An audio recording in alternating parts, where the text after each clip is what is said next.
the other way this week, Joe? Come on, we can sort it out, right?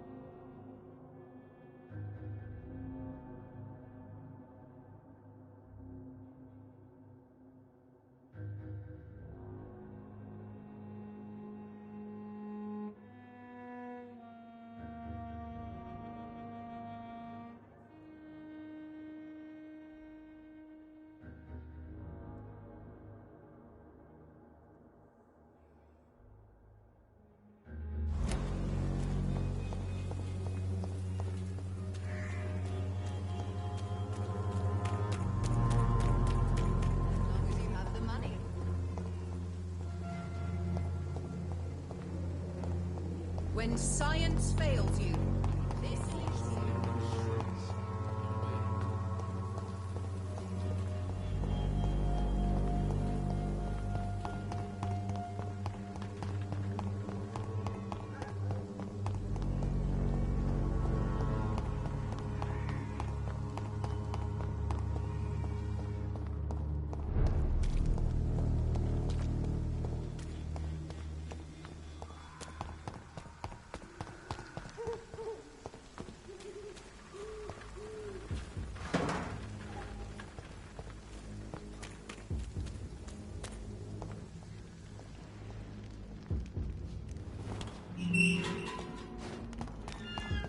Human blood.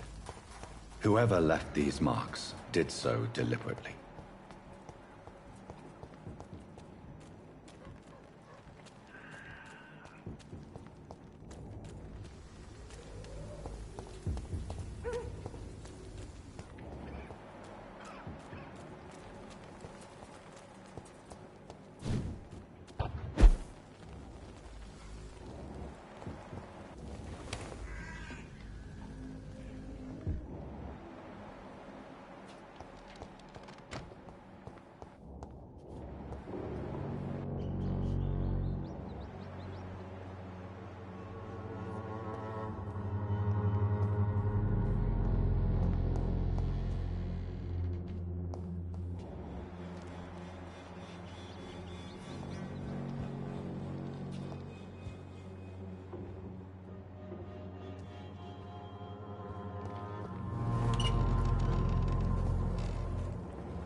I would ask you to avert your eyes, sir. Or did you not know it was rude to stare? I knew it. Speak up, Dr. Reed. I like a man who speaks his mind.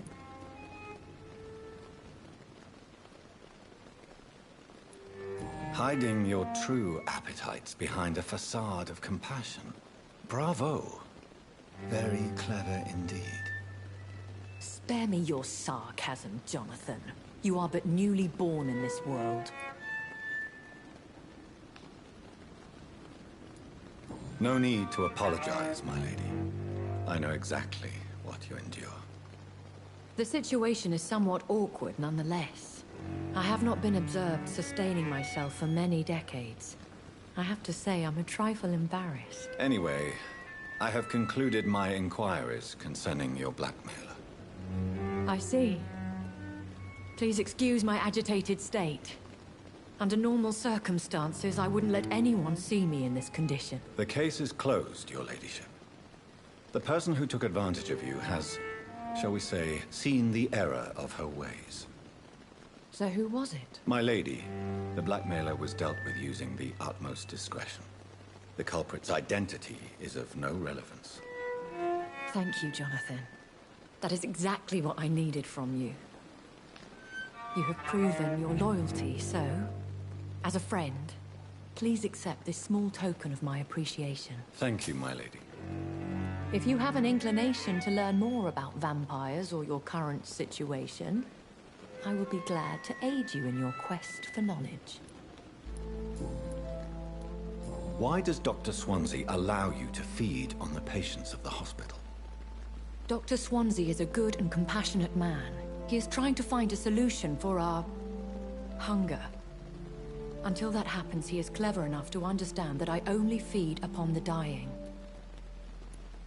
What do you know about this Brotherhood of St. Paul's Stole?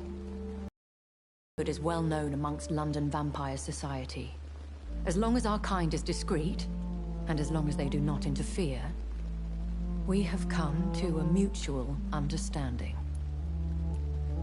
And no one suspected you of the murders? As you well know, suspicion has recently fallen on me of killing for pleasure. But you have my word, Jonathan. I take no pleasure in taking a life. Why did you save me in the canning factory? I could hardly stand by and watch such a promising young blood as yourself be torn to shreds by some gutter scowl. William Bishop wasn't the vampire that created me then? No, Jonathan.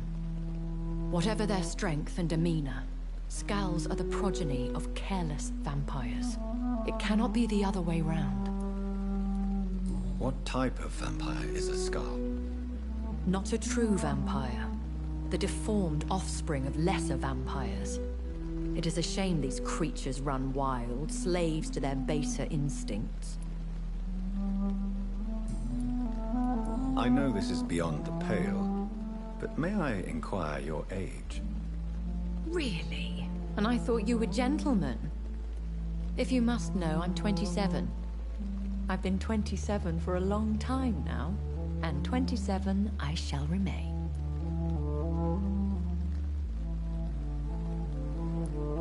And who bestowed upon you this eternal youth?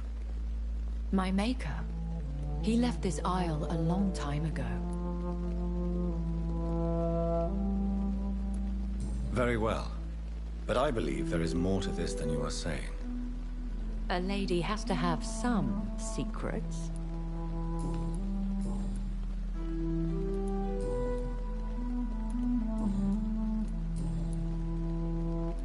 I've been hearing a voice talking in my head. Is this some kind of insanity? It feels like the voice of the vampire that created me. Hush. Tell no one this. It would be unwise to talk of such things amongst British immortals. Speak no more of your maker. How could this cause offense? Only the powerful immortals can mentally call to their progeny. No vampire or hunter will sleep easy, knowing that an unidentified elder is stalking the streets of London. Excuse my forwardness, but Are you my maker? Me? Goodness, no.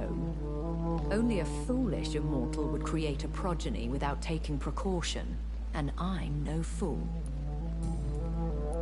I don't understand. Why was I created and then left for dead? That is a question only the one who made you can answer. It's not normal practice. I doubt even if you find him, he will answer you, considering how cruelly he treated you. So me being a vampire could have been a mistake. I very much doubt it, Jonathan.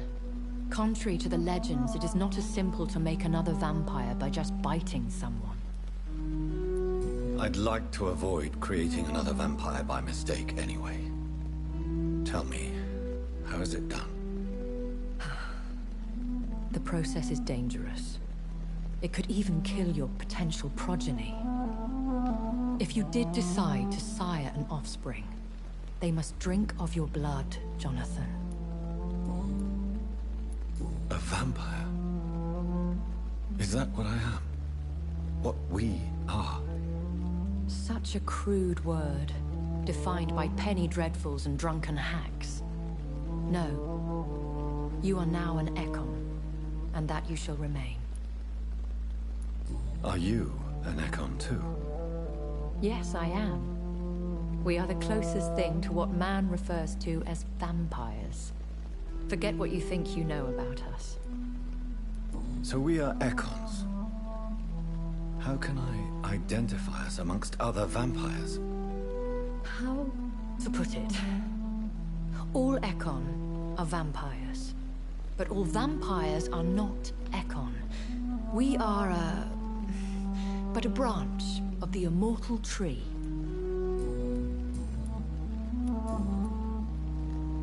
I've been away from London and England for 3 years.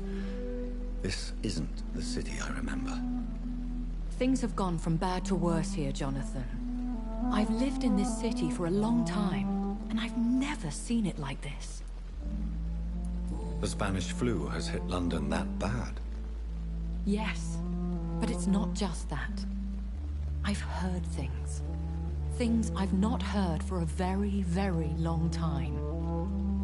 There are whispers in the shadows. Something far worse than the Spanish flu is here in the city. What is it you fear? Fear has long since flown this form. But there is something malevolent circling us. I feel fear is merely waiting in the wings.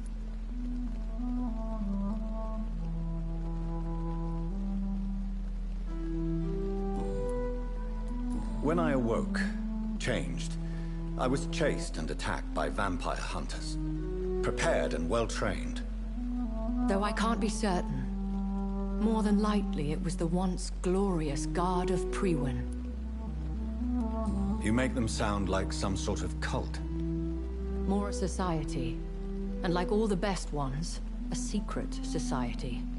I thought them almost gone, but it seemed they have been recruiting. Once glorious, but still dangerous. They have seen better days, but all fanatics are dangerous. You would be wise to stay clear. They are sworn to destroy our kind. Are there many vampires here in London? Immortals are of a rare breed, and we often tend to hide. But you may occasionally meet some of us at night. Do you know any of them? Have you an idea of the identity of the vampire who attacked me? You mean your maker? No, Jonathan, I have no clue. But I fear he or she is as careless as cruel. To let you discover your new condition by yourself. What do you mean? Every now and then, you may discover an immortal in the deep of the night. But we are a rare and reclusive breed.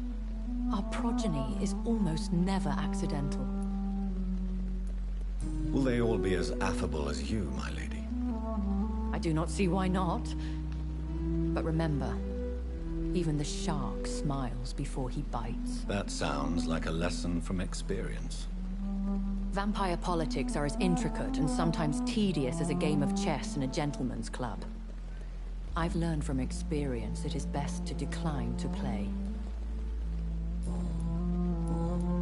I bid you farewell. For now, my lady. I must quickly analyze the blood. Jonathan, please do. I bid you farewell. For now, my lady.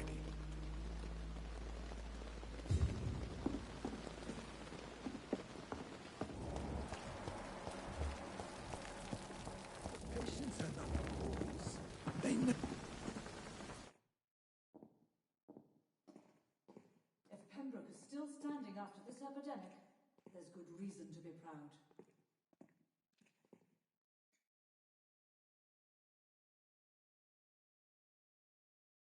Good evening, Dr. Tippett. Dr. Reed, any good news to share?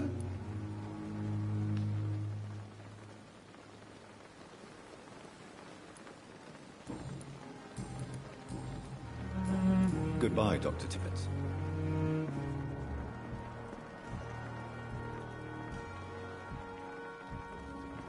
If only I were young again.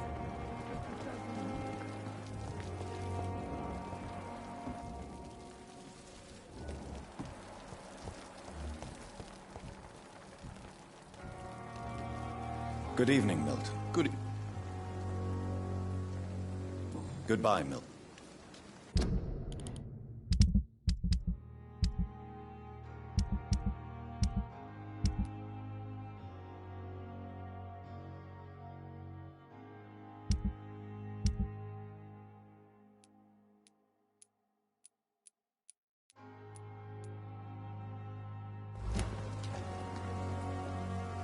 Good evening. Do you need... Okay. Goodbye, Milton.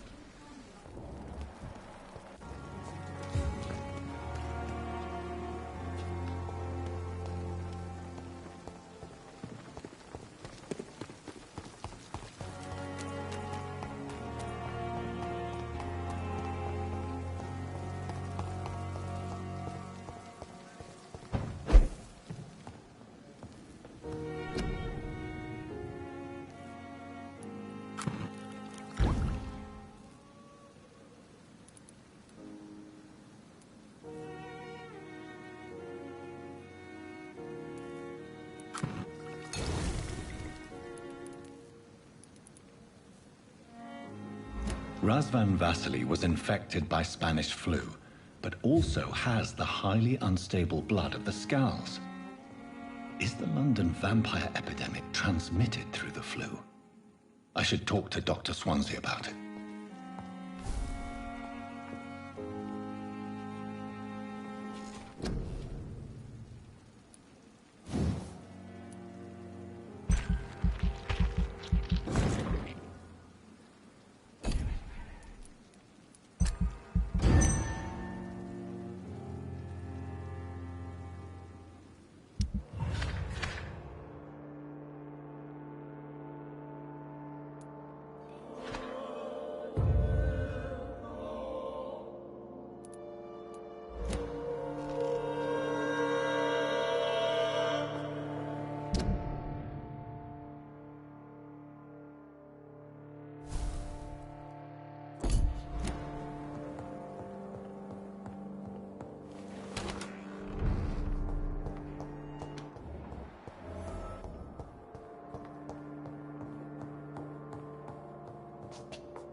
Evening, Edgar.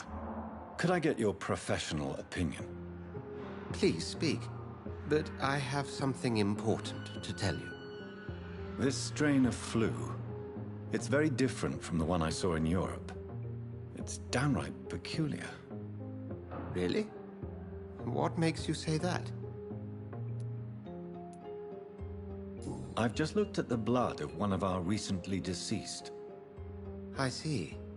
Do you have anything more to go on? This disease spreads and looks like the Spanish flu, but its effects differ greatly. The London strain is different from the continental one. This is very interesting. Did you find something else? Yes. Unlike the flu, the infected begin to show an increase in outwardly aggressive behavior. More than simple agitation. Once docile people become violent. You mean like rabies? Is there a chance we could create a vaccine, Jonathan, like Pasteur? By the stove, that would be smashing. There's a lot we're not seeing here. But it is spreading, and quickly. If we don't act, the whole city could be lost. But Jonathan, we've a fantastic opportunity sitting right here in front of us. A weapon of choice. What on earth do you mean? Why, you, my dear boy. With your expertise and your blood, we could isolate the properties that course through your veins. Think about the possibilities. I admit it did occur to me. Blood seems to be the common factor in all of this. I totally agree. We're in uncharted territory here. Maybe it's just wishful thinking, but imagine the possibilities. We'll discuss this more later. Thank you for your time.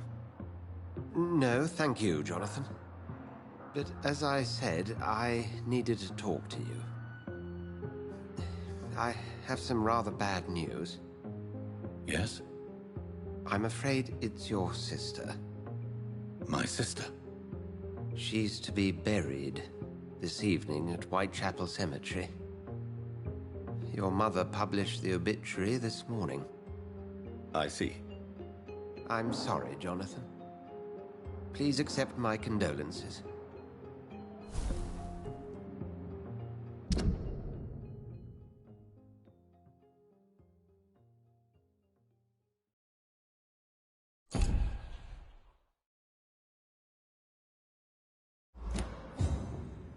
I need to talk to you. Please do so. So you manage a hospital financed by a vampire? Yes, Pembroke was founded by Lady Ashbury. She's also our largest donor. A convenient yet expensive way to have a fresh supply of blood on hand, day and night, don't you think? All vampires drink blood by nature. Me, I praise the lady's exemplary moral fiber. If I may inquire, how did you meet her? Well, Jonathan, she sought me out and offered me the position. It's been a very profitable partnership for both parties. Nurse Crane will not be returning to Pembroke Hospital. Oh, really? Did something happen? She seems such a very capable woman. She was blackmailing Lady Ashbury. Thought she was murdering patients as some sick upper-class game. Nurse Crane was playing a dangerous game. She's lucky Lady Ashbury abhors violence. Do you know anything about the vampire hunters in the East End? Without a doubt, it's the Guard of Prewen. Zealots to the last man. Where do they come from? Once they shared the Brotherhood's ideology on non-intervention, but they concluded vampires were a scourge. They're definitely well organized and equipped. They're extremely dangerous, not to be trifled with. To them, you're a feral beast, and I, your accomplice. We'll talk later.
I need to talk to you, Edgar. Please do, sir.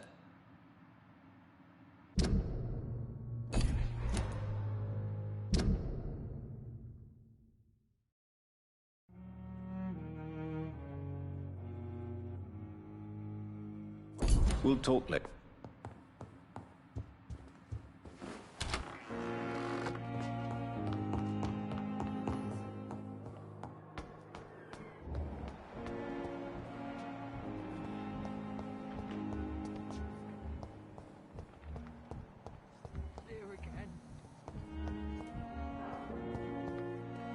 Good evening. Evening.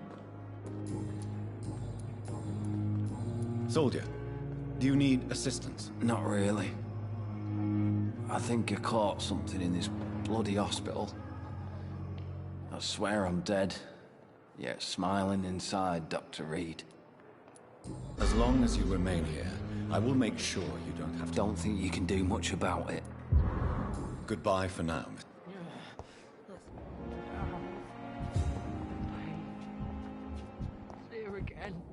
I wonder what your last thoughts would be, sir.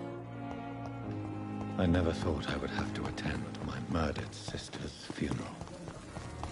Mary, I can't forgive myself. I'll find the truth about what happened to us.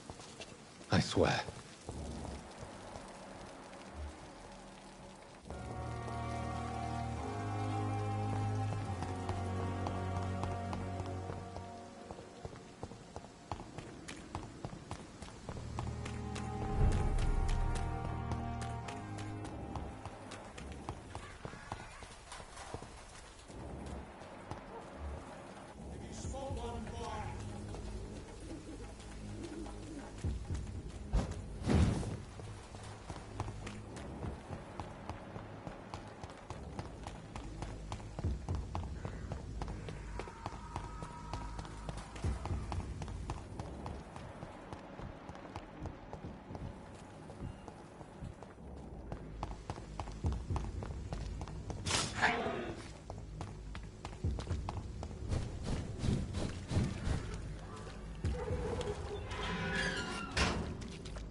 To be neighbours, for Christ's sake.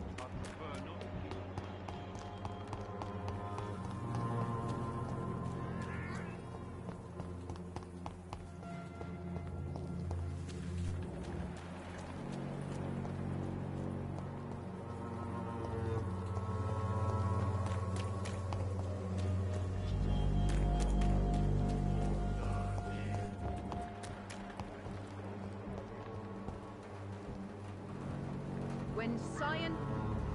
Good evening. Have you any news on Nurse Crane and her dispensary? It seems her dispensary isn't so busy nowadays. A good thing for the Swanborough cordial. You look ill, Miss Swanborough. I wonder if your concoction will do the trick. I have no doubt it will. But I'm not against a second opinion, Dr. Reed. Well, there you have it. Take this remedy, but be discreet. It may damage your business otherwise. Thank you. Goodbye.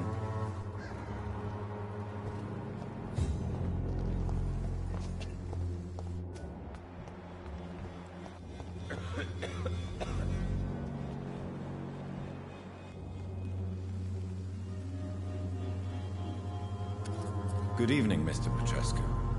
What are you doing here? I could ask you the exact same question, Mr. Doctor. Now leave me alone. I heard what happened to Nurse Crane. How do you feel, Mr. Petrescu? Everything was going well until you arrived. Dorothea helped people and will be sorely missed. She had it coming, Mr. Petrescu. Extortion, theft, gang dealings, and running a dubious dispensary. What good could come from that? So you put an end to the operation. Did you put an end to Dorothea as well? You seem to have a lot on your chest, sir. What's wrong? I heard you are a famous surgeon. Tell me, what did you do to Dorothea? She was so bright, so clever. Then you made her an empty shell. I didn't use drugs or medical trickery, Mr. Petrescu. All I did was talk to Nurse Crane. I promise you. But what happened to her then? After you left, she did not even recognize me. Then she got careless and sick, and I had to flee. What do you plan to do now that Nurse Crane is gone? I'm not sure. Strange men came to see me after Dorothea's death, with strange weapons and very odd stories. What kind of stories? Stories all Romanian children know. It was as if I was home again. Vampires, Mr. Doctor. Vampires. You believe them? Aren't you too old to hold a weapon or listen to scary stories? Yes, I am old and alone and will die soon, but if these stories are true, maybe I have found myself another cause. Are you living on the streets, Mr. Petrescu? And why not? Those who believe they'll be safe behind walls are blind. What about your house? My house is always open to any poor soul needing a roof.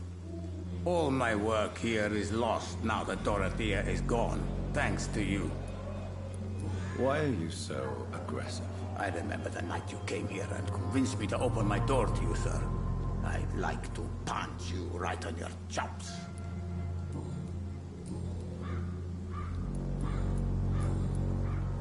Goodbye. Good evening, Mr. Petrescu.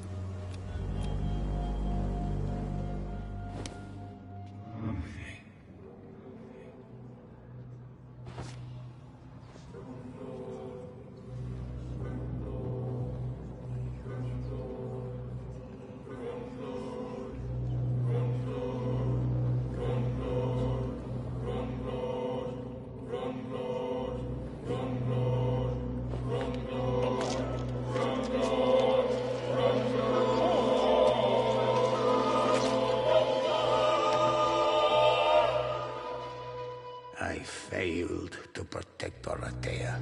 I fall like she fell, but our fight is still alive.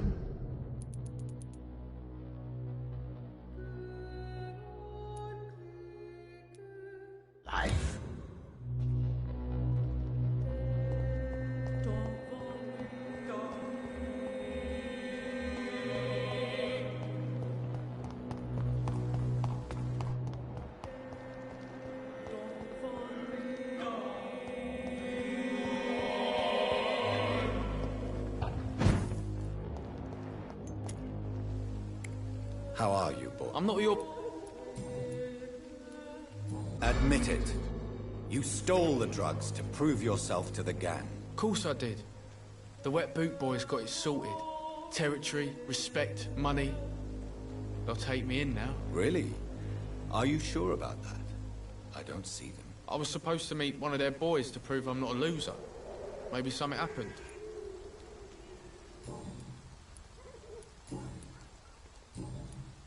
Have you heard anything about Nurse Crane and her dispensary? Never heard of her. Do you need assistance? Please. Feeling tired these days. There you go. Let's hope nobody's... Very funny. Goodbye, young man.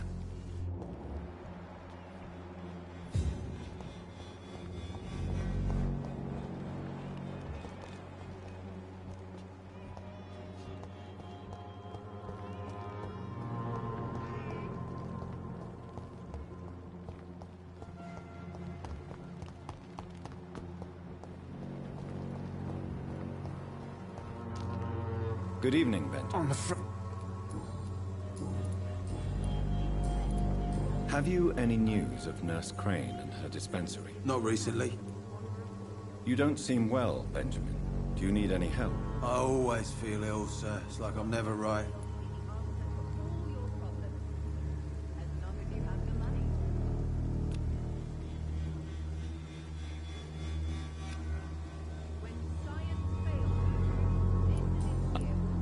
A gun, alcohol. You don't... A gun? Even the flu. Good. Like to...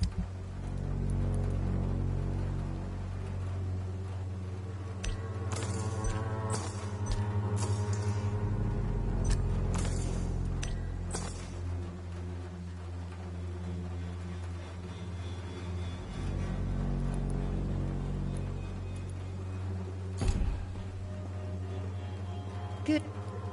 I'd like to see...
Please, I don't have your money. Come on, Barrett, you know the game. You pay for peace of mind. Can't you just look the other way this week, Joe? Come on, we can sort it out.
dead!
Good evening, Doctor.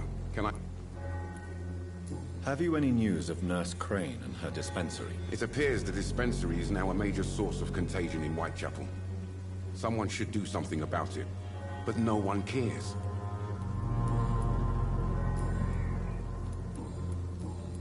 Goodbye.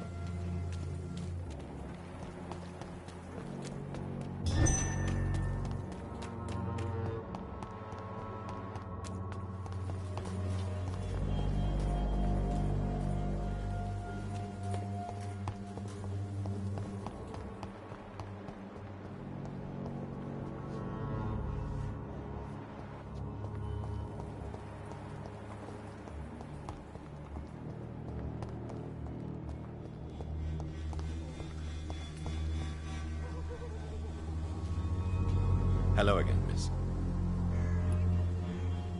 Very well.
best stay back, sir.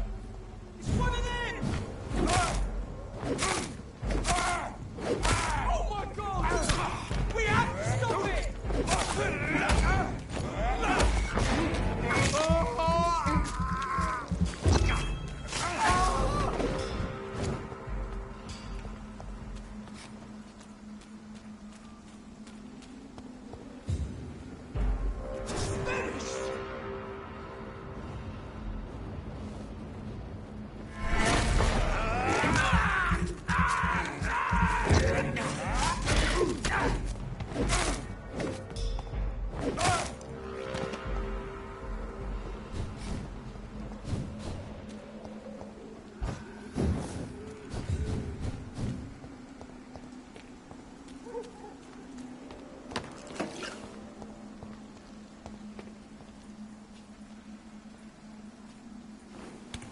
Dear sister, I don't know if I have the strength.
Since I can't reveal myself to my mother now, I must find a discreet spot to attend the ceremony.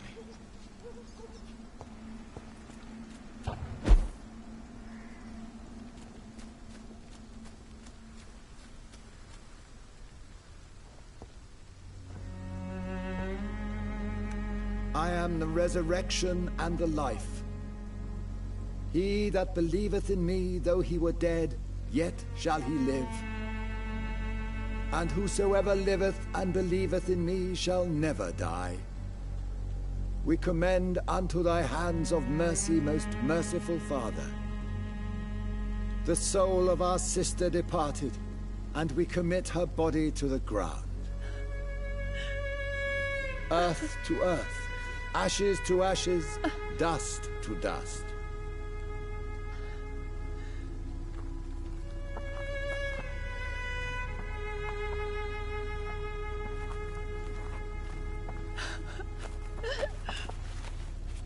Why kill my Mary and stick her here in this cold, god-awful place? These are the legal requirements for the epidemic, madam. Oh, Avery, I feel so tired. Please take me home. Yes, madam.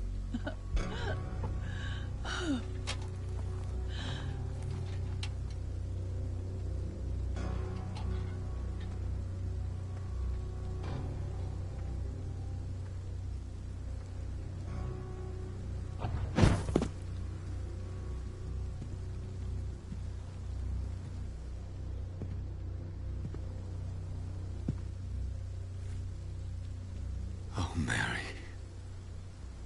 What have I done?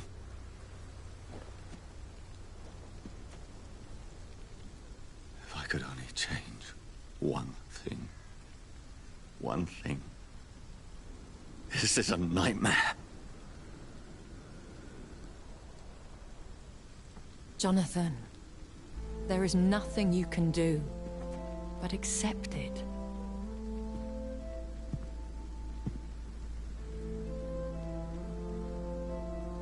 What brings you here?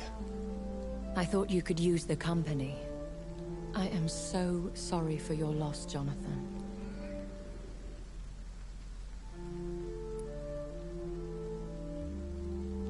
I wish the tears would come.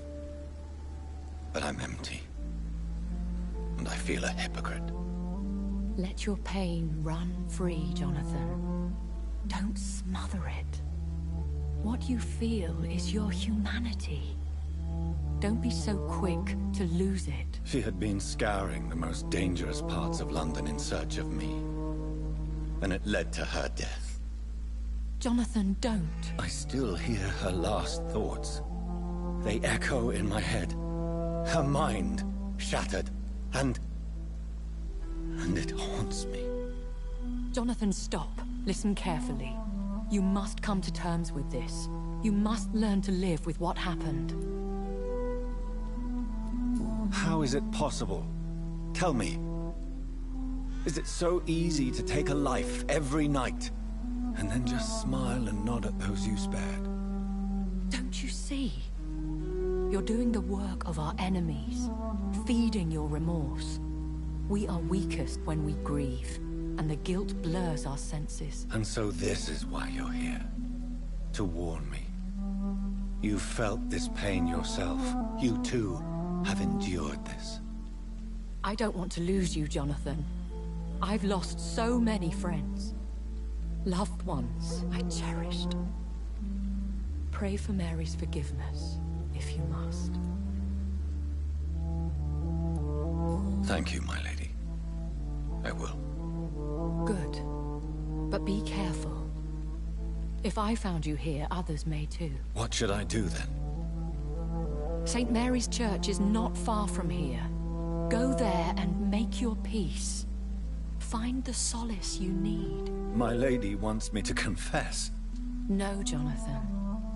It's you who wants to confess, I think.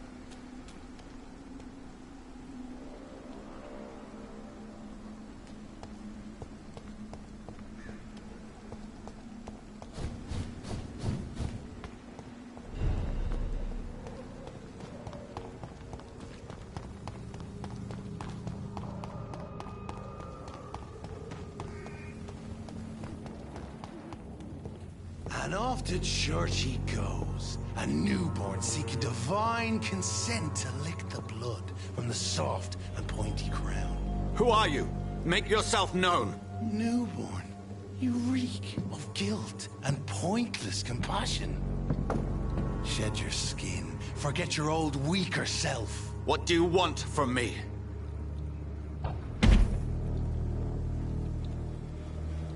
Ascalon does not approve of lone wolves who bring unwanted eyes to our pastures. So your name is Ascalon? Ascalon's will is vampire law. Learn them, abide by them, or I shall return as your judge and jury.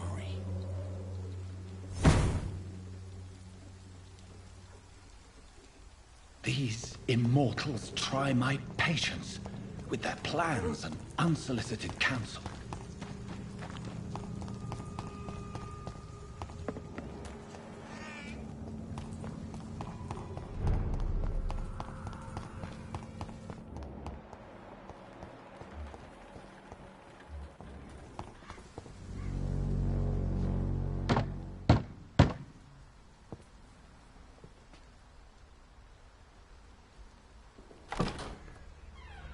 Yes?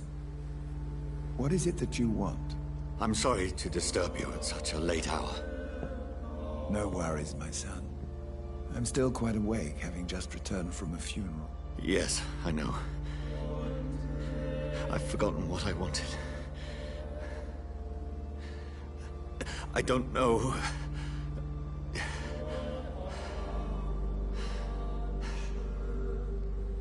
May I help you, child? You seem somewhat perturbed. I haven't the strength to cross the threshold. I wish to pray, to cleanse my soul. The church is shut by order of the bishop, but I'm still the vicar of St. Mary's, if that is any use to you, my son. You seem to me a good soul, Vicar, but this is a personal matter. There are no secrets from God, my son.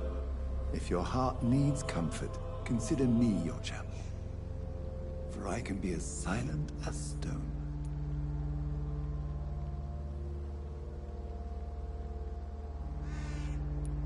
I've words for one departed. They're not for living ears to hear. Your eyes burn with rage, yet I see the pain that lies beyond. I am here to lighten the burden of all God's creatures. Whatever you tell me is between us and the Lord. Very well, priest, as you seem quite adamant. Open your heart, my son. Tell me what burdens you. With whom do you wish to speak? She was my sister. You seem so troubled by the loss of this girl. What happened to her?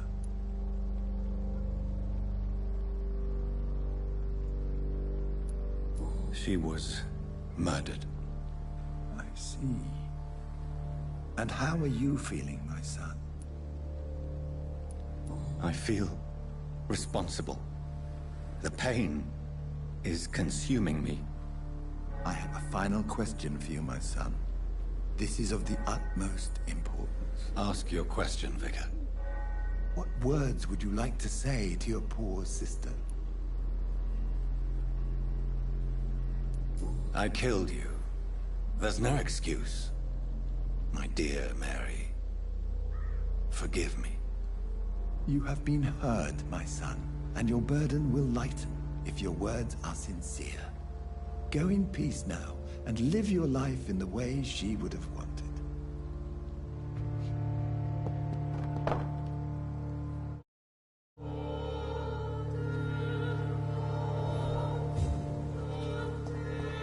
There. I confessed to that vicar. Do I feel better? Only time will tell.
remember you.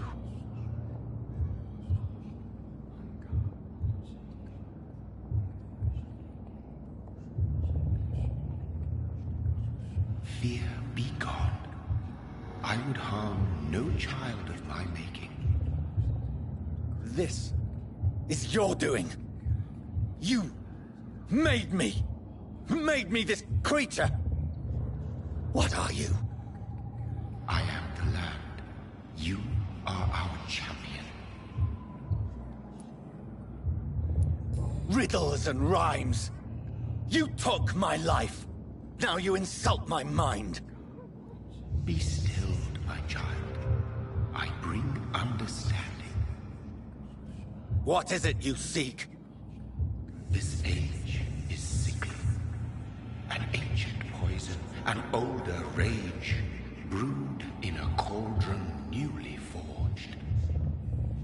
This has something to do with the epidemic. Seek truth, my champion. Defeat the serpent of knowing with iron spur.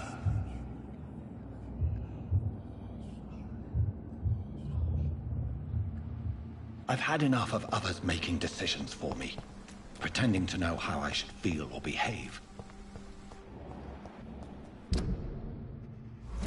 So the vampire who made me is some sort of disembodied entity? Or was he just projecting this vision in my mind? Maybe Edgar can help me with this one.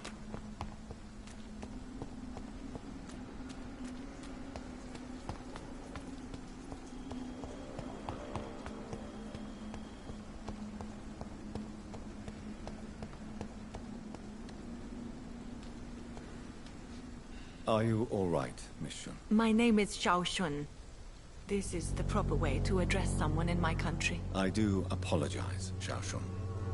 Are you all right? Yes, I am. This is the only place where I can find some kind of serenity. Some way to remember my dear Matthew. Tell me how your husband died, Xiao Shun. Matthew died of the Spanish flu, like so many others. It's a mundane cause of death these days, but for me it meant the end of the world. At this time, there is so little medical science can do to defeat this terrible epidemic. I'm truly sorry. The worst thing is not his death, even if it tears me apart. The worst is not to have seen it coming, to have lost him so quickly, even before realizing it. Did he hide his condition from you? Matthew was a smiling type, a happy sort. Everything that I am not. Did he laugh at his death to come? Or did he not realize what was going to happen? I'll never know. The Spanish flu may be the worst disease mankind has ever faced. Why are you blaming yourself? You don't understand. I didn't know he was so sick. I didn't realize the gravity of his situation until it was too late. As harsh as this sounds, we are all equally vulnerable to this awful disease. It can take the strongest man in just a couple of days. I never said goodbye to Matthew.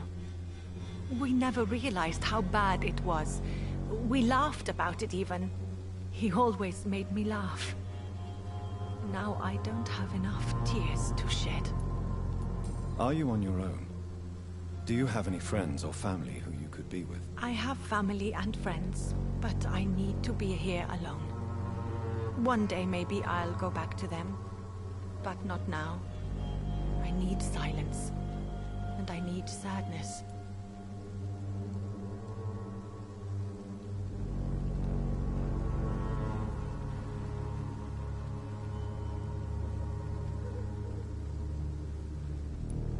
I've seen many deaths in my life, and we all grieve in our own way.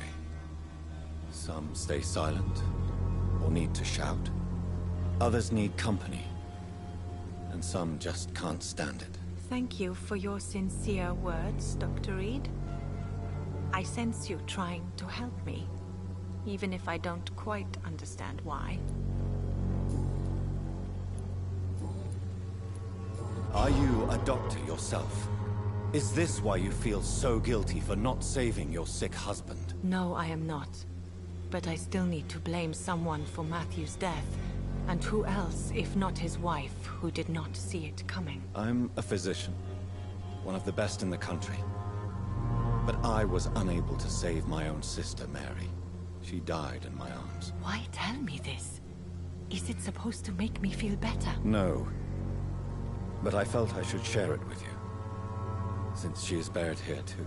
May I ask what caused the death of your sister? You could say she was also killed by a terrible disease.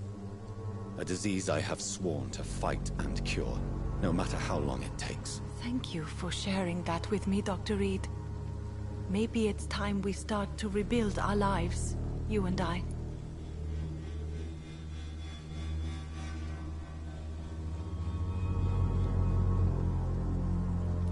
You realize you can't stay here forever, don't you? Eventually, you'll have to leave the cemetery. Why?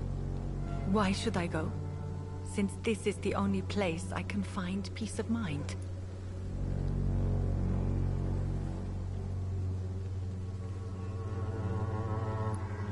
To be honest, I don't know.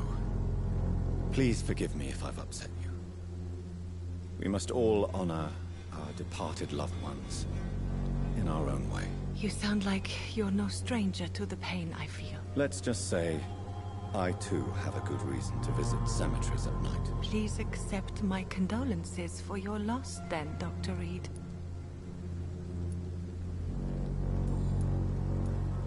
Have you recent news of Nurse Crane and her dispensary? I heard that she used to help the refugees, but unfortunately you don't see her around anymore. Goodbye, Jacques. Hello. You should go home now. I think you're right. Cemeteries are for the dead, for they need silence too. Thank you for your honesty and your wisdom, Dr. Reed. Thank you for your company, Xiaoshun. Take care on the way home. Maybe I'll see you again in Whitechapel. Goodbye for now. Goodbye. Matthew. The world has gone completely mad.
Roll back.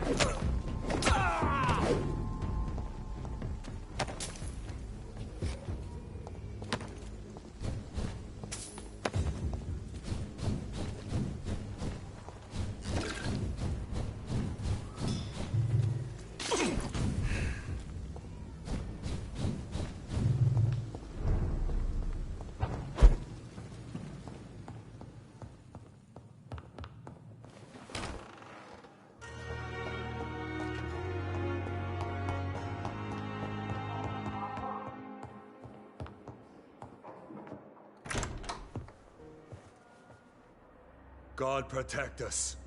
You've got a leech in the hospital. Yes, my hospital. My mission is to heal while you go about warring. You've set the table for a snake. I wonder why there's venom in your food. I'm growing tired of your song. You're a woodsman, McCullum, not a doctor. Return to your hunt. Remember, I've a good nose for machinations. I can flare the scent at a mile. You can't hide from the guard. Leave him, Jonathan. This is sacred ground. Neutral territory. And I just had the carpet cleaned.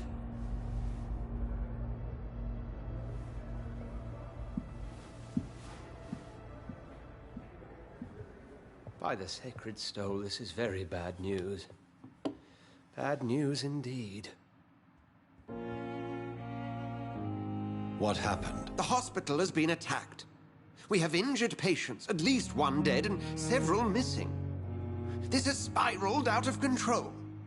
Even the most infirm are asking to be allowed to return home. We cannot have the people lose faith in this institution. This hospital is their only hope. Of course, you're right. But we cannot afford a public scandal. It would ruin us. We must restore order, and quickly. You mentioned a dead patient. Who is he? She, Jonathan. She was Miss Harriet Jones. I found her room like a slaughterhouse. Blood everywhere. The duty nurse is taking care of the mess. Very well. I'll help you. Jonathan, please. I can't rely on anyone else. And this concerns you as it involves vampires. Someone has taken advantage of our more liberal tendencies here. In what way? Jonathan, I may turn my head when you or her ladyship indulge, but I will not allow this place to become a nest for street feeders. Please then, tell me. Sean Hampton, the man we thought we'd saved at the docks. It seems he was infected after all. So Hampton became more beast than man. Exactly. And now Guard of Prewen suspects the hospital of vampire activity. Do you realize what that could mean for us?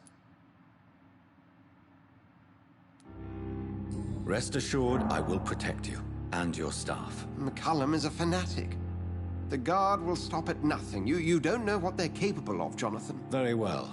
Since I brought Mr. Hampton here, I will put an end to this.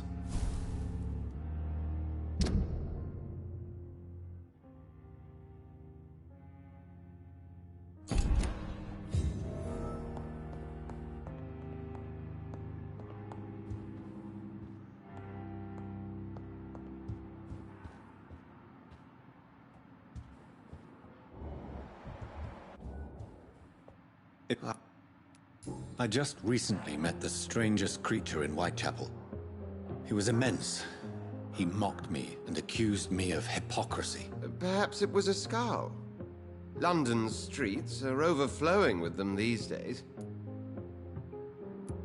It was a vampire, all right. But what kind, I'm not sure. He was large and very fast. If you find anything more about this creature, the Brotherhood would greatly appreciate any information you could spare. He was observing me with the obvious intent to do me harm. His very presence evoked a palpable sense of menace. You need to be careful, Jonathan. You've no idea what this creature really is. What exactly happened here while I was absent? Hampton turned. quite violently as it happened. Lurking about, attacked Miss Jones. To say he created quite a commotion would be an understatement. Are you sure it was Hampton that killed Miss Jones? There was blood everywhere, but no body. And you know the state she was in. I fear for what he did with her. Hopefully he just hid the corpse. How did the guard of Prewin come to hear of this? McCullum has spies everywhere. He will jump at any opportunity to disparage the Brotherhood and show his contempt. I recently tried to enter a church. It has been a very unpleasant experience. The Brotherhood's research on the matter of faith and vampirism has proved somewhat insubstantial, to say the least. Is this proof that I'm cursed in the eyes of the divine? The wrath of the Almighty? There's no way of knowing. It could be subconscious guilt, or irrational fear, or deep-seated beliefs. It's hard to explain in terms of science, that's for sure. I'm sure Lady Ashbury will have far greater insight into this matter than little old me.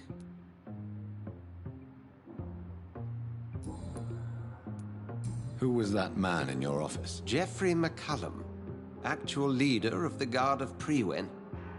I suspect he's the man behind the rebirth of this old and dusty society. They know I'm here now, don't they? I understand your need for blood and will not get in your way. But if you could refrain from feeding within these walls, it would go a long way to defending your case. What do they hope to achieve? Their ultimate goal is the eradication of all vampires in the country. They see you as a threat to mankind, Jonathan. Thank you, Ed.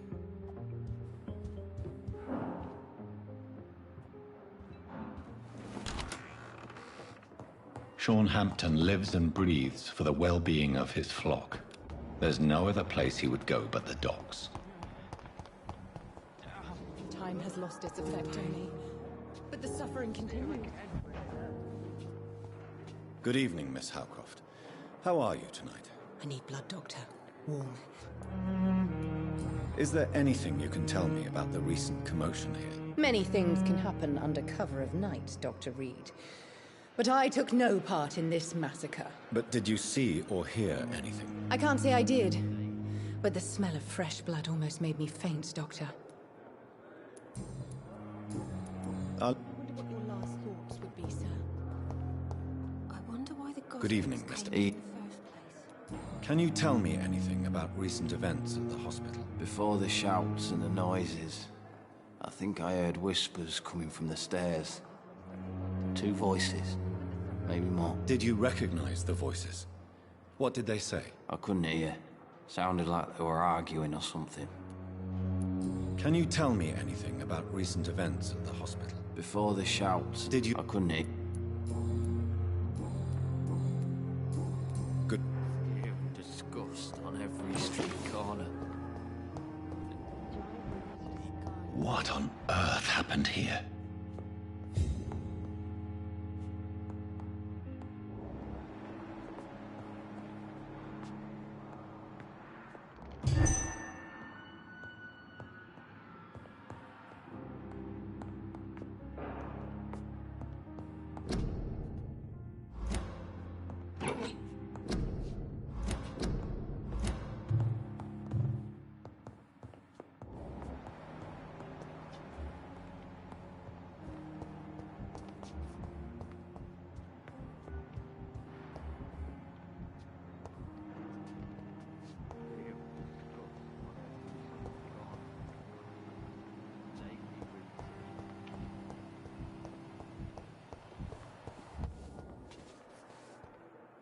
Good evening, Nurse Brown. Good evening.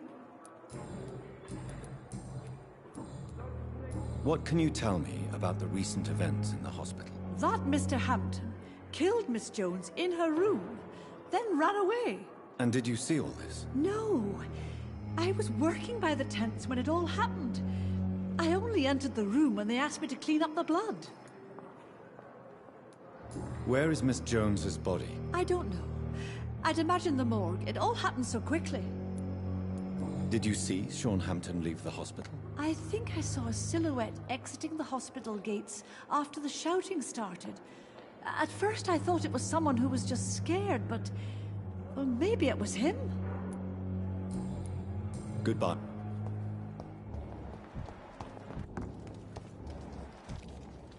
Oh, Jonathan. I cannot believe my eyes. Poor woman. Butchered by some savage scowl.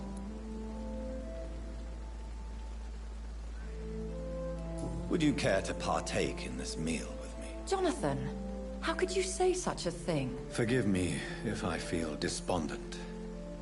For there seems to be no end to the suffering and death that surrounds us. I'm always here for you, Jonathan. What do you know of Ascalon? I was threatened by a creature, a vampire in Whitechapel, stating I had to obey the law of conduct. What more can you tell me about him? He was bigger than a man. Huge, in fact. He seemed to radiate violence. I thought he was going to tear me apart. Then he vanished. Fergal, the executioner of Ascalon. You were fortunate he was not after you, but rather out doing his master's bidding. What is Ascalon? The Ascalon Club are the most powerful vampires in Britain and exert tremendous influence. Take my advice and stay well away. Have you embraced this woman, like the other patient, this Mr. Renfield? Her name was Amelia. And no, I did not kill her. I vowed a very long time ago that I would never take another life, unless they ask. Is there sufficient vitality in the blood of the sick and dying patients? Yes, Jonathan.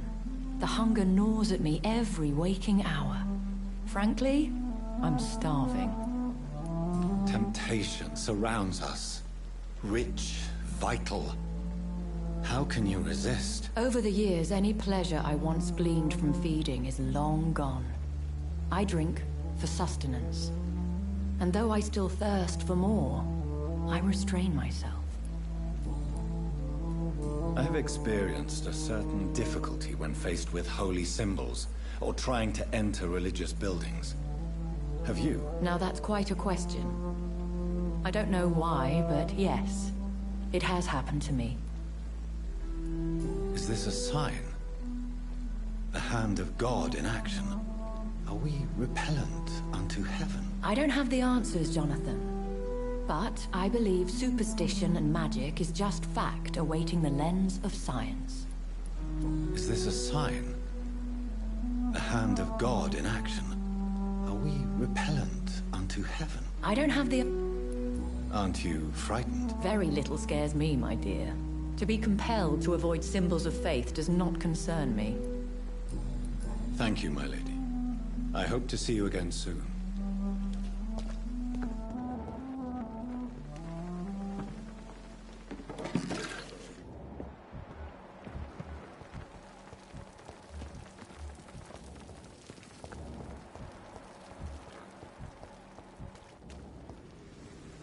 Hey, Doc. What can you tell me about the recent commotion in the hospital? All I know is I ain't letting anyone rip my throat out in my sleep. I found myself a nice blade, Doc. I'm ready. I'll leave you.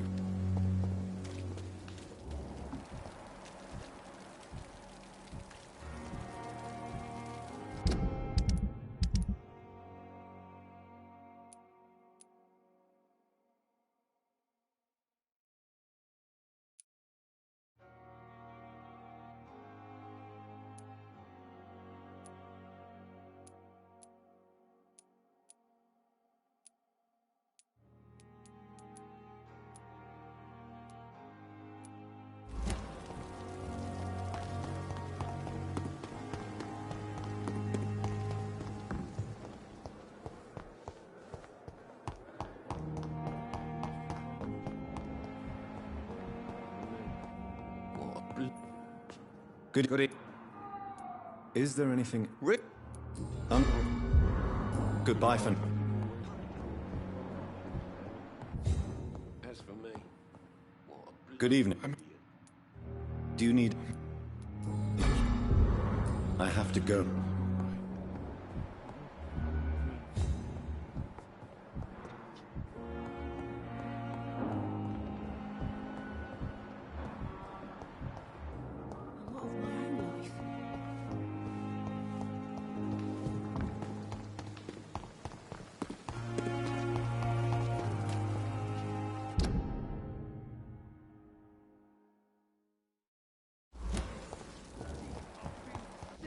Get over here now!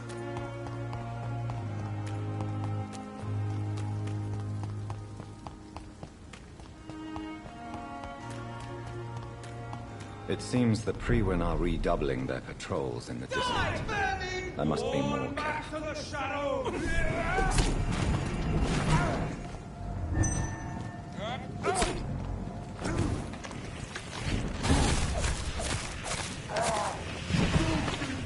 Roll back to the hell that spawned you!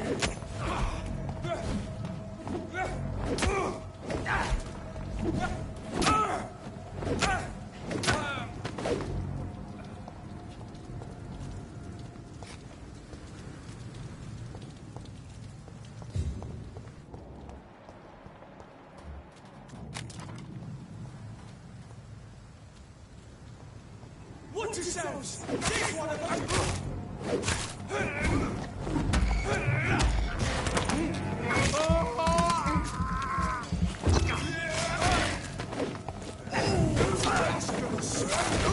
What? Disappeared into thin air!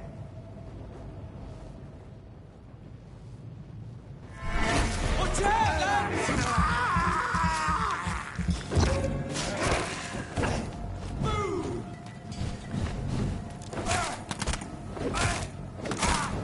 Shit! You're hate!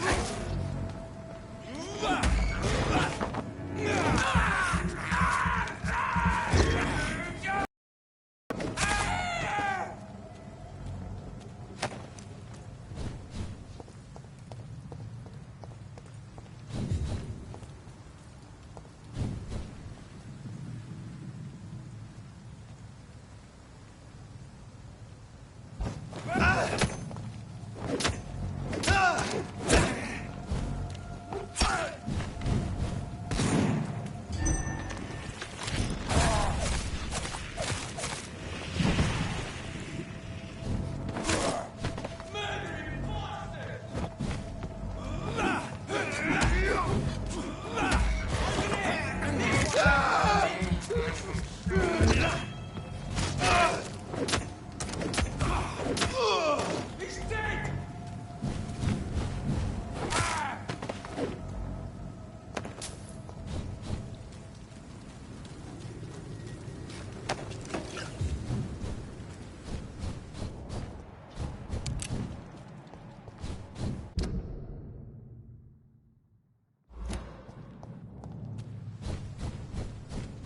Look at it!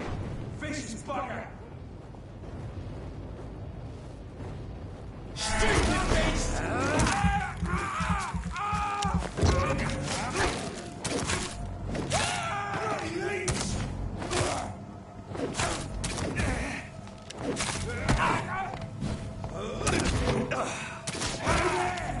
There's one of them vermin!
Mark my words, miss.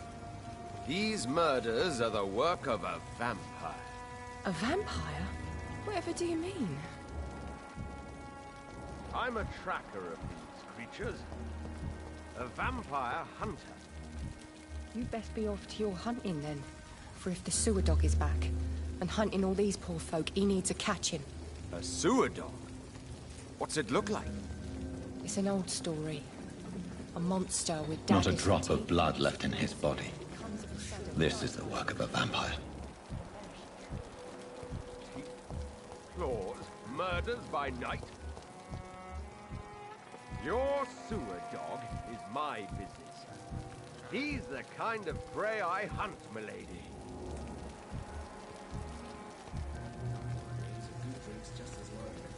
Good evening, sir. Have you witnessed any suspicious activity or strange events recently? And what do you define as a strange event? More to the point, who are you? My name is Ichabod Throgmorton, vampire hunter extraordinaire and warden of the East End. A vampire hunter?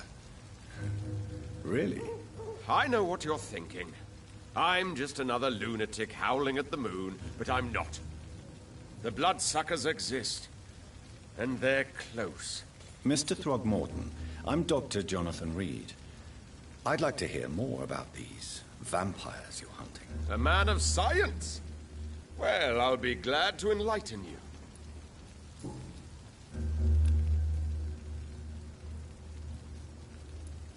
What can you tell me about this neighborhood? Did you hear about what happened to Jack Gillingham? Oh boy. It's a shame I wasn't around to protect him. It's impossible to protect everyone. The violence seems endemic in this part of town. But it's my duty. I am convinced Jack Gillingham was killed by a vampire. These evil rodents are spreading like a plague. So, how exactly are you protecting these people? I'm curious. I patrol late at night, investigating anything unusual. I try and encourage people to stay indoors, but people are careless. Can I help in any way? Actually, yes. I plan to put up posters to alert the population to the vampire threat. Are you asking me to paste posters about vampires around the docks? If you wouldn't mind. If you did that, then I can focus on my patrols. How do you identify a vampire? It's simple, really. They can't stand daylight. They're afraid of garlic and holy symbols. They also cannot enter a house without being invited. Have you ever killed one of these creatures? Yourself, I mean. Of course I have. What kind of question is that? It's a dirty business, believe me.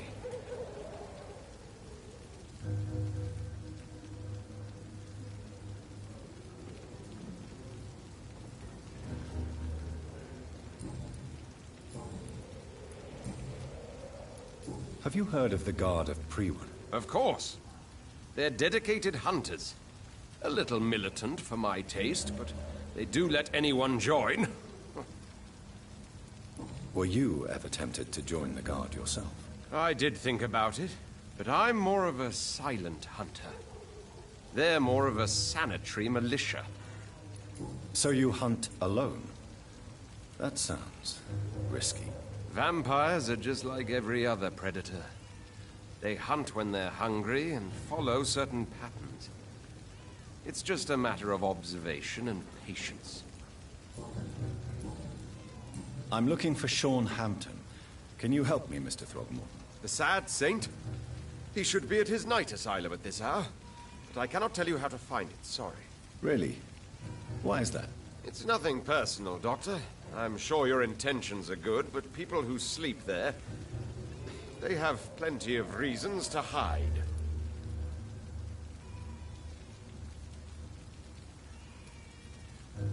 Maybe at least you can tell me who could help me find him. Tell you what, go and chat with Tom Watts.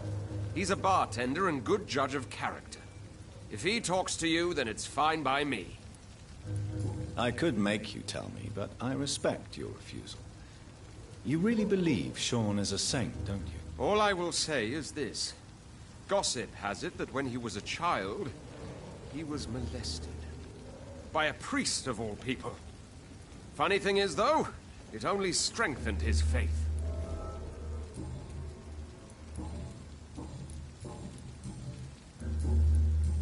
Goodbye. He didn't. With the epidemic, You no still one working dares at this go hour? outside. That's what I call dedication. Miss Cavendish, would you be willing to help me locate Sean Hampton? You better ask Tom, sir. Why not answer me directly? We respect the privacy of our customers here, sir. Only Tom can decide who to speak to and what he'll say to them.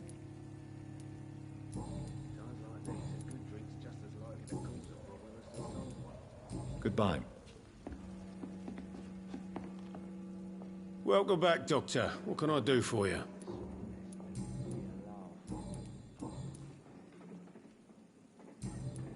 Tom, I need to find Sean Hampton as quickly as possible.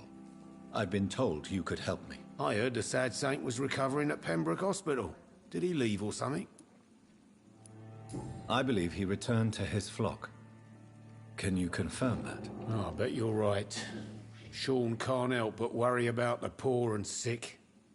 Oh, I guess it has something to do with what happened to him as a baby. Please, tell me. Well, I don't like to gossip, but I heard that the sad saint was abandoned as a baby in front of a Catholic orphanage in Dublin.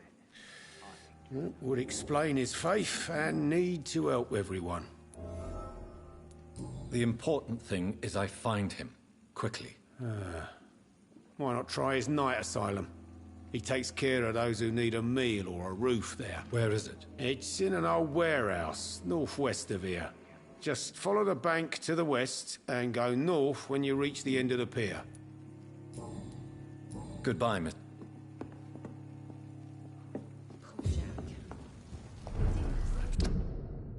Shut the till.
Another disgusting ghoul did it, don't you think?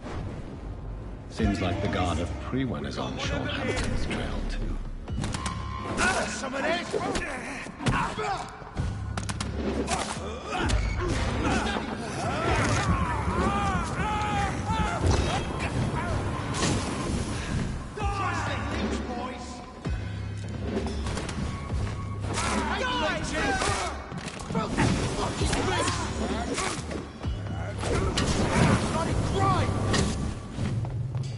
I'll send you to hell! Burn it, boys!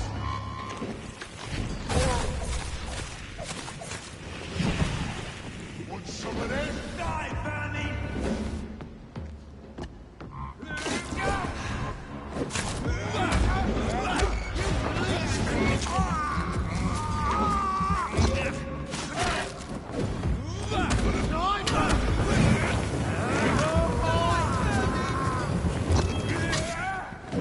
I'll send you to hell!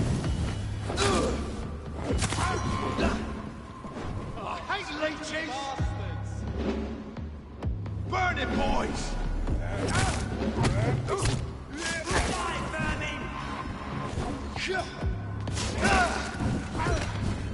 You leech!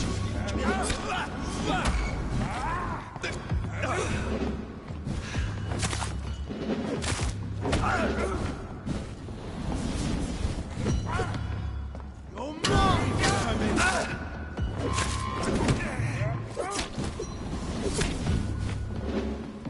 Crush the leech, boys!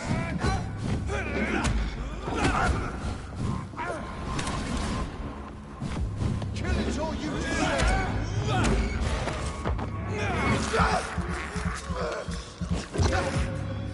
Bloody monster!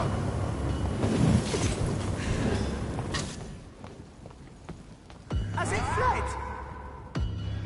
Want some of this? Die, vermin!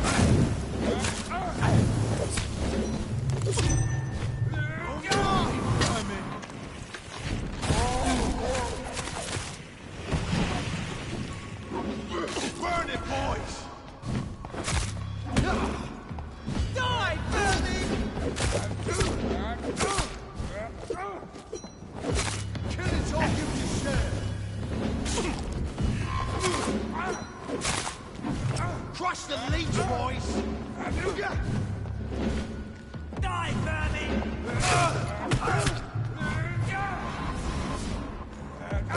Die, face! Burn it, boys! Kill you!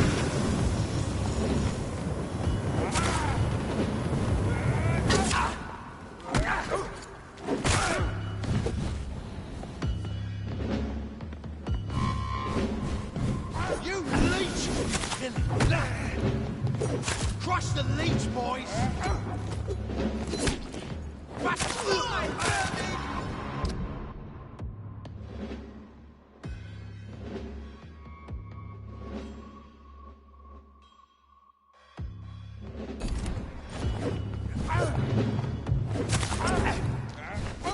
Where's it gone?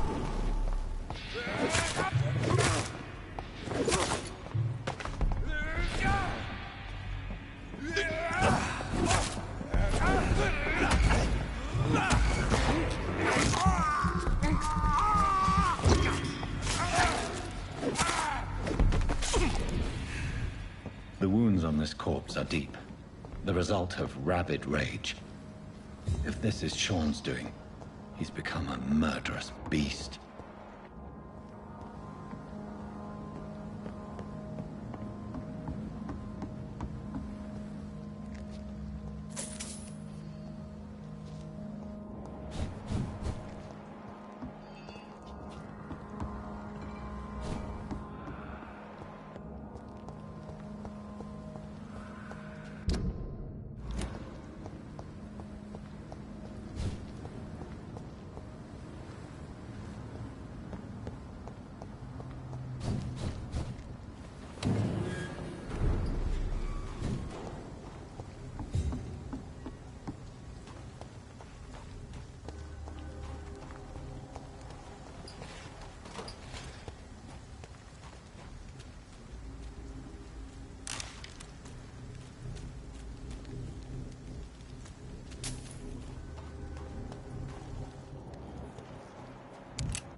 This is no place for a gentleman.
Over there! There's one of them vermin!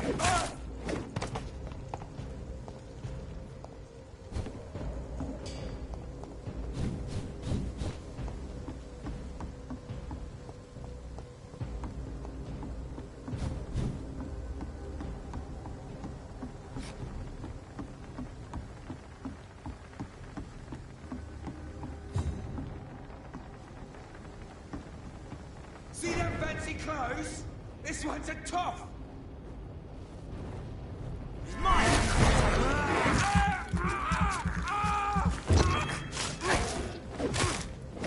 We have to stop it! Christ, he's dead!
Vampyr! No! Evil!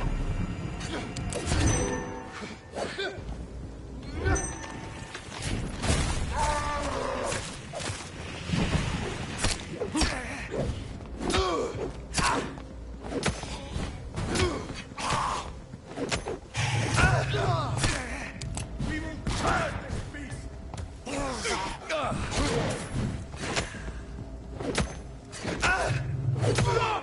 Vampire!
Good evening. I'm Dr. Reed. Do you need any help? Rest assured, I will help you, sir. Martin Nightingale, at your service. Please, take a look at my wares. Your merchandise. I don't really see anything worth having. No offense. None taken, sir. But please, I need to eat.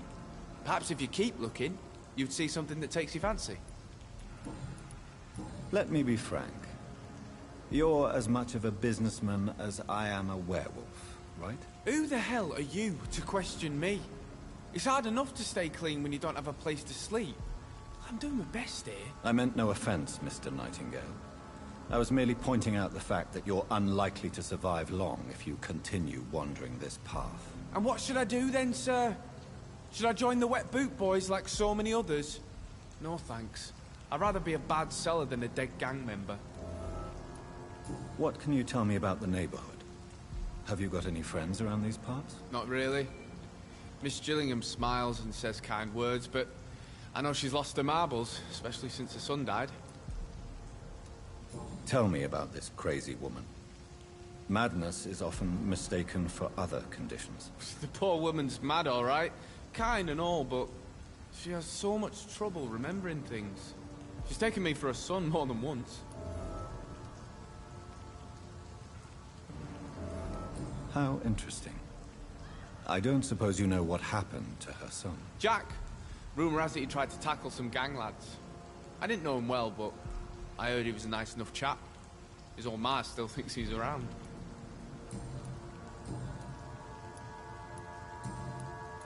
Why not try seeking help instead of peddling your wares? I'm sure there are people around here that would gladly help. There's always the night asylum. I heard it's run by a very nice man, but I'm no beggar. Not yet, at least. There is no shame in asking for help, my boy. Sometimes it can even be the best course of action. I don't feel okay with that. I'm gonna make a name for myself, and I'll do it by myself.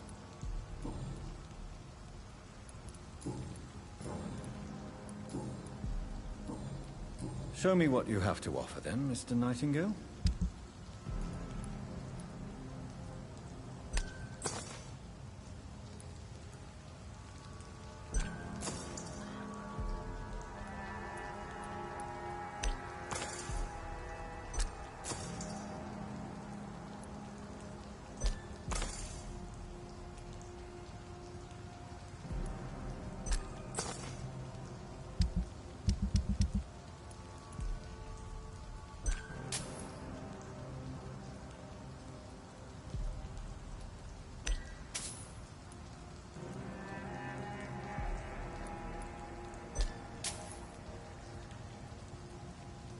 Are you certain you're not lost, sir?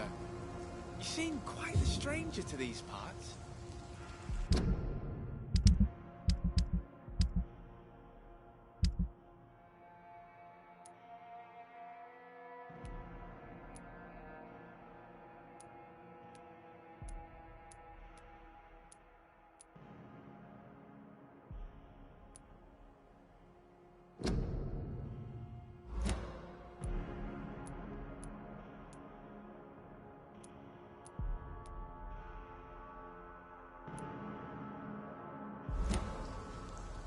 Good. Show me. Please, sir. I'm looking for Sean Hampton. Can you help me? He's a caretaker for the poor, is he not? Something like that, yes. Sorry, I don't know where he is. Goodbye. Please, sir. Come have a gander.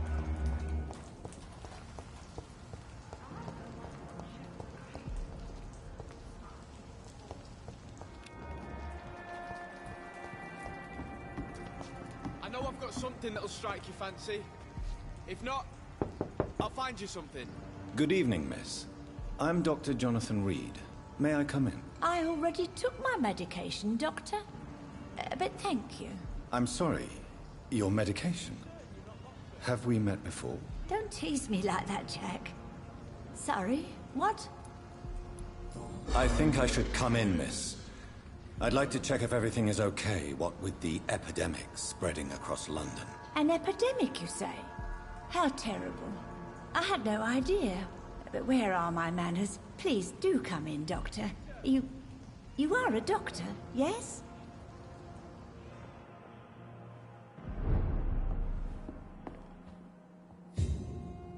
Oh, Dr. Tippett.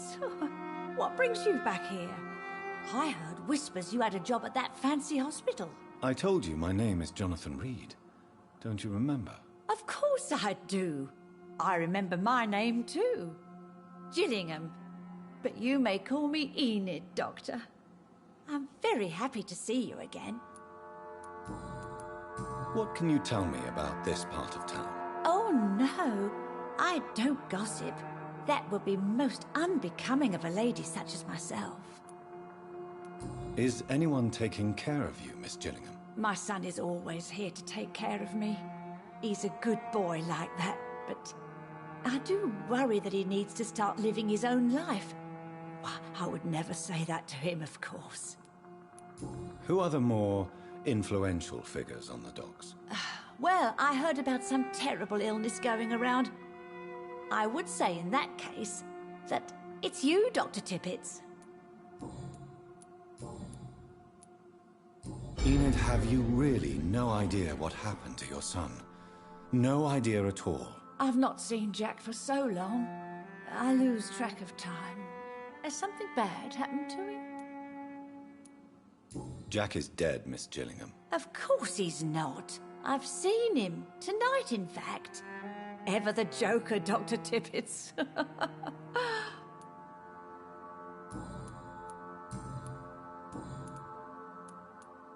I'm looking for a Sean Hampton.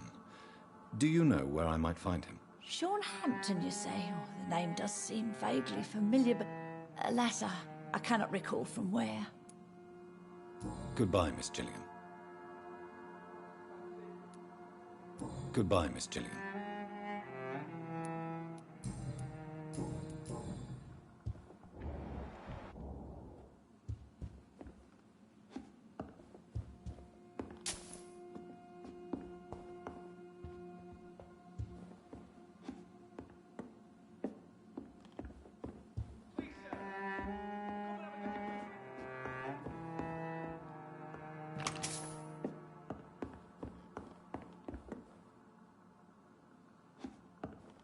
It's locked.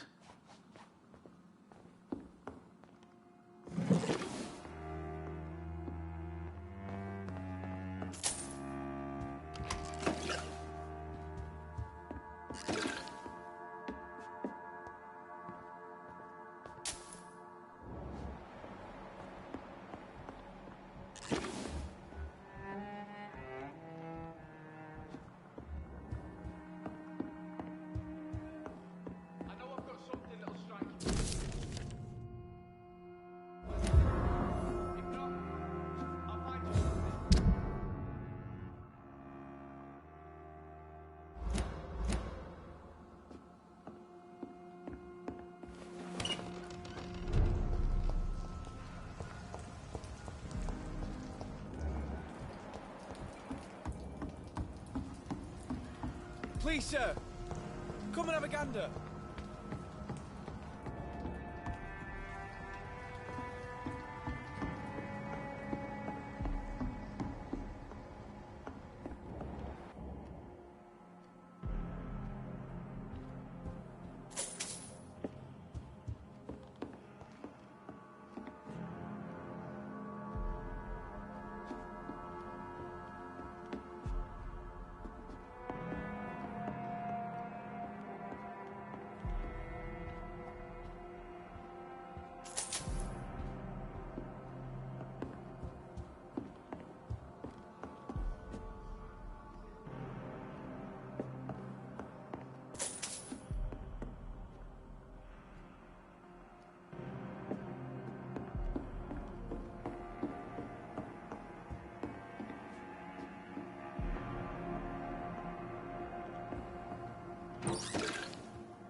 Please, sir. Come and have a gander.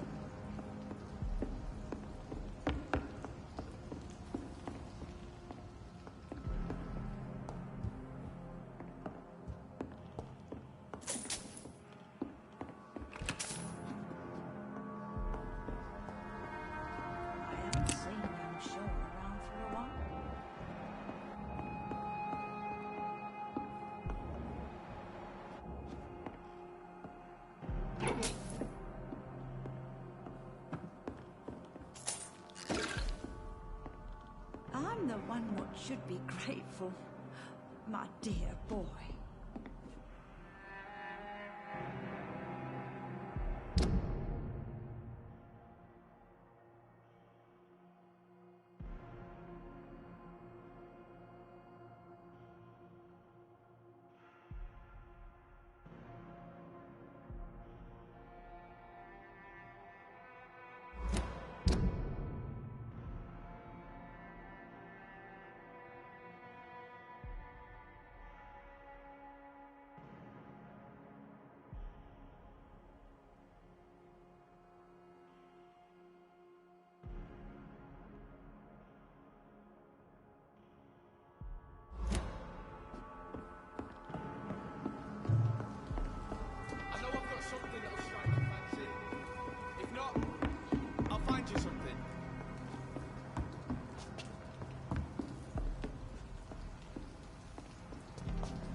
Sir, come and have a gander.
It's locked, all right.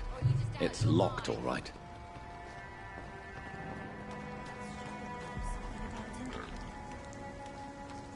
Good evening, miss. I'm Dr. Jonathan Reed.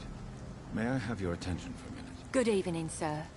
My name is Giselle Paxton, but I don't have time for men like you. Have we met before? No, but I just need to look at your fancy clothes to know that you must be desperate to visit the docks at night. That's quite judgmental of you. Sir, I've led enough strikes when I had a job to identify you as an enemy of the working class.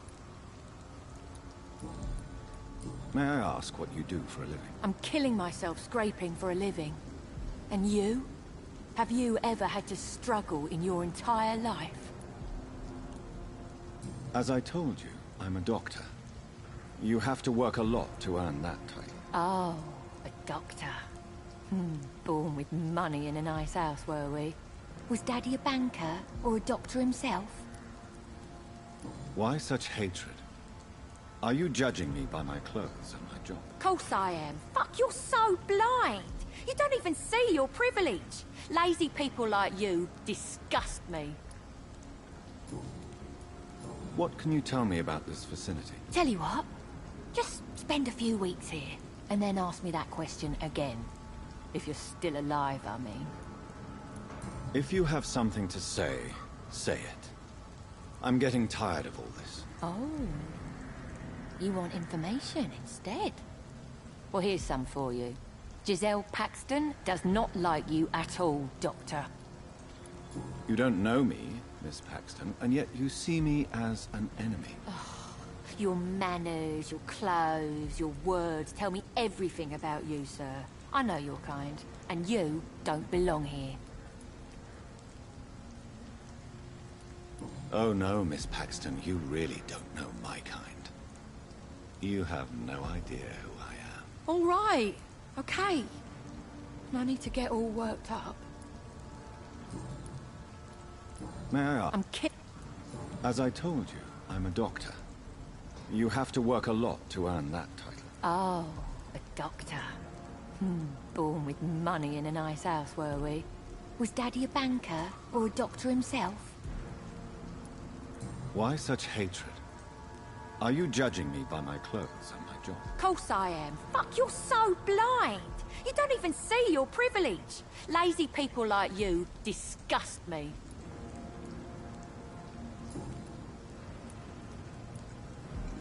What? Tell you.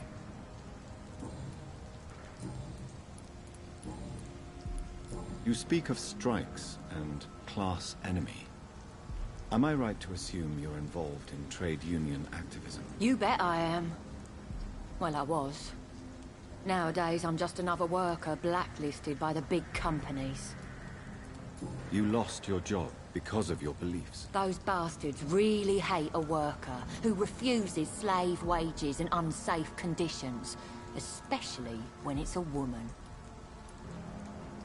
Isn't the whole point of trade unions to help workers in need? Why don't they support you? A few nights back, I lost the money my companions had asked me to hide. With me and my sister being penniless, they thought I stole it. What really happened? I drank too much that night. Strange men saw me count the money in that bar. Some sort of militia in uniform. I'm sure they robbed me.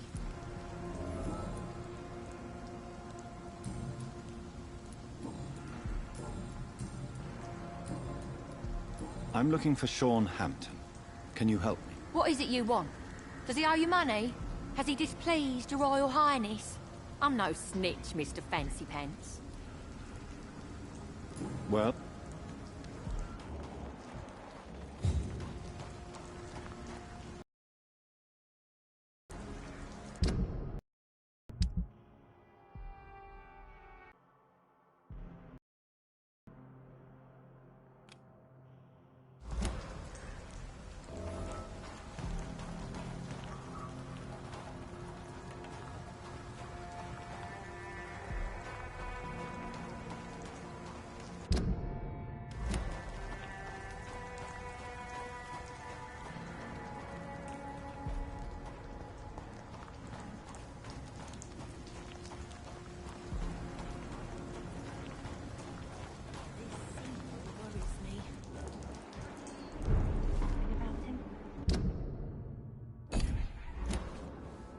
Good evening, miss.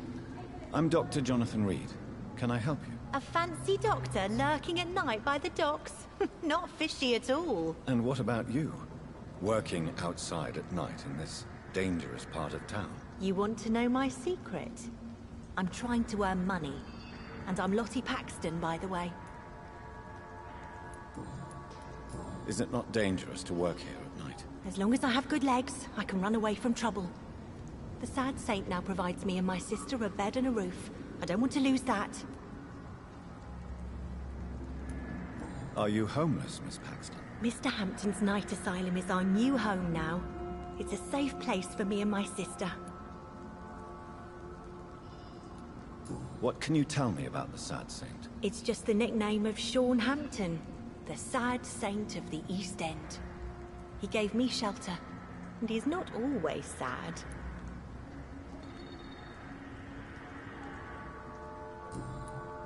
What can you tell me about this place? How are things here? It may be okay for a strong girl like me, but a dandy doctor from the city like yourself, you better watch your back, Mr. Reed.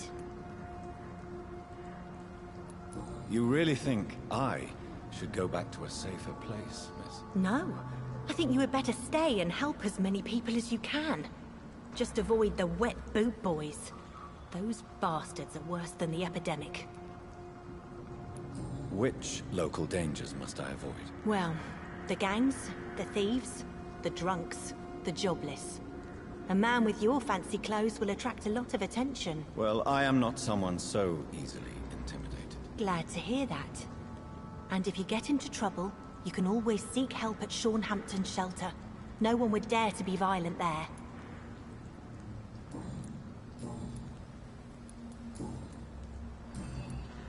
I'm looking for Sean Hampton. Can you help me? Mr. Hampton must be in his office at the night asylum he manages, I suppose.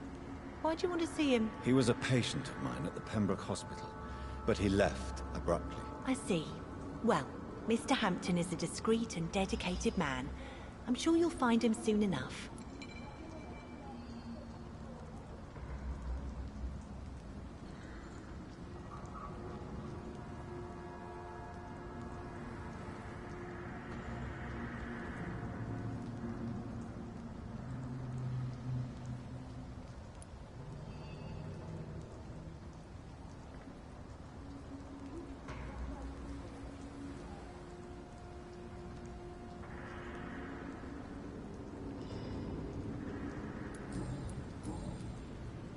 Good. Come now, Lottie. There is still much work to do.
This could be the public house Giselle Paxton mentioned. I should investigate further.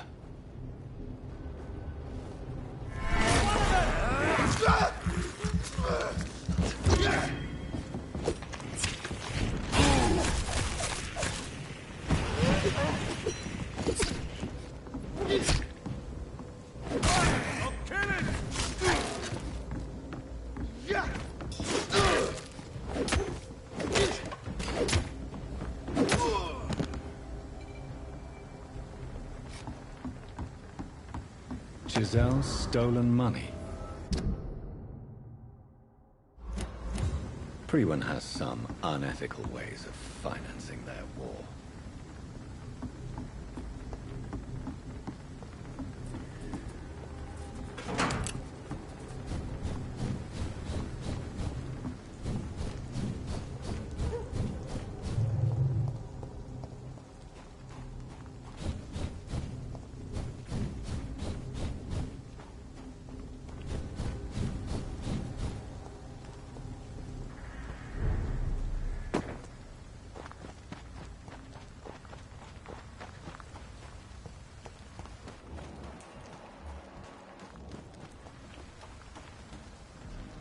You again? What do you want? I've identified the men who stole from you. You were right. They were members of some self-proclaimed militia. I knew it! Did you find the money, too? Yes. Here it is. They thought they could finance their activities with it. I never thought a man like you would be kind enough to... I misjudged you. Badly. Well, thank you, sir. Will you give the money back to your comrades, then? Fuck those bastards who fired me. I'll give the money to Miss Gillingham. Her son Jack was a friend of mine. He was killed recently.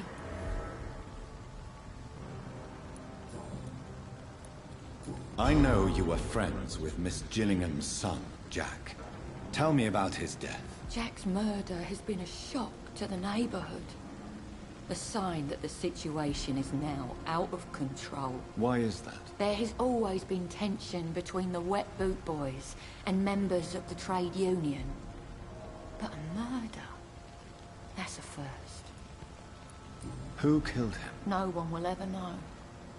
One thing is certain. While Jack was alive, I had one less reason to drink. Why does that upset you so much? I wish I had found the time and words to tell him how important he was to me before it was too late. Another failure for Giselle Paxton. Well...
Good evening, Mr. Throgmorton.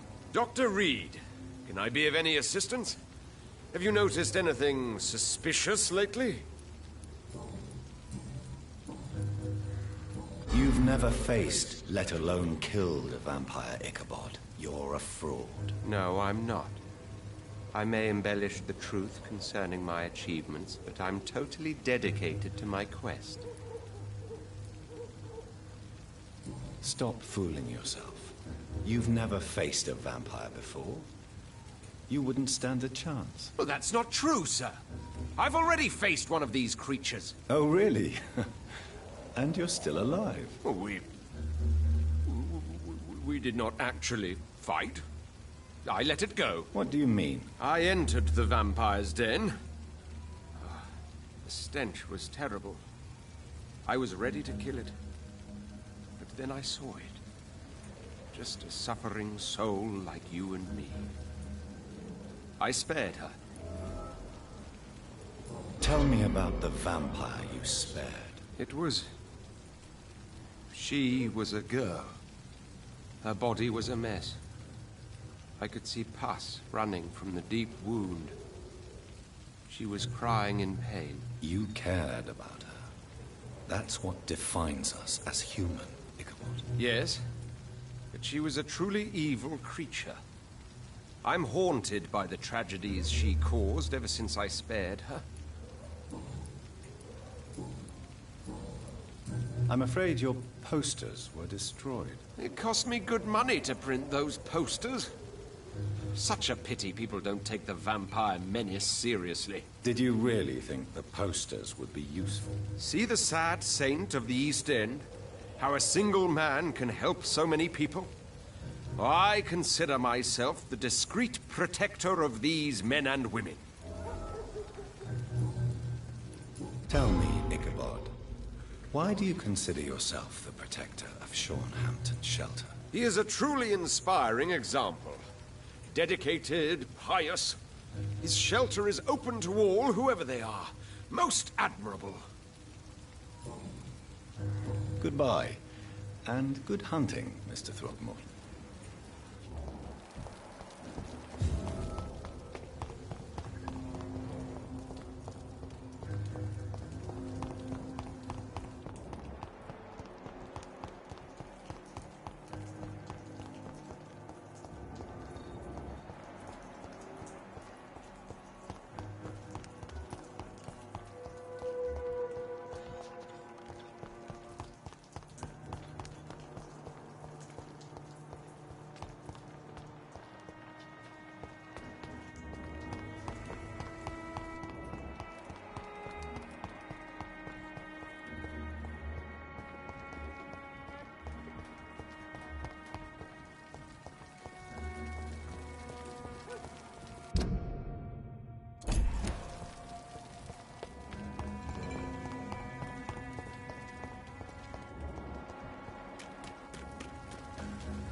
Yeah!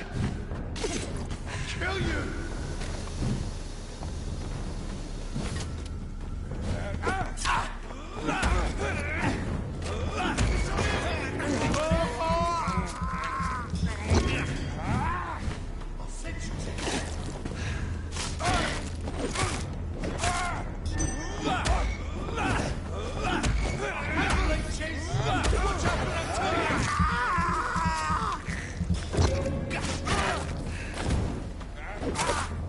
Fuck, he's dead! I'll send you to hell.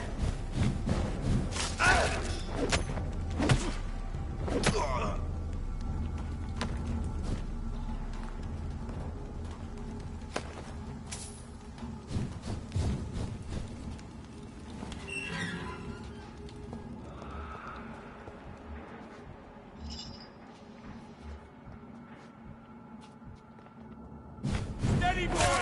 We've got one of them!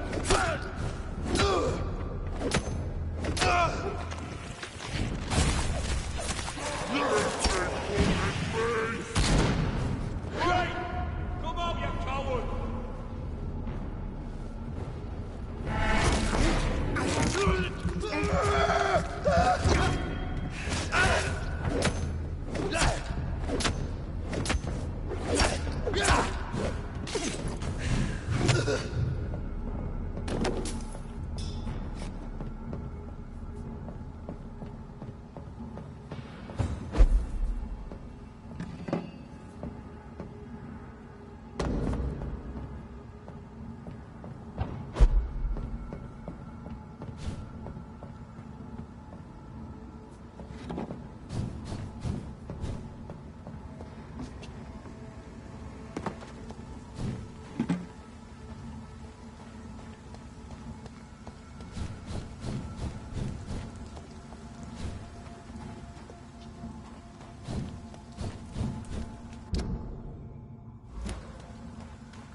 Stupid beast!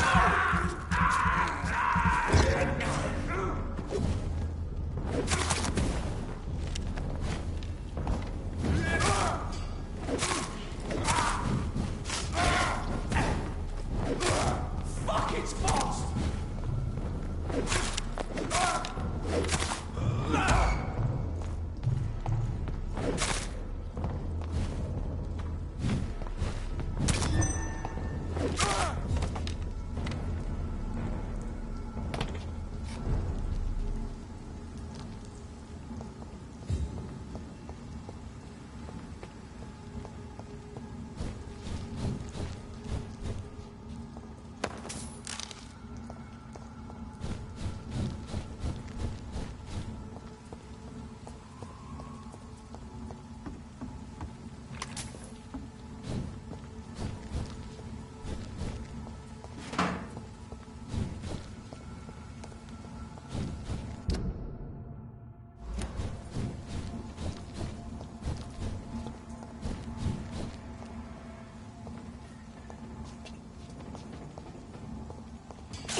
filthy fucking beast!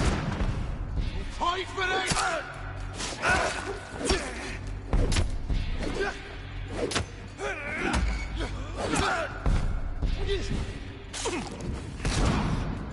You're mine!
It's locked, all right.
Glad to see you again, Mr. Reed.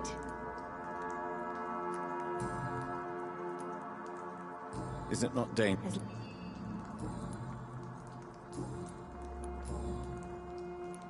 Lottie, Tell me about the Wet Boot Boys. I know they've threatened you. Edwina Cox wanted me to provide her with information about Mr. Hampton's resources. I refused. Is that not dangerous? Fuck them and their lies.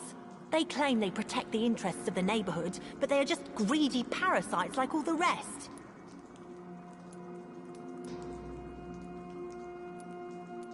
Are you sure you're not confusing courage with temerity? You sound reckless. Don't try subtle wordplay with me, Dr. Reed. Sometimes a woman's principles are all that keep her standing straight. Lottie, tell me about the death of your mother. Giselle killed her. Plain and simple. She killed her with her daily whims, her laziness, and her complaints. That's quite a statement. You can't kill someone because you're fickle. Mother was very ill, but I forgave Giselle. What I couldn't stand was how she cried at her funeral like she was the one left alone. Perhaps your sister is not as tough as you are. I know that, and I don't blame her. It just makes me sad that my own sister is the person I understand the least. Giselle is the only family you have left. Don't you think it's time you forgave her? Sometimes words are harder to forgive than acts, Dr. Reed. Goodbye, Miss Pack.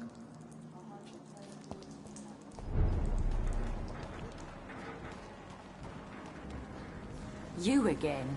What do you want? Giselle, I know you sleep at Sean Hampton's shelter. What can you tell me about him? He provided a roof for me and my sister. I am grateful, of course, but he gives me the creeps. Why is that? He's always sad, like he's about to cry. He's always asking us to get closer to God, to give ourselves to the Lord. Creepy. Giselle, tell me about the death of your mother. After our father died, Mother worked so hard she made herself sick. We spent all the money we had on useless drugs and doctors. It was hell. Hell? What do you mean? The three of us were exhausted and desperate. And when I'm desperate, I tend to get angry. And I'm hard to live with. Lottie said I killed Mother.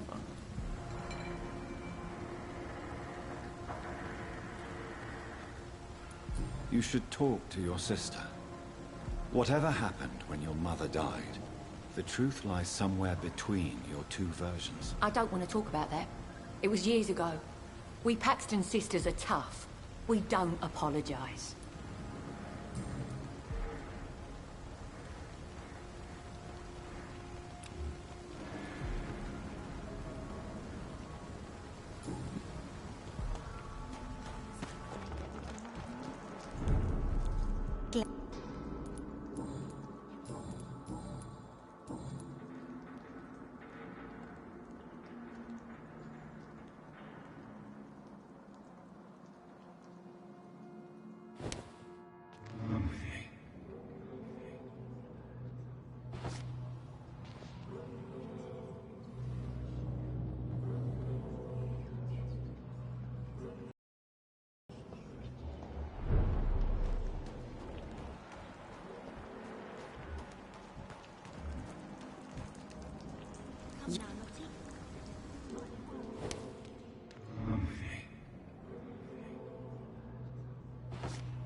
What a waste of life.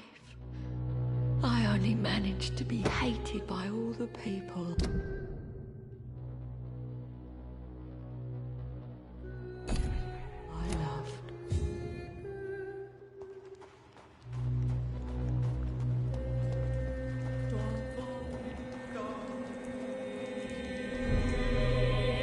to see you again. Goodbye, Miss Packard.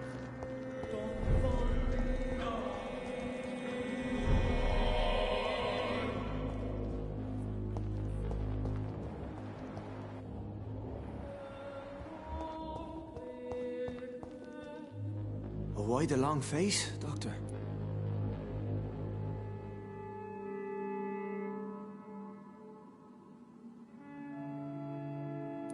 How dare you welcome me as if everything is the same?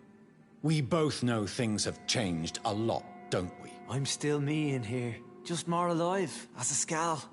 It's a new beginning, Doctor. Since you left Pembroke, the amount of blood that has been shed, it's hard to believe you, Sean. Ask what you will. As the Lord is my shepherd, I will not speak a lie to you. Aren't you afraid of what you've become? We are blessed, Doctor. Can't you see it? The Lord has made us able to walk amongst the plague and aid those that need it. Do you think this is a blessing when God's own house and holy symbols repel you? If that is your burden, Doctor, so be it. But I do not fear the cross, nor am I forced to take the life of another. My kind doesn't share your imperfections. But you must drink blood now to survive. No, not your scripture. Whoso eateth my flesh and drinketh my blood hath eternal life, and I will raise him up at the last day. So saith the Lord. I only need to eat flesh, no blood. Why return here? This is my home. These people are my flock. You will always find me where I am needed. Wonders never cease. Skal managing an asylum. And what of you? A vampire doctor? Meals laid out before you. Yet you restrain. And what about William Bishop? He tried to take care of you. But this hunger, this thirst, cannot be restrained. Alas, poor William. He had a good soul, but was weak in spirit. He could not shake the thirst for booze, never mind blood. But have faith, my will is far stronger than his. Why did you kill Miss Jones at the Pembroke Hospital? Killed old Harriet? You must be mad, Doctor. Why would I do such a thing? So you claim Miss Jones' death was not by your hand, nor the other incidents at Pembroke? Though Harriet was an angry, spiteful woman, she was one of God's creatures. I have nothing but love for all he has made. But you were close to her. Of course. But she was lost, separated from the fold. She did not see the hand of the divine in my blessed condition. People have been murdered. I've seen the blood. I don't believe you can be trusted. Have a little faith, Doctor. If you will follow, I will guide you to the light. How do you plan to do that? Take this key of the old sewers. The entrance is by the riverbank, south from here. There you'll find all the proof you need.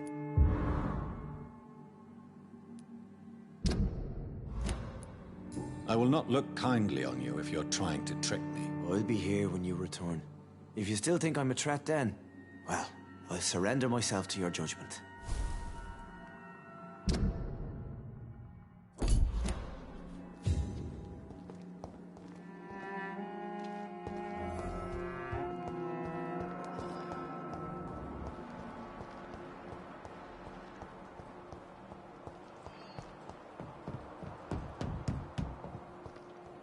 It's locked.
Over there!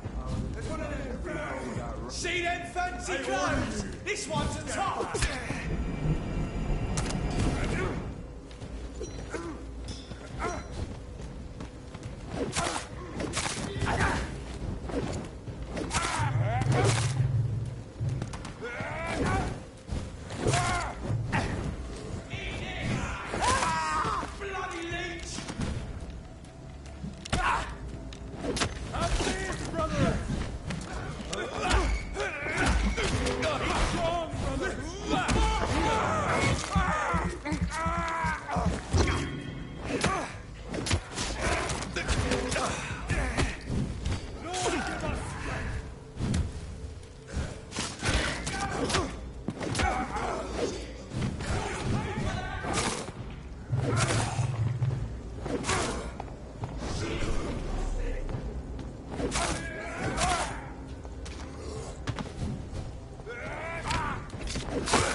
That doesn't work.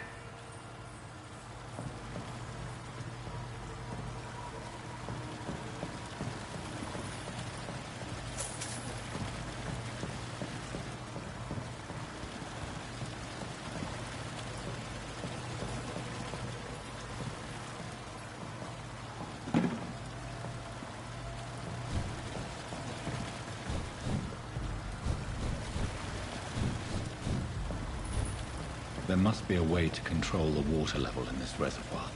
I need to find a wheel.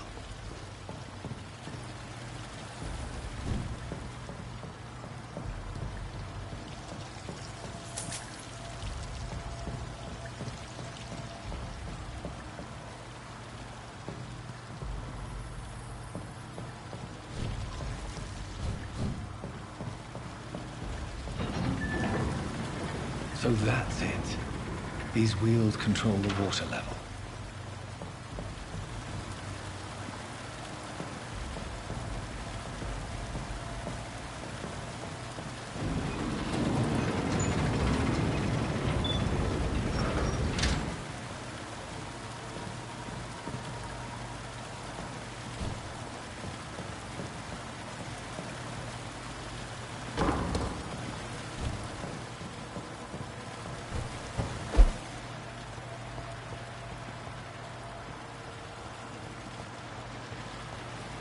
Gate should shut properly now.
This is despicable.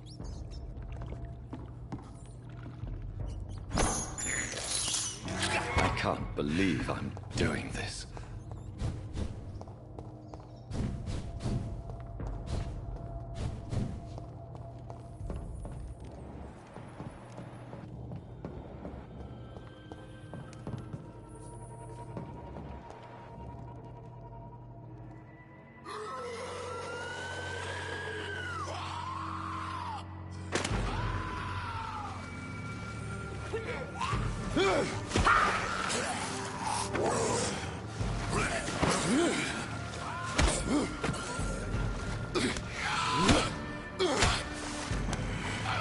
These maggots have escaped the wrath of Ascalon for too long. It is time to purge the sewers of their filth. You again. The one they call the sewer dog. Hold your tongue, newborn, or I'll crush you like a maggot. You've let the beast consume you. Finally! A touch of lucidity. You'll learn to respect the laws of Ascalon! Your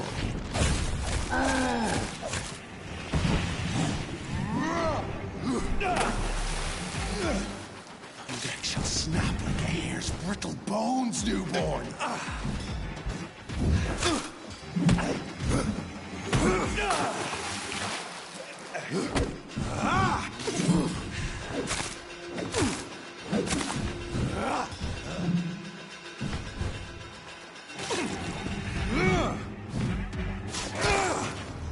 For the banshee, the hand that crushes all!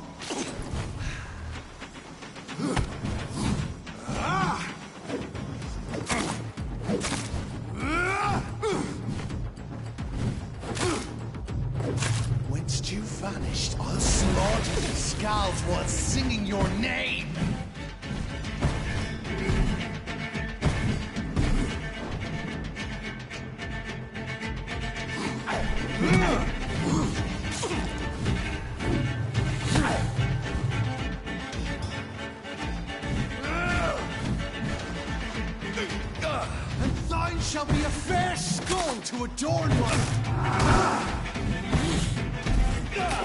How you cannot comprehend.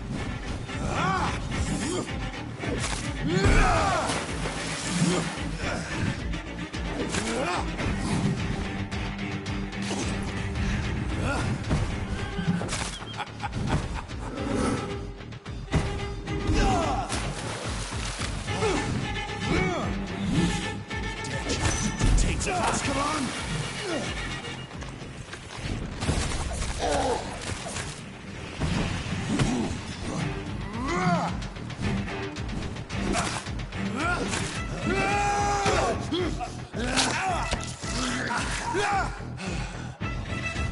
Slow as a snail!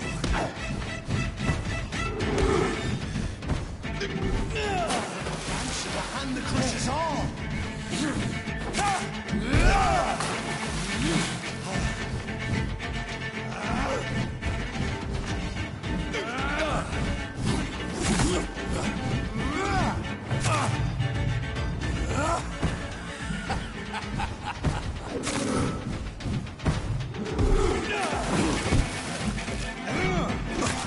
I shall tear thee apart and spill my blood to the pissing wells! Return to your apothecary and needles. Your blood is...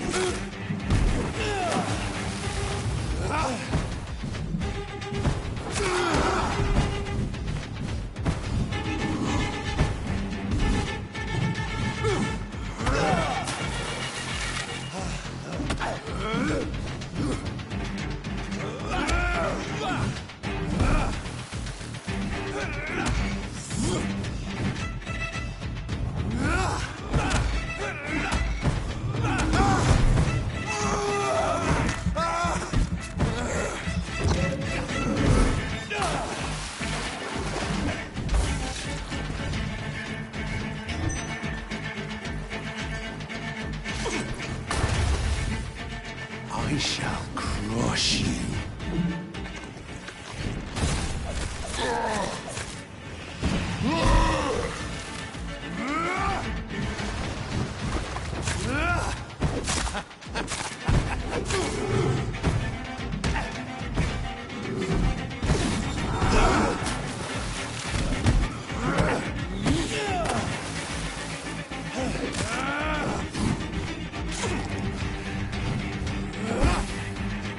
Return to your apothecary and needles. I shall crush you.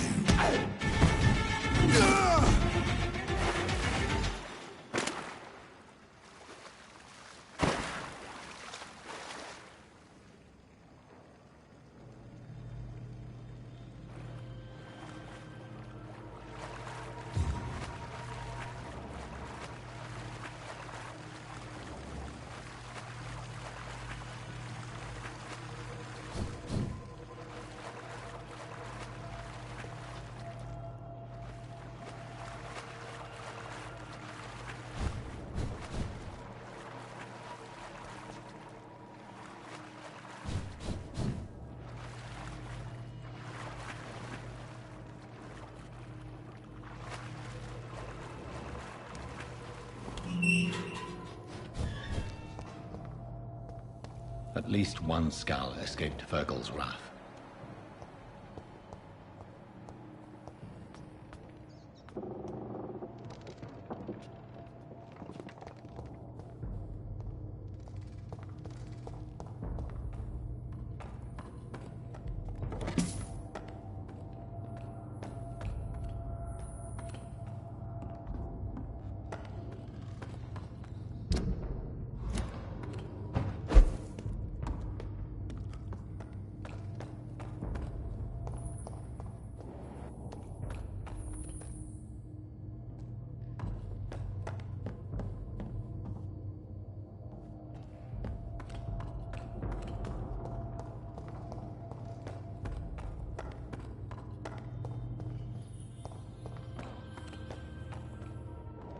How could he have made it this far?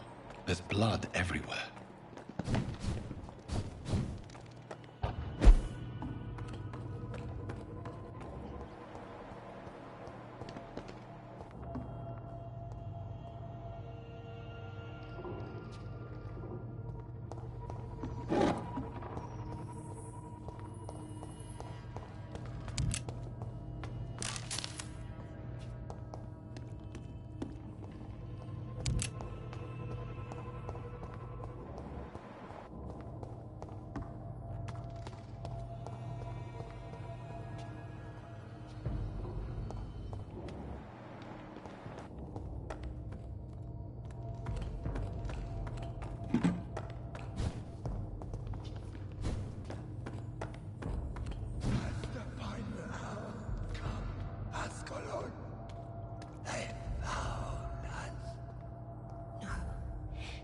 if we are, still.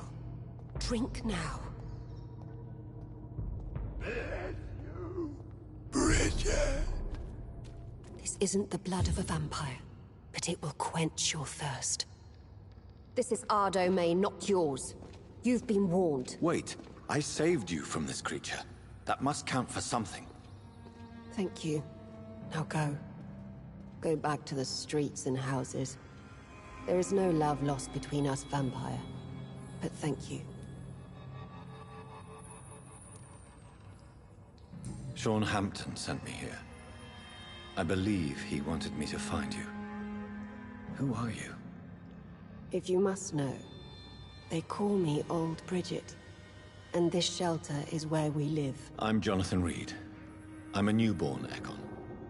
I'm afraid I'm not sure what's going on. I shall not bend a knee, young Ekon, but I sense your pain. Ask, and I will afford you my attention. Why was that creature after you? Fergal is the blunt instrument of the Ascalon Club. His masters would see us dead or turned into slaves, if they had their way. What the hell was that thing? He wasn't an Ekon or a Scow. They are known as Volkod, an ancient offshoot of Immortals. Blood drives them, enrages them. What of this Ascalon Club? Vampire society's elite in the Empire. They make the rules and enforce their judgment upon us whom they see as lessers. So was it you that Sean Hampton sent me to find? Perhaps. The sad saint is kind to us. He must trust you if he revealed our location. He was turned and is now a Scow. I'm not sure he can be trusted anymore. And why is that? Because he's a Skull, he shouldn't be trusted. Who are you to judge? Sean killed a patient of mine. And that's just one of the murders he's being hunted for. If you refer to Harriet, she is now among us and under our protection. Harriet Jones is alive. That's it. That's the proof Sean wanted me to find. I must talk to her. No. Harriet is not alive. But you can speak to her. I must warn you. She is fragile and may not receive you warmly. I don't understand. She is filled with bile and hate. Her mind is sharp as a tack, but her body is so weak. I've never seen its like before. She is resting in a room on the far right of this hideout. Thank you. I will bear that in mind.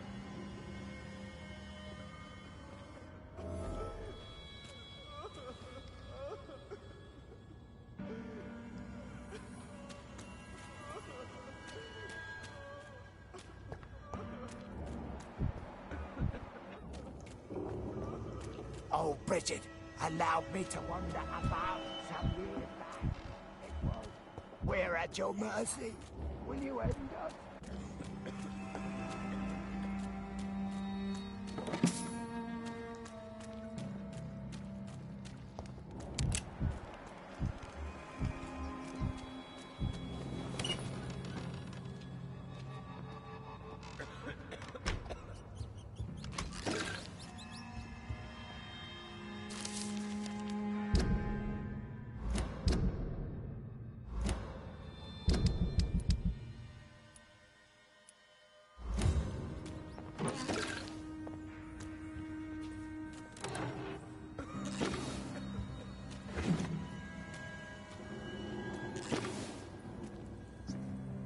Hello, Harriet. Do you recognize me? Yes, you were from the Pembroke Hospital. The young doctor. So full of secrets. I've so many questions I need to ask you, Harriet. If you would. I love questions. As for the answers, you may not like them. How do you feel? I can't see. I can't move. My body's burning. I feel as if I'm dying over and over again. Have you tried to eat or drink something? people here tried to feed me, but I'm just not hungry. I don't have the strength. Does the pain ever stop? It is not pain I feel. It's like I can't stop feeling every inch of my body. But at the same time, each muscle and bone is the wrong place. Your room, the blood. What brought you to fake your death in such a gruesome fashion? To see if I would be mourned. Why flee with Sean Hampton? Oh, it's always a pleasure to see a saint fall to sin. But the coward still won't kill. Do you take pleasure in causing so much pain and sorrow? Nobody gave a damn about me. Not a tear shed. Poor Harriet. Always the discarded. Why did you come here? And why not? This is where I live now. Leave me be. Will you respect old Bridget's wishes? Will you obey her? Bridget is kind. She only needs to keep me fed and I'll be good. So you desire to stay here? Yes, I'm with my own kind. Birds of a feather, so to speak. Poor Harriet. Always alone.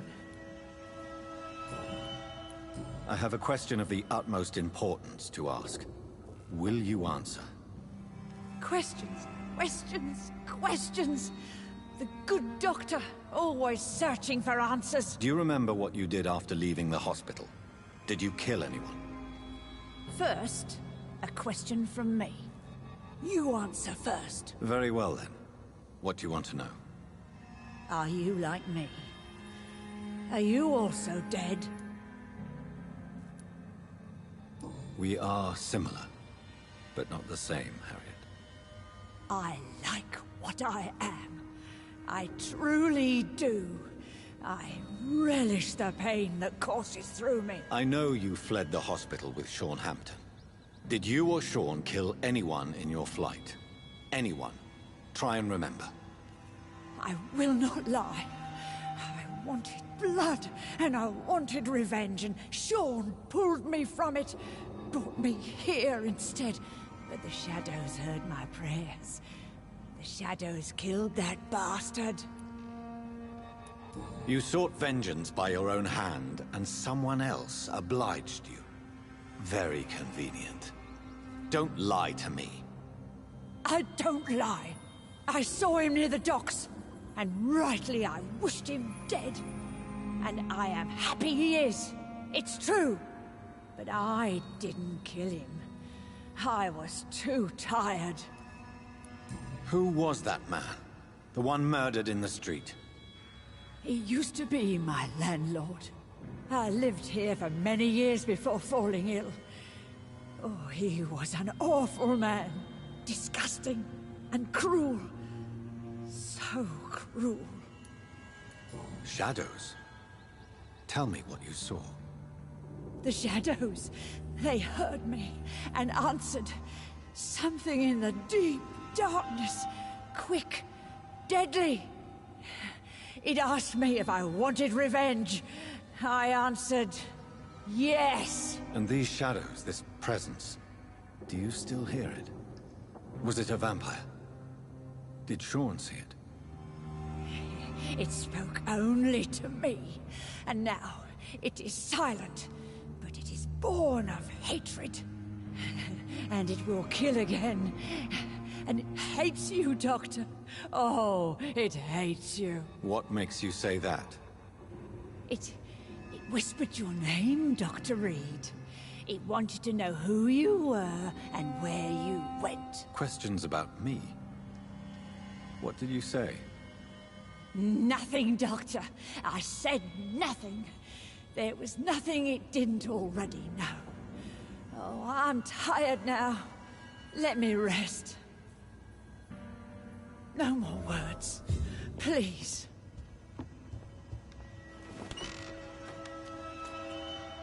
Have you found the answers you were looking for, young Ekon? There is too much left unanswered.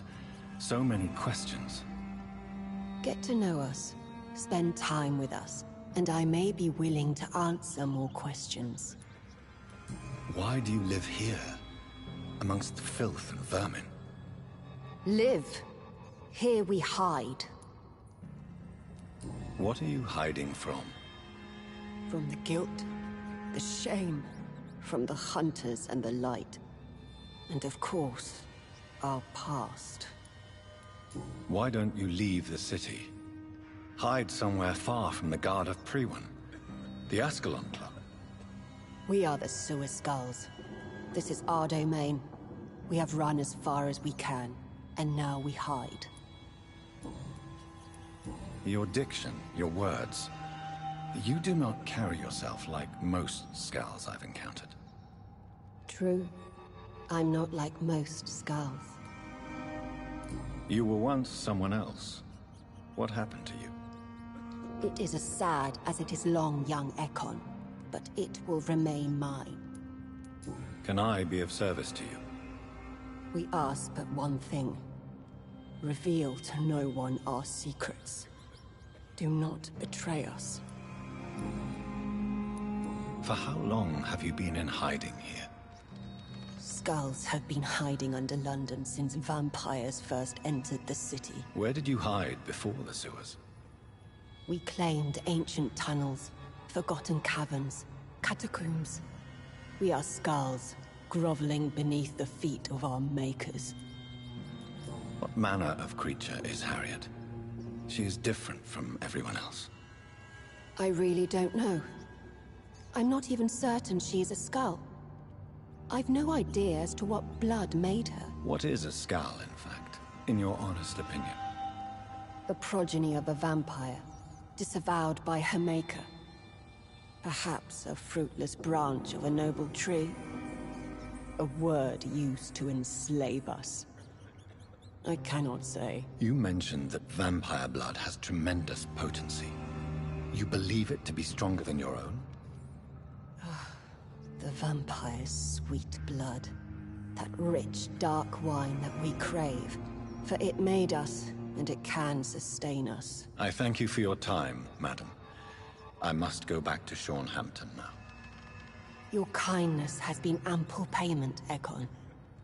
To protect us, I'll close the access to our hideout, but you can use our shortcut to reach Mr. Hampton's shelter. Just follow the arrows. Thank you, old...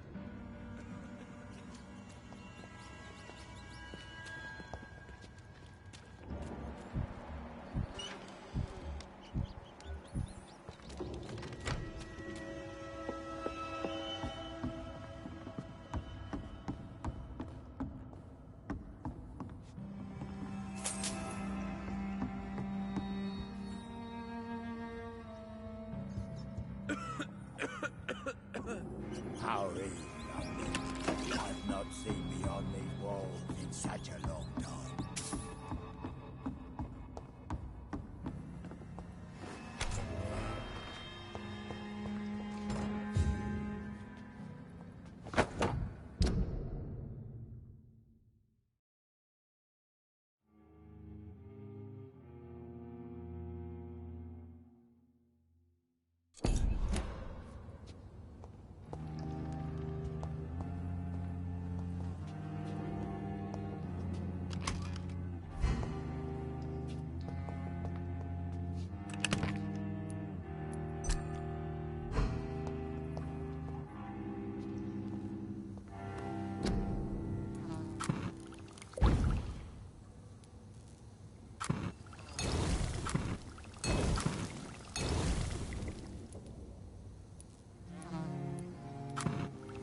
We're at your mercy.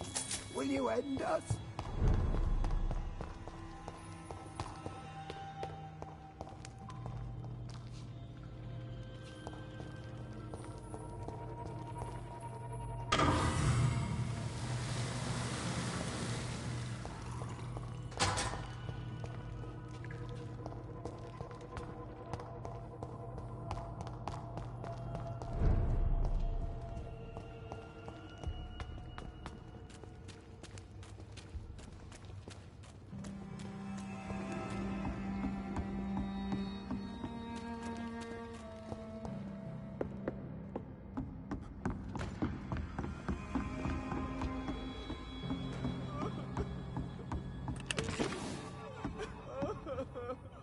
Eternal gratitude for your protection, Master.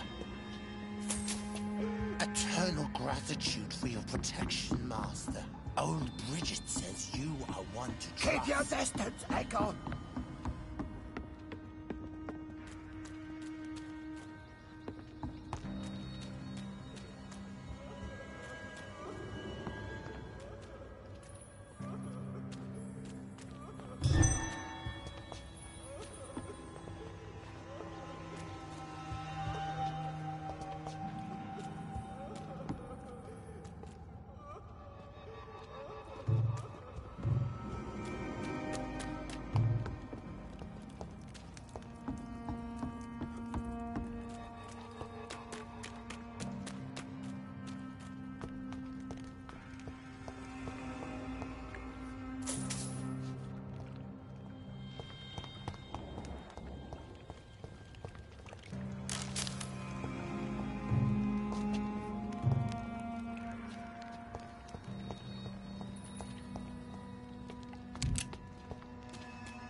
Are you all right, sir?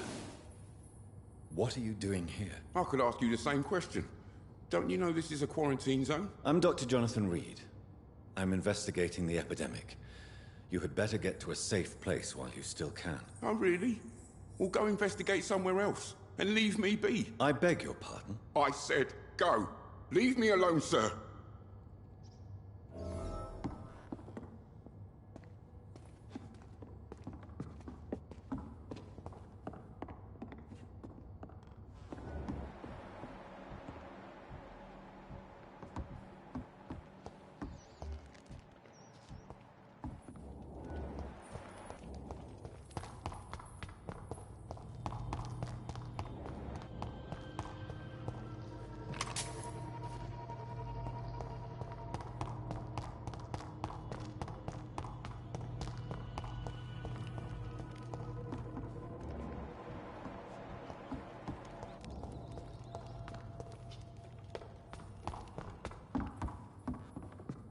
Rodney, you're the man who killed that gang member, are you not?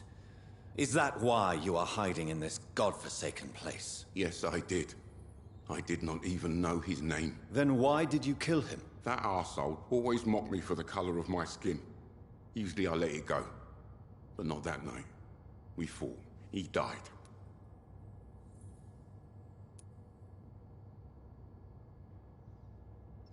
Unfortunately, I have met several murderers during my lifetime. You don't look like them. I can tell you're no cold-blooded killer. You're right, sir. At first it was just a simple argument between us. But the man had a bad fall. Believe me, Rodney, you won't survive here long. No matter what you did, you must go back to where you used to live. I'll go back to the docks then. But if I die, remember that the blood of Rodney Grader will be on your hands. I'll go.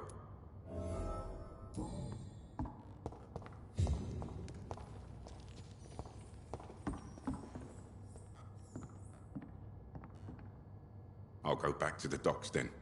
But if I die...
It's locked, all right.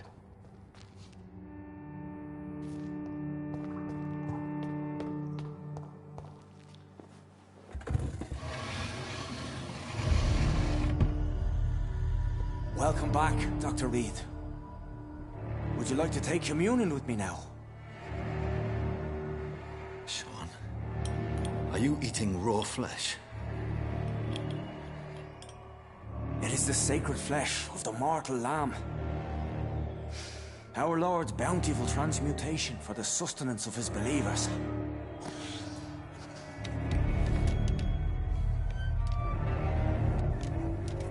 Thank you, Lord. I am your most humble servant. So, true to your word, you waited for my return. I told you, Dr. Reed, I was a man to be trusted. Did you have words with the poor Harriet?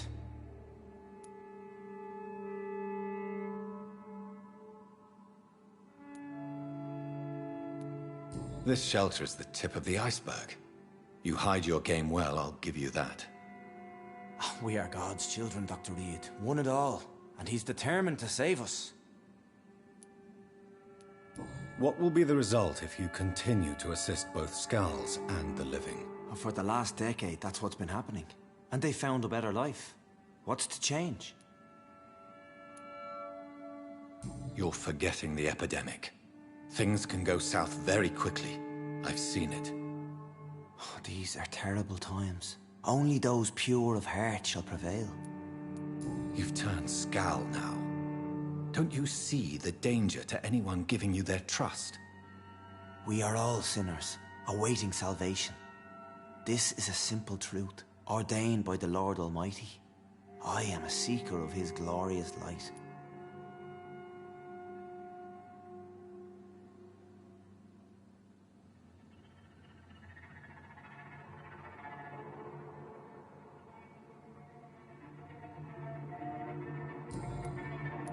Does this place belong to you? How can you be so certain you can keep it open? This warehouse was once property of the Dawson family, but has been bequeathed me through donation.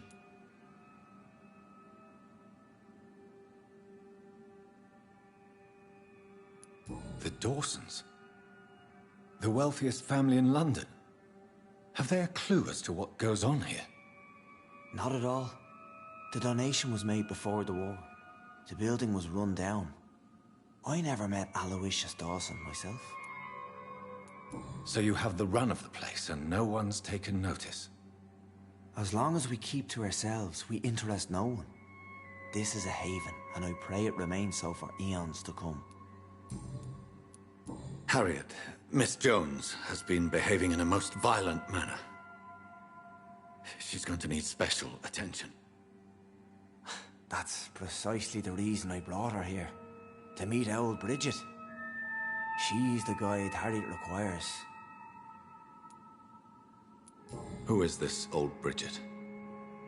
I don't know, Doctor. She rarely speaks of her past, but I know she has a long one. She's likely the oldest soul in the city.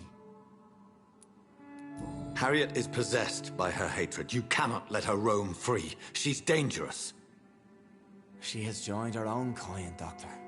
Old Bridget is a saint to the younger Scals, guiding them to salvation and peaceful existence.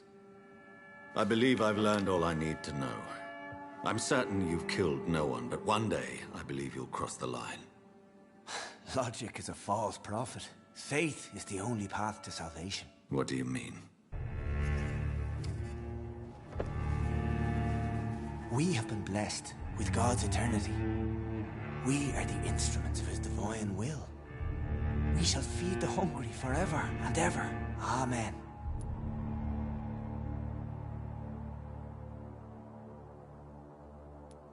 I haven't the luxury of being able to satisfy my hunger on staunch blood and lifeless flesh. Give yourself over to God, Doctor. Expel your urges and kneel before the Lord in praise. These urges... You know the hunger will never be satisfied.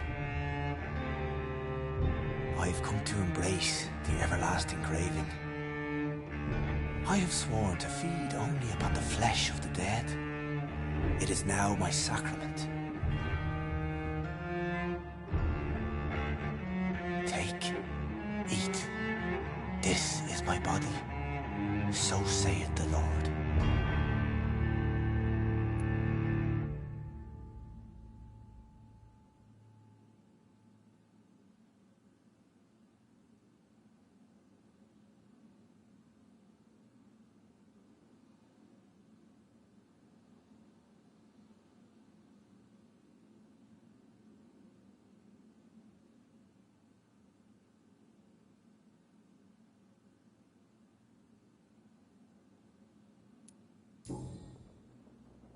I really would like to believe your fairy tale.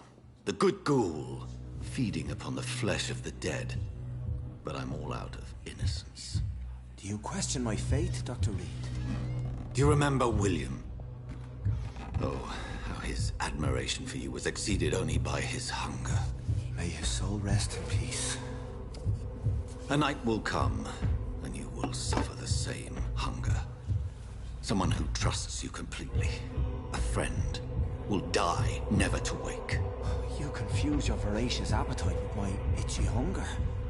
I would never kill a friend, nor an innocent. I believe you've discovered our defining difference. No! I can't!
Another corpse thrown in the streets.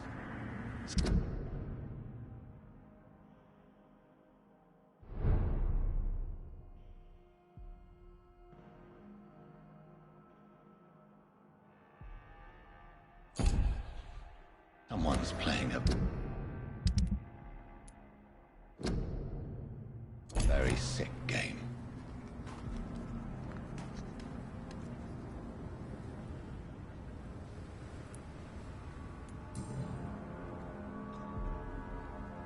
I know this brooch. This is my mother's. A birthday gift from father.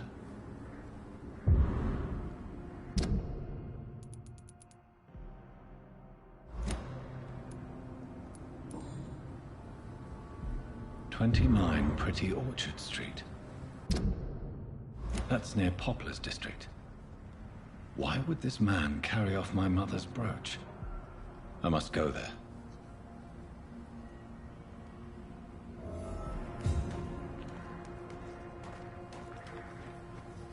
Good evening, Mr. Throgmorton.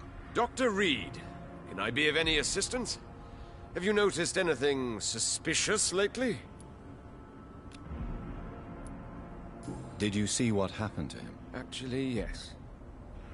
He was thrown from the roof like a vulgar log. Why is it that you sound so afraid? You didn't see it. He was dead before he hit the ground. The strength required to do such a thing, well, it beggars belief. Who could have done that? Who? Well, a vampire, of course. Look, bite marks on the neck and lacerations here. There is definitely a vampire close by. Good. Glad to see you again.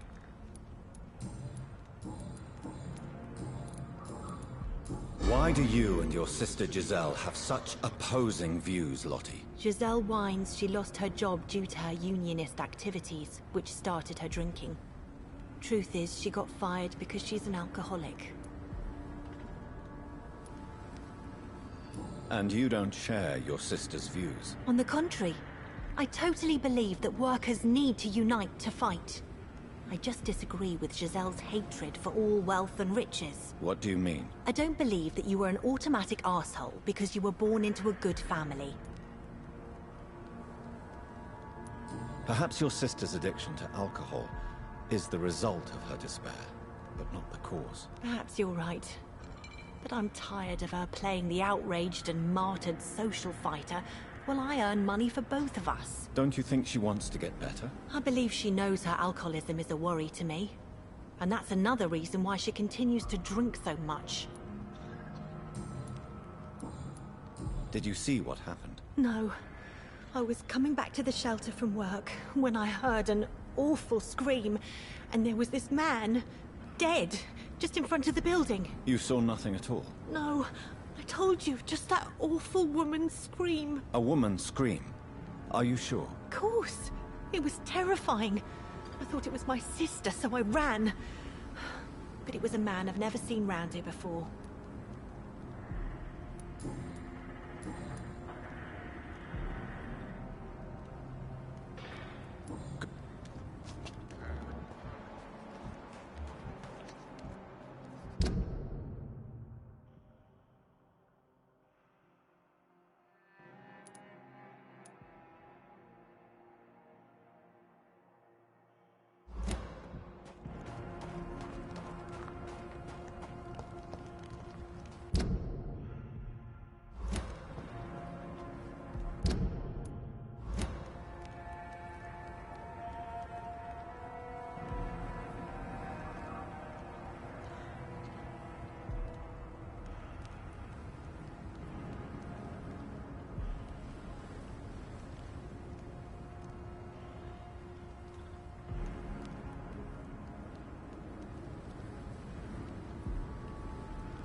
Have you found the answers you were looking for, young Ekon? There is too much left unanswered.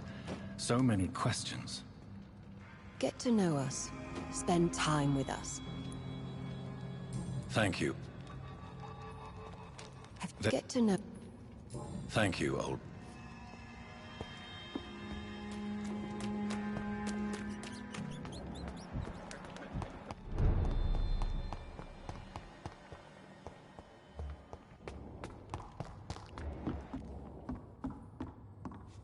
I'll go back to the docks then.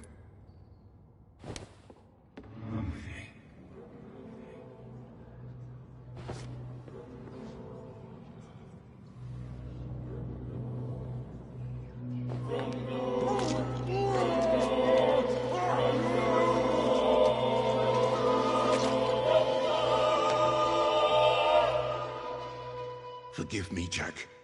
If I had stood by your side, we both could have changed things for good round here.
29 Pretty Orchard Street. This is it. What's in there for me? There's been a fight here.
Where does this blood trail lead?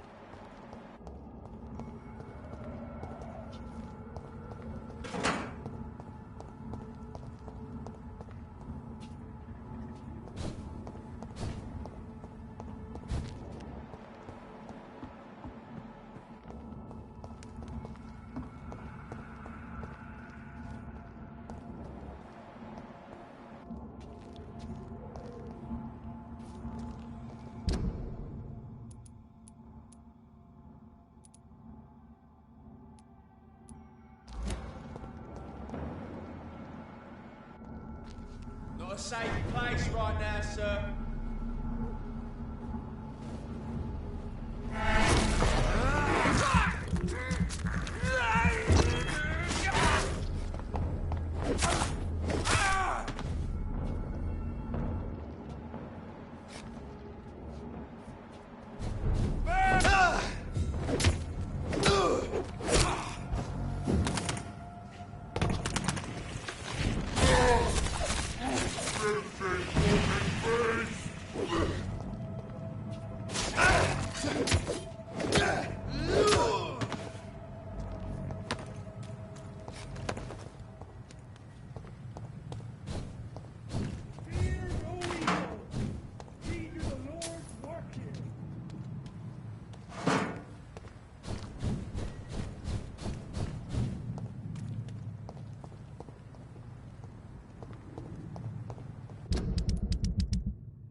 You're lucky to be... This...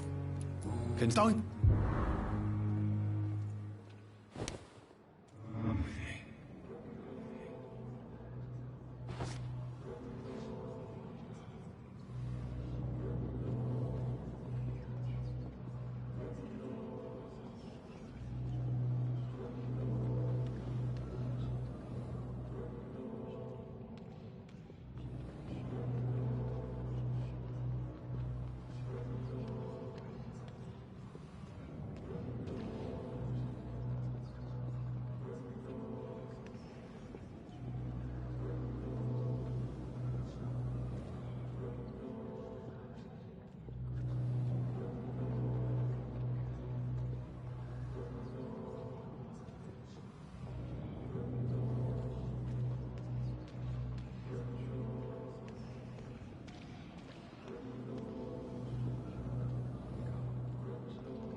Killed, extorted, stole.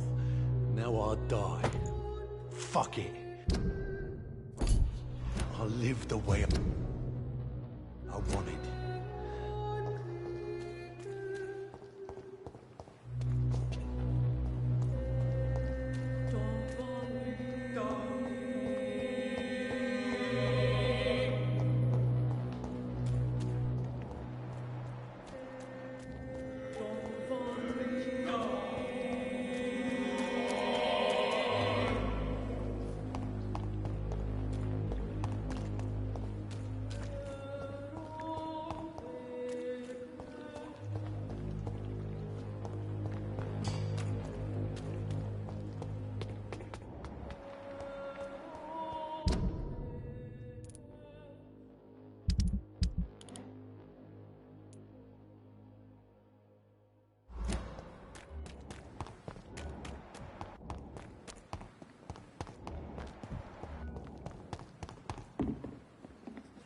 It is good to see you again, Jonathan.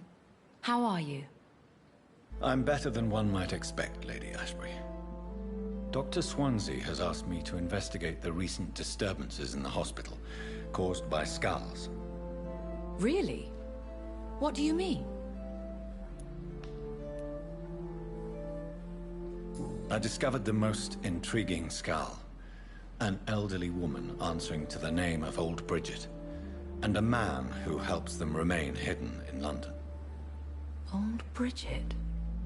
Peculiar name, I've never heard of her. Skulls of London have gone into hiding. Both mortals and immortals plot their extermination. Yes. Skulls are the orphans of the Vampire Society. They are the shame of their genitors. A disgrace to the vampire that created them. According to Old Bridget, skulls can lead a peaceful existence like us. They are even able to nourish themselves by feeding on corpses and the flesh of the dead. How vile. Please, Jonathan, let's change the subject. There is something ominous closing around me, Lady Ashbury. Something spies upon me from the shadows. Something cruel and wicked. Whatever do you mean, Jonathan?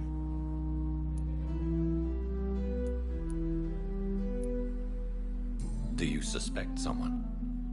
I don't know, Jonathan. I steer clear of vampire politics, especially whilst hunters roam the city's streets. If Sean Hampton and Harriet were not the guilty parties, then who? I saw the bodies and the blood. Your rebirth has not gone unnoticed, Jonathan. Be extremely careful. If you get in the way of an immortal's plans... Goodbye for now, my...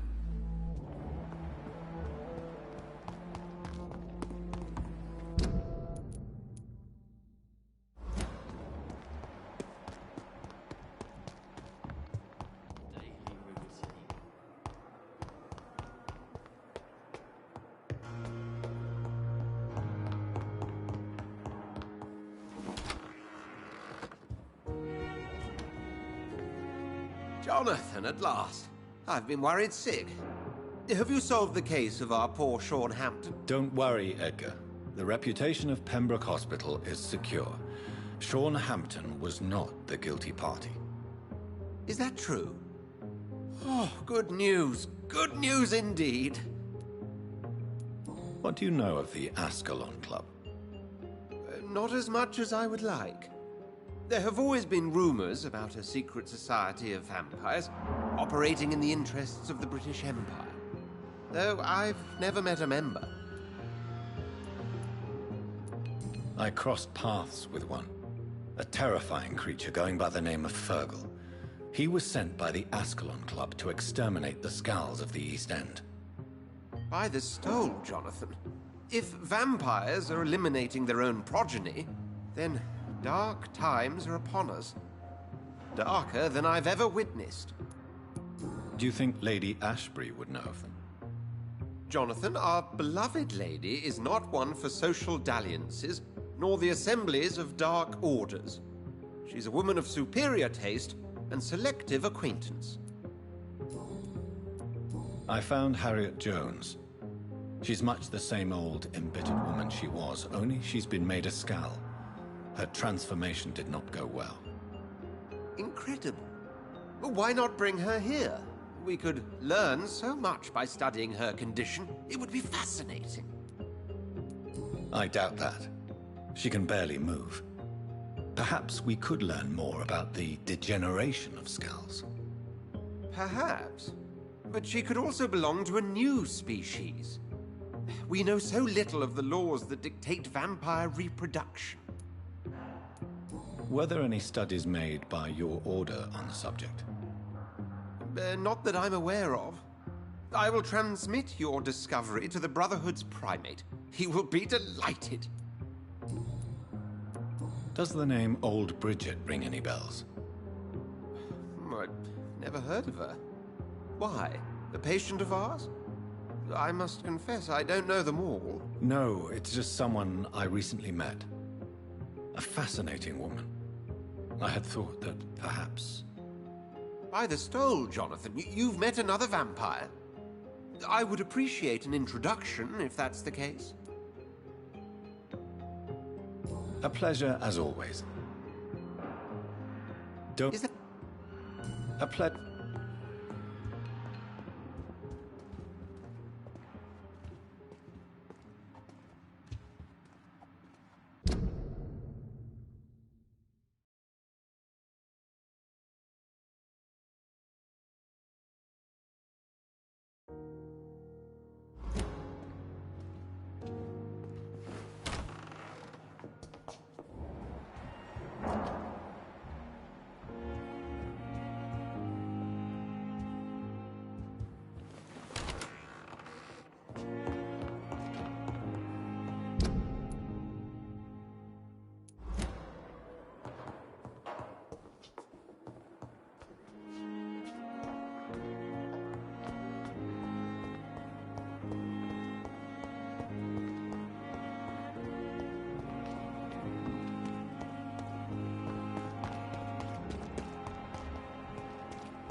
The marks on this woman's neck were made by the fangs of a vampire.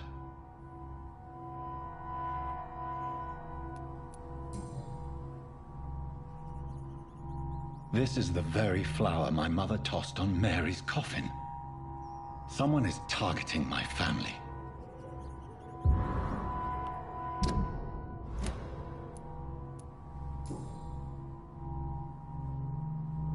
Only a golden watch in her pockets.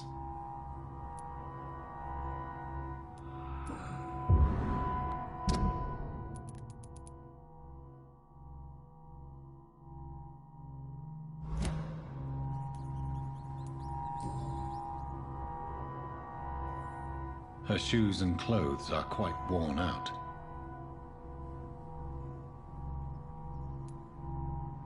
I see you.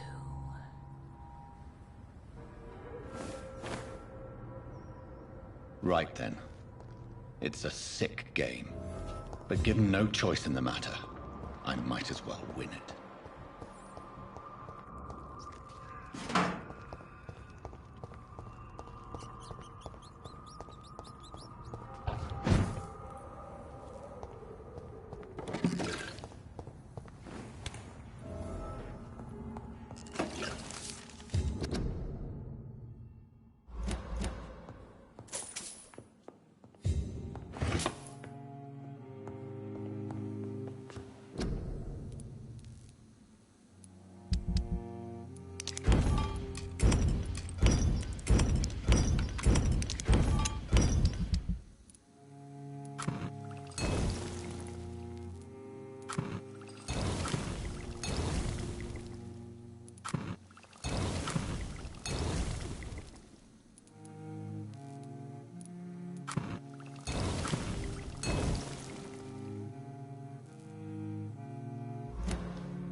I won't let you escape.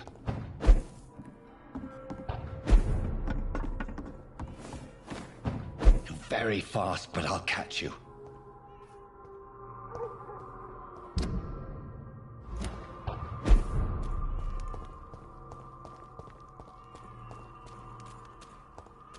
They've all been butchered.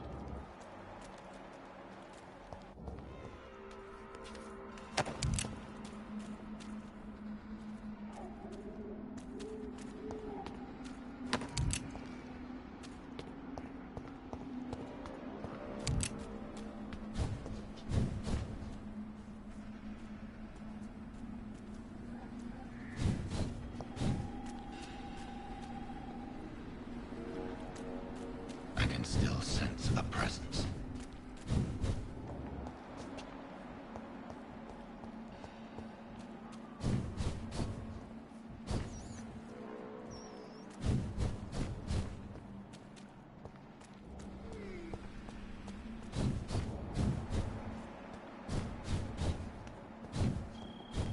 Come to me.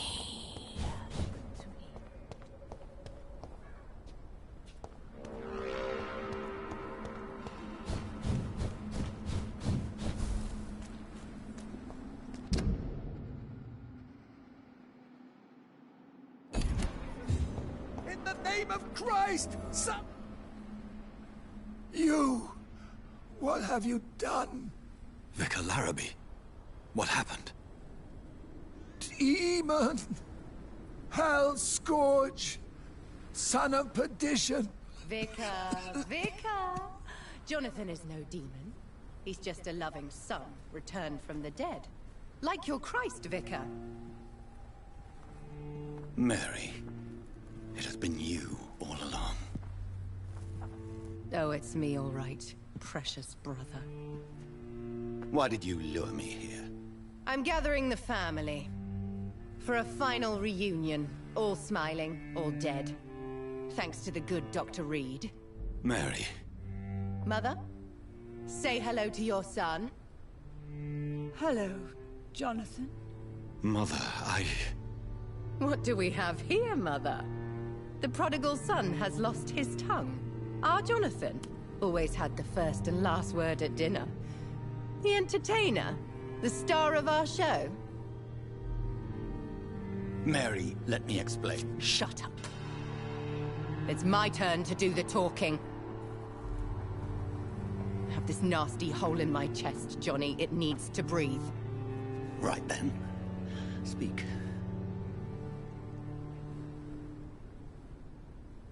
My prayers went so long without an answer. My husband killed in France. My child carried away by the flu.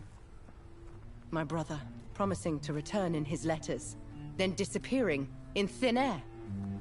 I went from hospital to hospital, cemetery to cemetery, grave to grave. I've lifted every stone in London, searching for an end to the nightmare. And there you were, in front of me, on a dark pier. It was the hunger. You know it now as well. The joy to have finally found you. I longed for your arms, a final happy ending to so much tragedy, to tell me all would be well again. As you did when we were children. It was this filthy dock where you greeted your sister. I dug a tunnel from my grave with my fingers and teeth.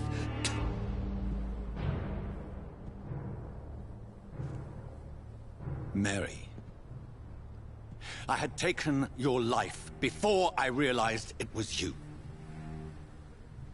I tried to kill myself. But you failed in your attempt. We cannot die, can we? We are a plague. I've watched you, Jonathan. You pull the strings and sever them. I've done what I had to do. I did not choose this fate. But I will have my answers. Ugh. There are no answers, Doctor. There's nothing left but pain and lies and treachery. Mary, wait! Time to go, Mother. Give my regards to my son. No! No! No!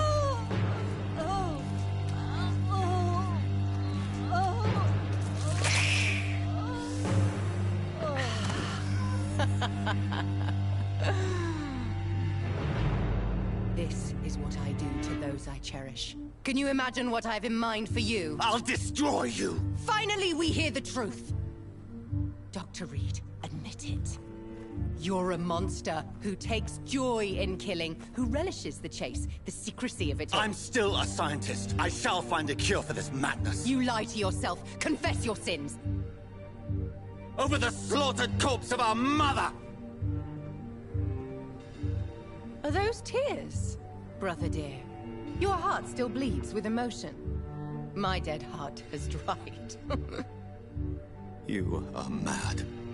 Oh, so that's what I am, Doctor. Mad?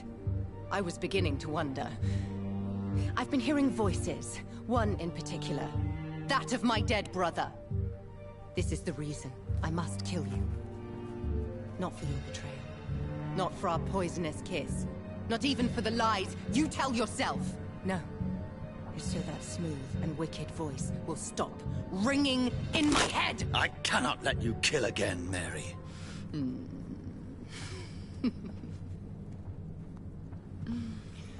Time to die, brother.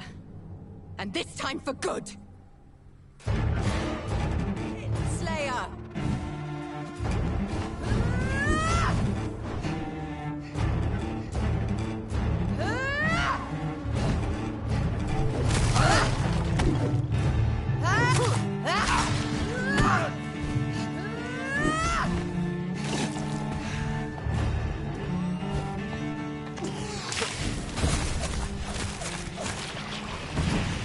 Rest in peace, monster.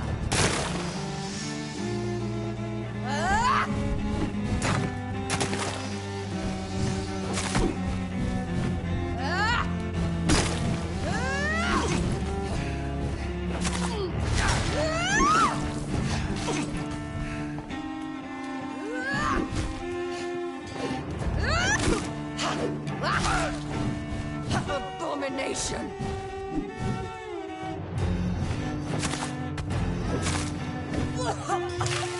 Come to me, Jonathan.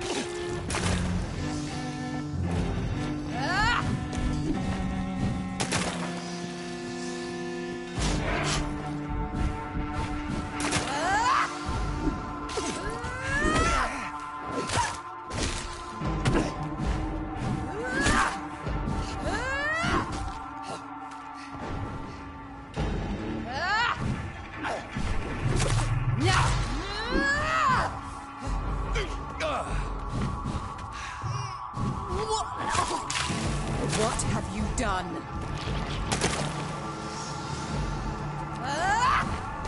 Assassin!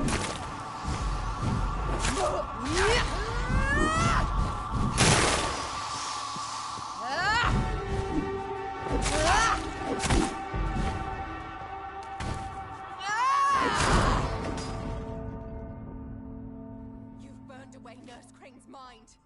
You're a monster!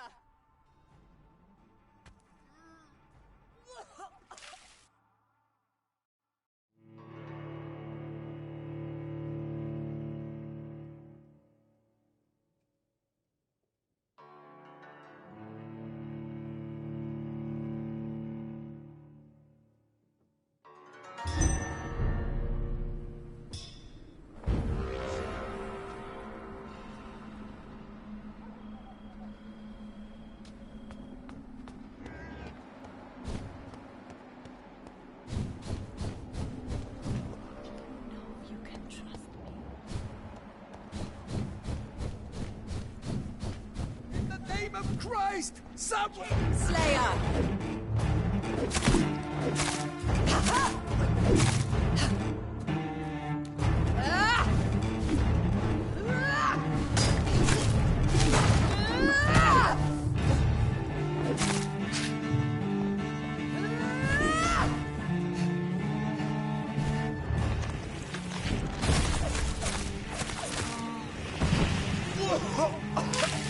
Rest in peace, monster.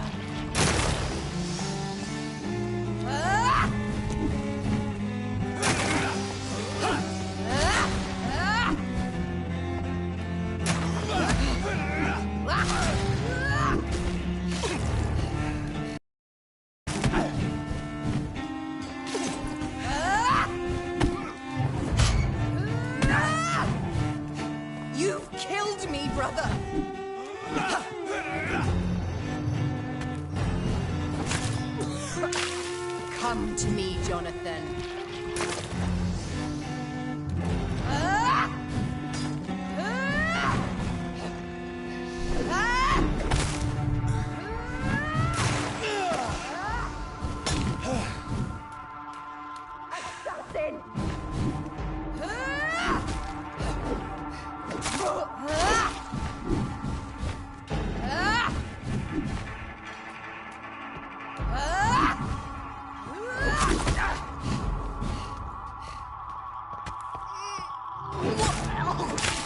What have you done? You left me to rot in this grave!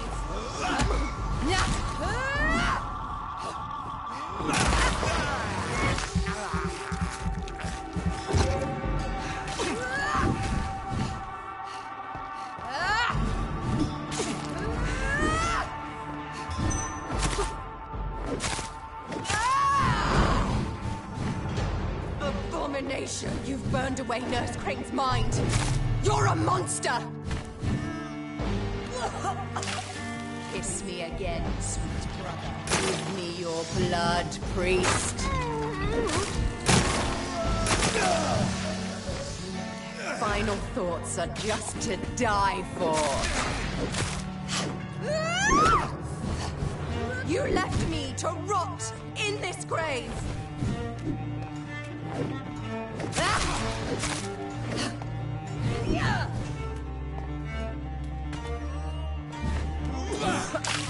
Come to me, Jonathan.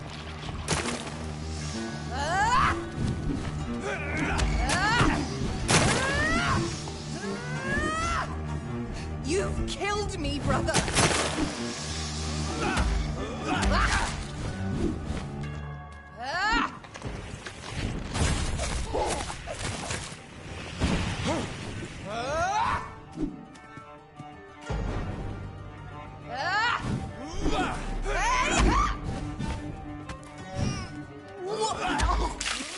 Kiss me again, sweet brother.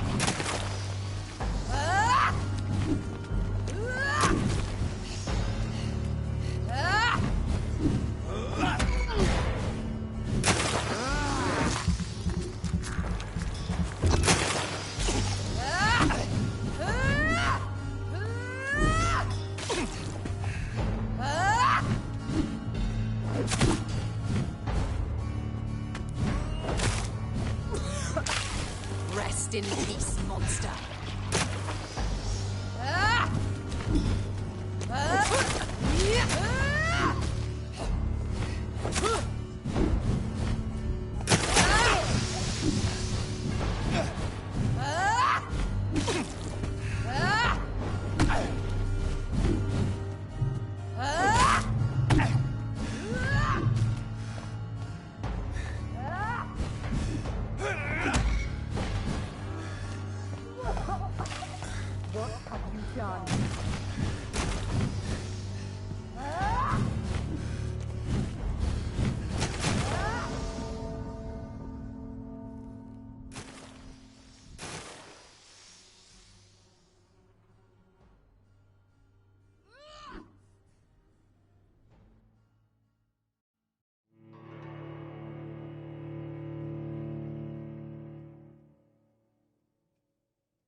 away Nurse Crane's mind. You're a monster! Give me your blood, priest. Final thoughts are just to die for. Come to me, Jonathan. Assassin!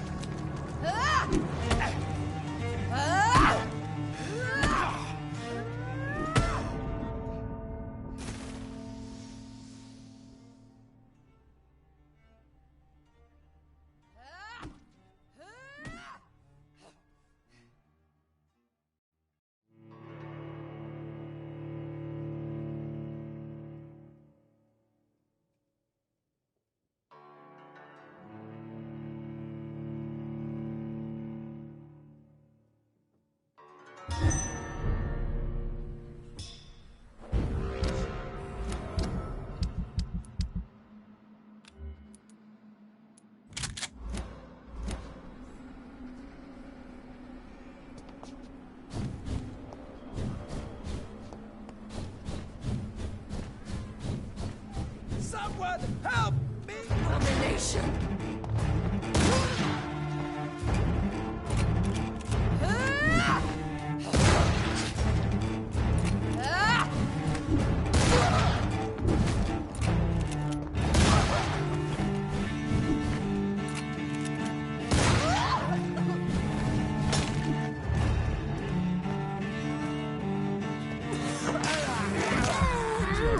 Kill him.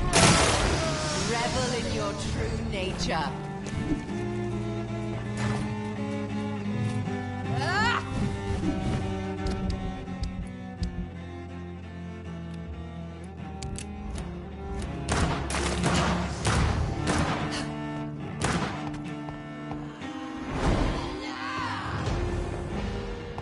You've burned away Nurse Crane's mind.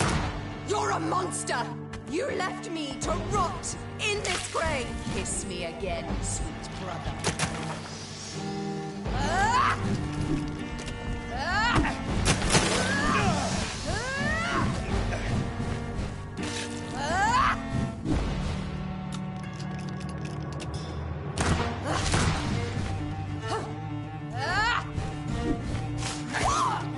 Kin!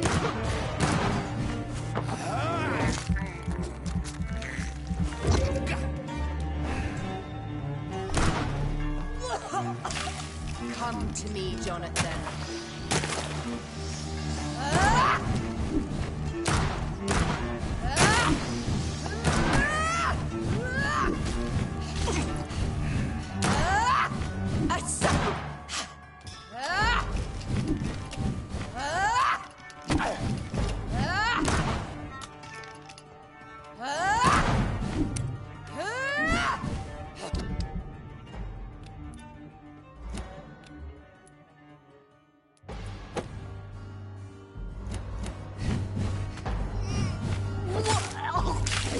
Rest in peace, monster.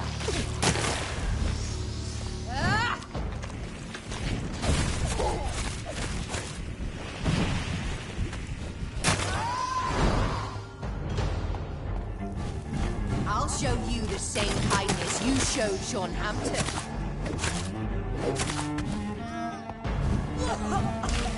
Come to me, Jonathan.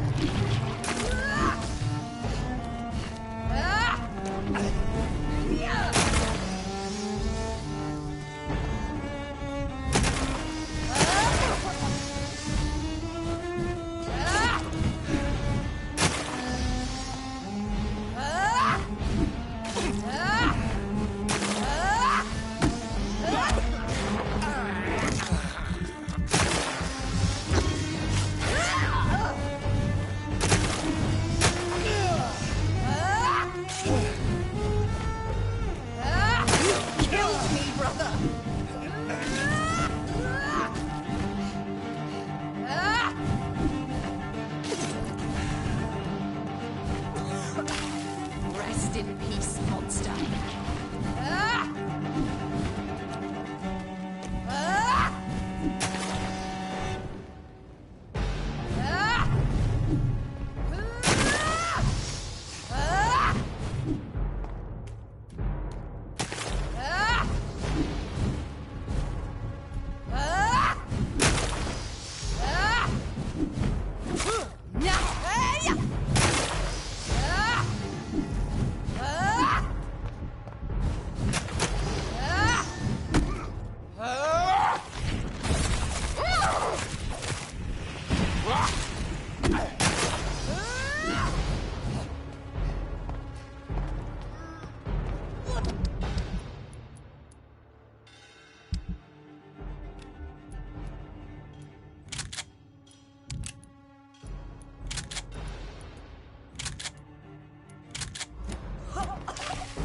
Kiss me again.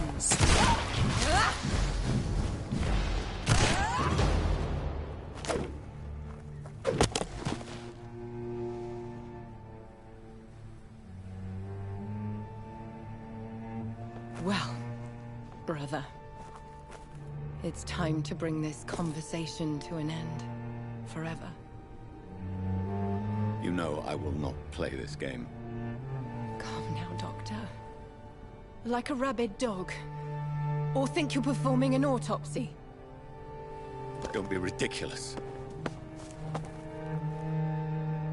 I'll kill them all.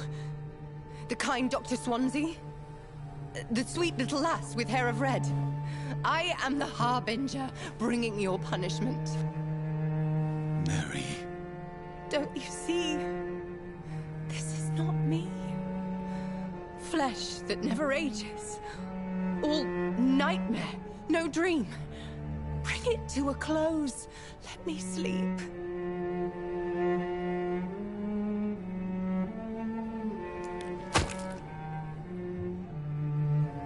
I will find a cure, Mary.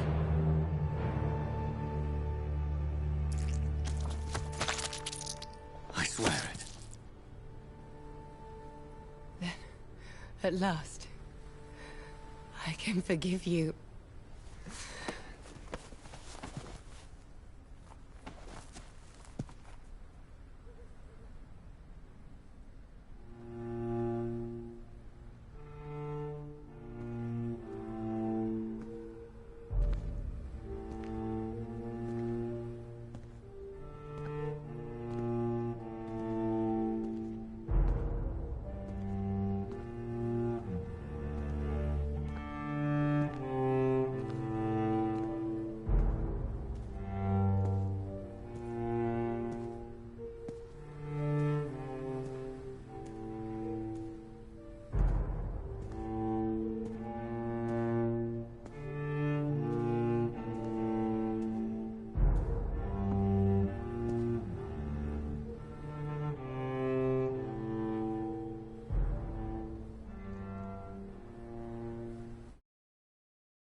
Blood. As I shed one last red tear for my fallen sister, I realize the entire world now revolves around this singular word. The epidemic that has stricken London is not the Spanish flu. It is transmitted through the blood, via violent biting, turning survivors into frenzied immortals. I am Dr. Jonathan Reed. I am a vampire, born anew into an age of death and pestilence. While plotting factions close in around me, I am sworn to find the source of this epidemic. I am convinced greater perils are still to come. I know the answers I seek are hiding in our blood.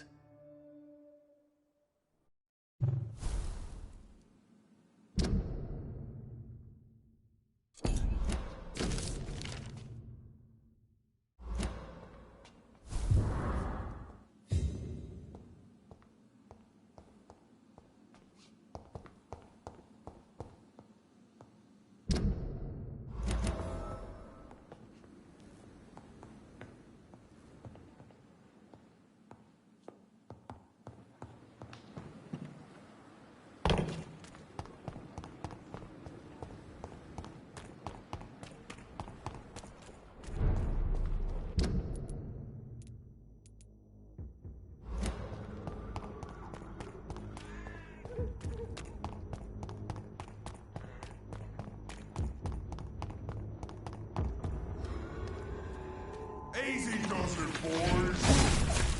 What did you do with this? Oh, he's done for!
How are conditions in Whitechapel at the moment? I always thought it was my role to reveal... And you're not sure? Emptied coffins.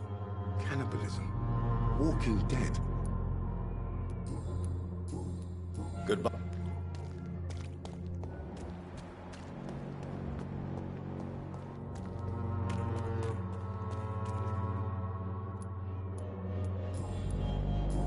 Goodbye.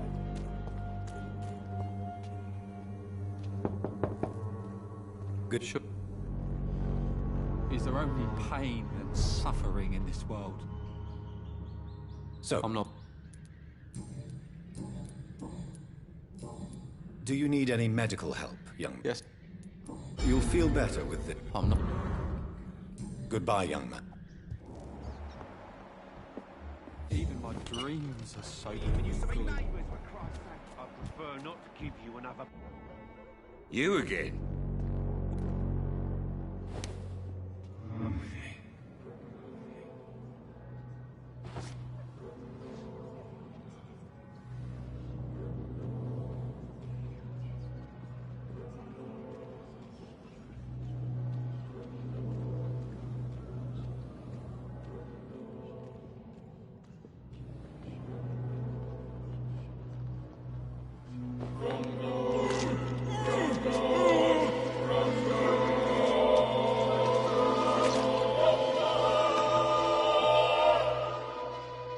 My son. Who will take care of him? Was I a good father?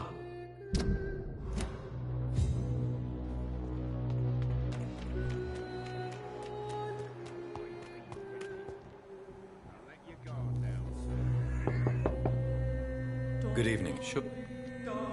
Even my dreams are so good. I'm not...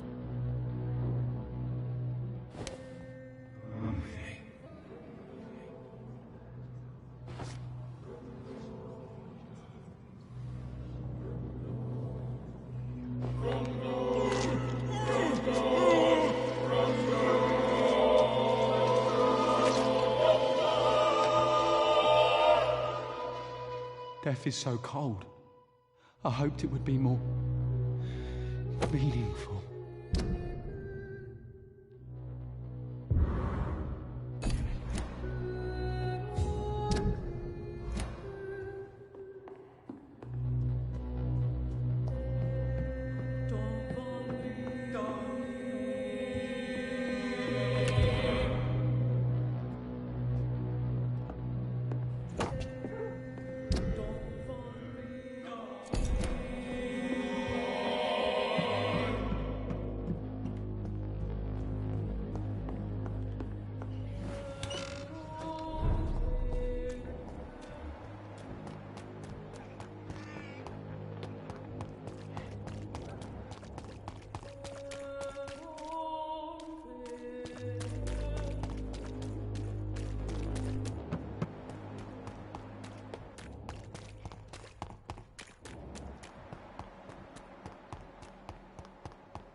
human! Kill it! Leech boy!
Don't you know better? How dare you interfere with my hunt?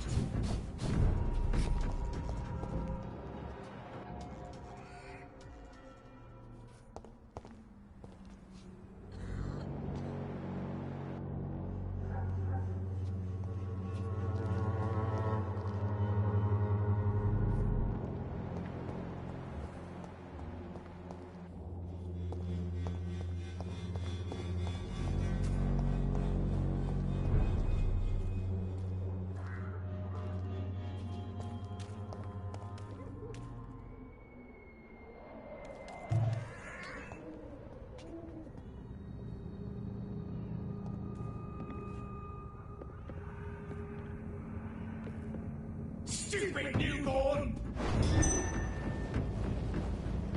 Are you from Ascot?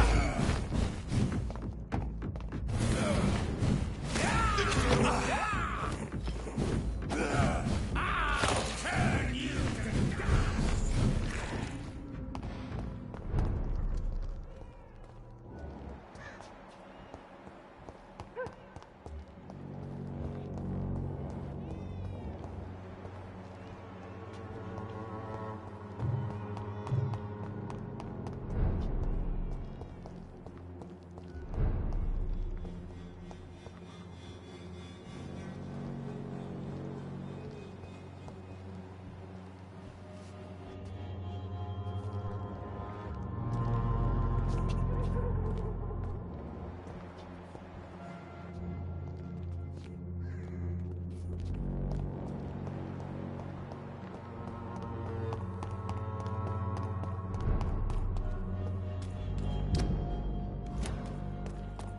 You London vampires are so weak!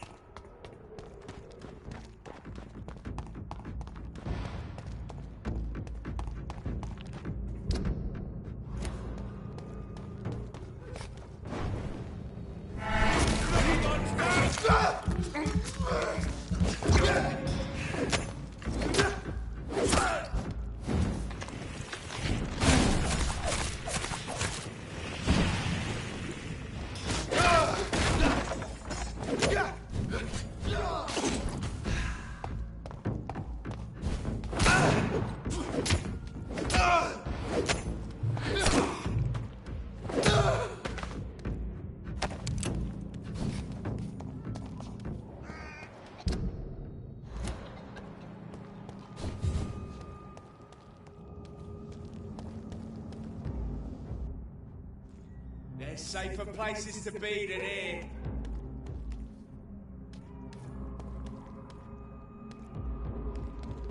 Over there! There's one of them vermin! See that fancy nose? This one's a top! See how it likes a bit of fire!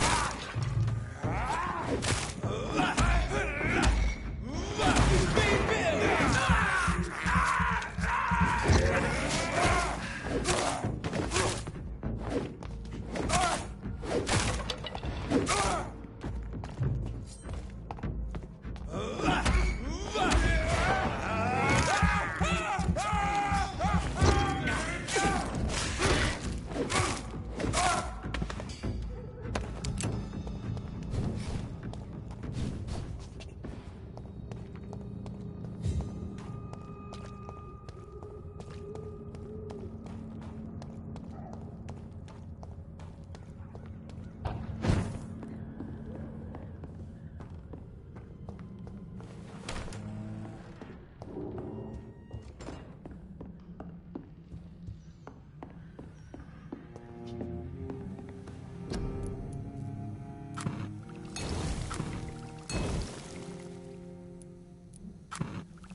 You cannot win this!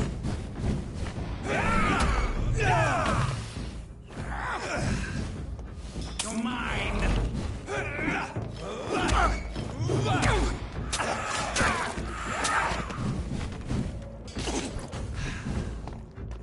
Your prey is mine now!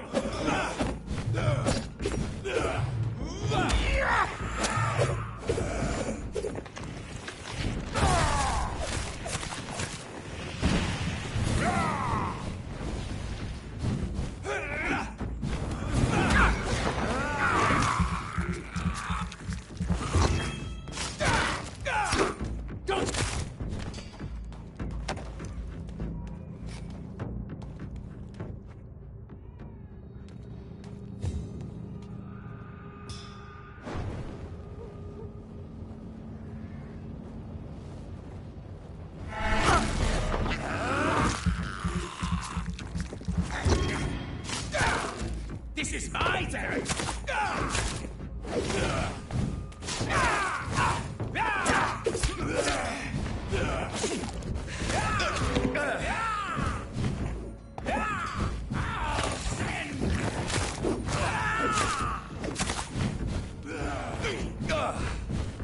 You're feeble!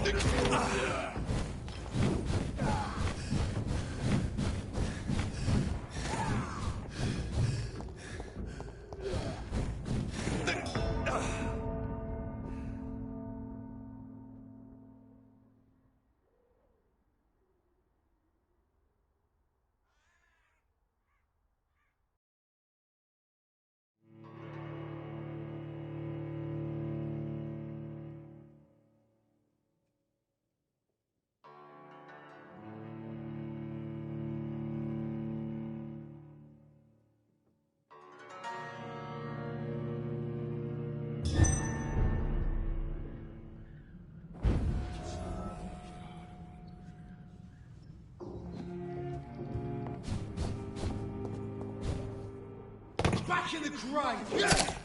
Shit! You can't fool us!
It's mine now! You're bleeding!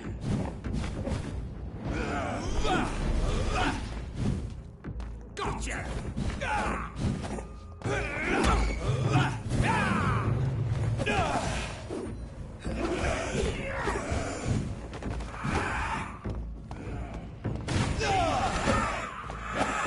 You're mine!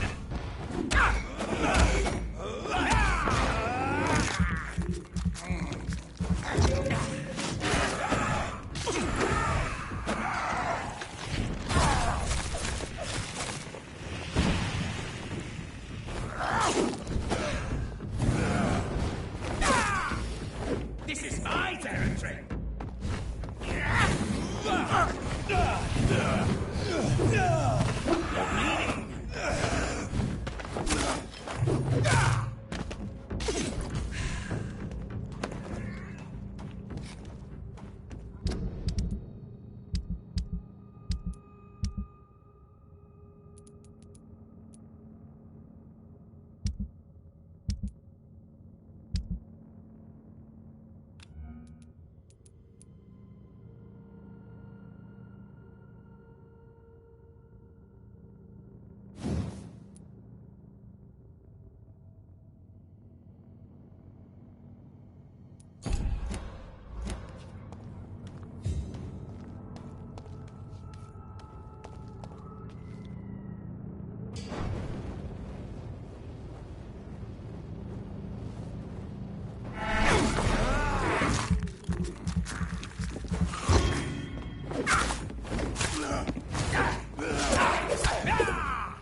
I'll turn you to dust!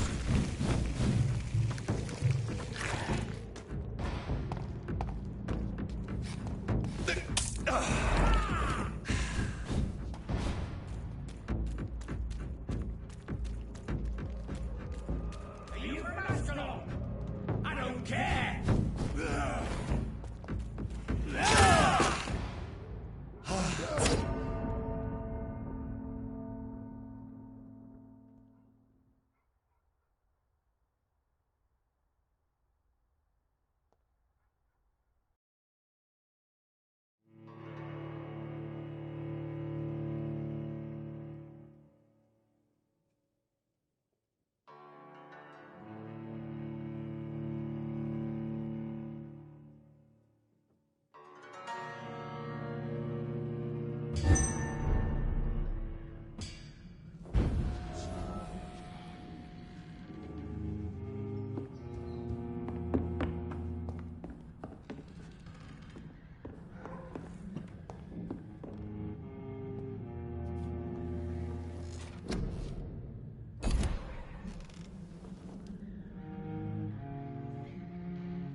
a bloody crime!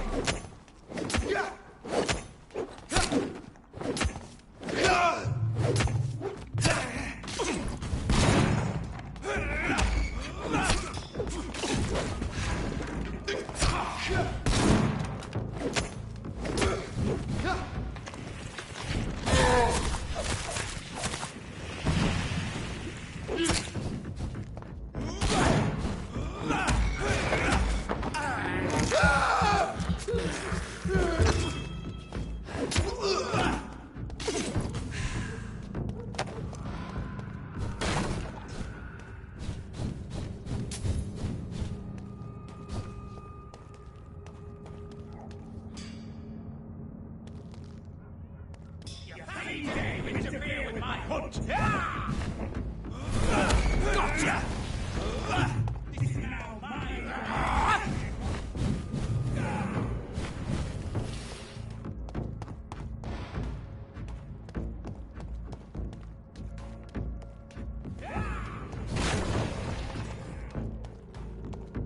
You're mine!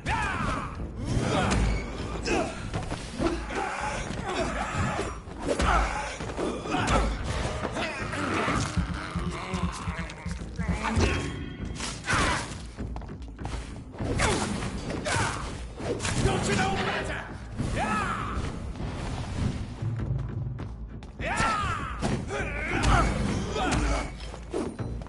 You cannot win this. Your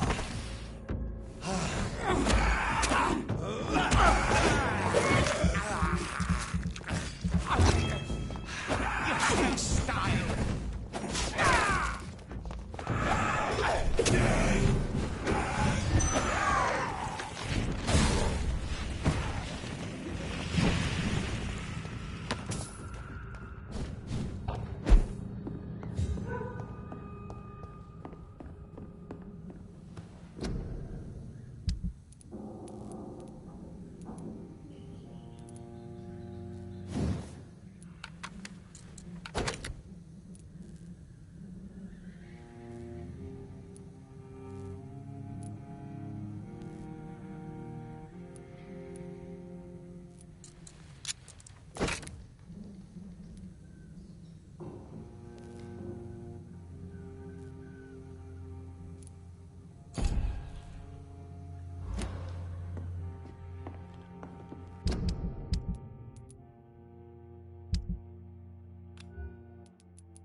Are you from Ascalon?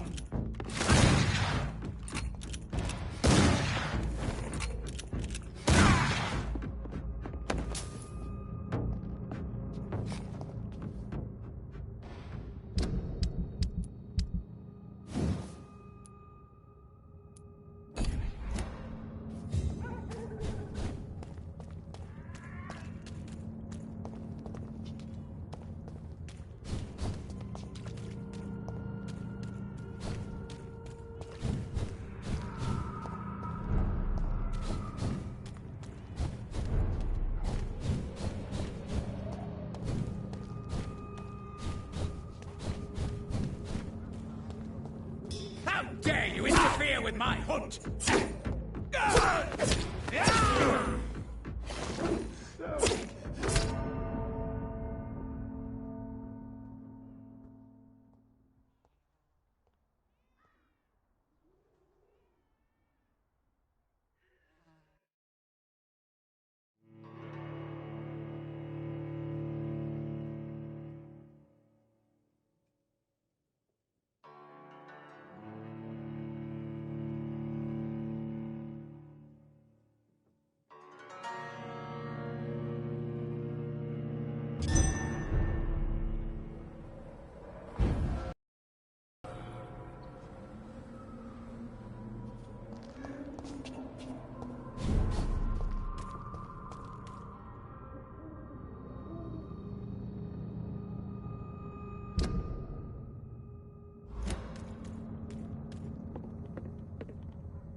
This is my territory. You Londoners are no match for me.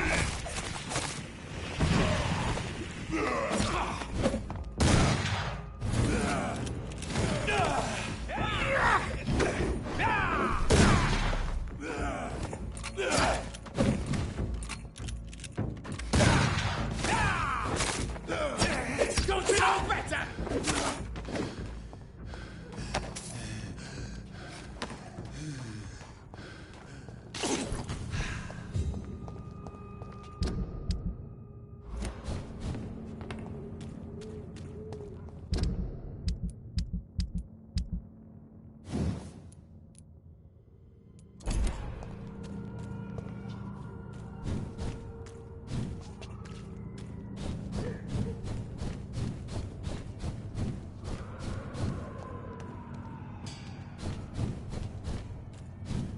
You London vampires are so weak!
Best turn. Get your weapons ready! We found one!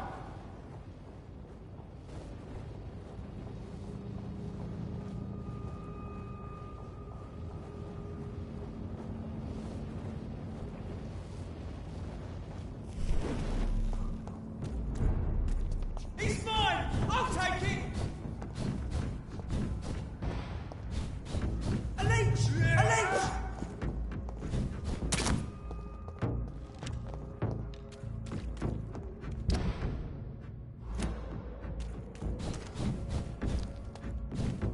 Feeble!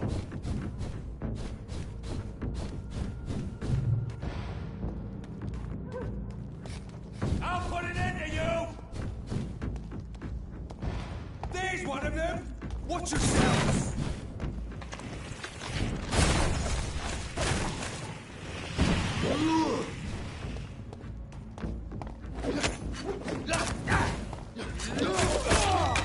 All you bloody leeches need killing!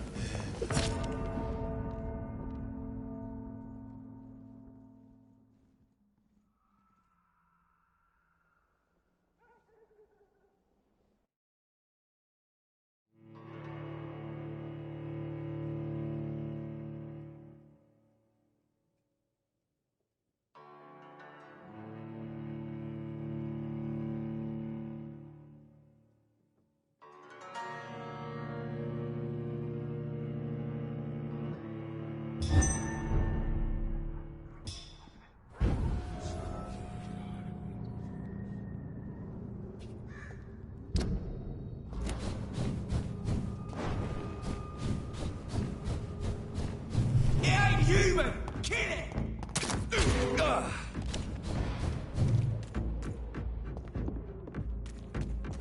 You London vampires are so weak!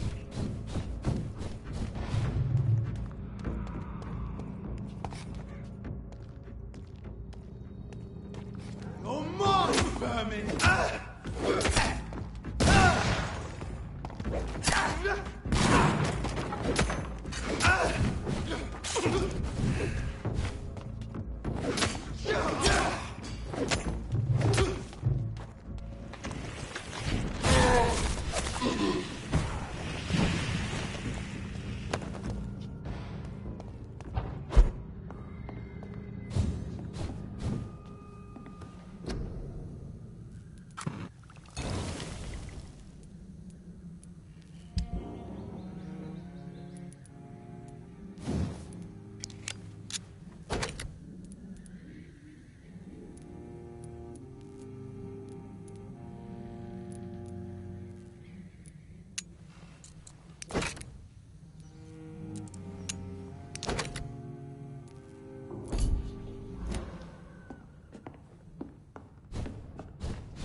You're feeble!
Stupid newborn!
Good evening, sir. It's me again. Leave me alone, I say, whoever you are. It cannot be safe for a blind man to live here alone. Let me enter, sir. I swear I mean you no harm. Well, a voice never lies, and yours clearly is the voice of a gentleman. All right, Doctor, come on in.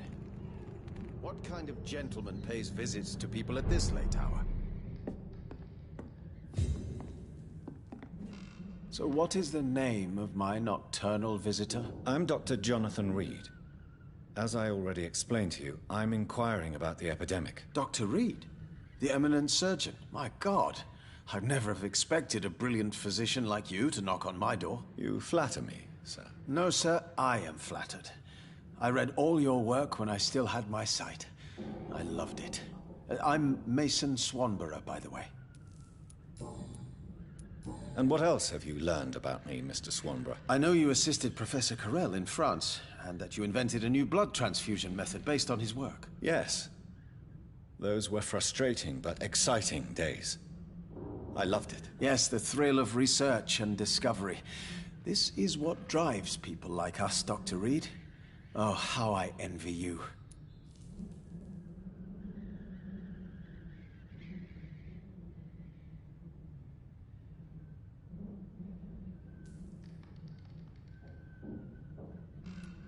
Does someone take care of you in this isolated place? My sister Loretta and I have our daily routine.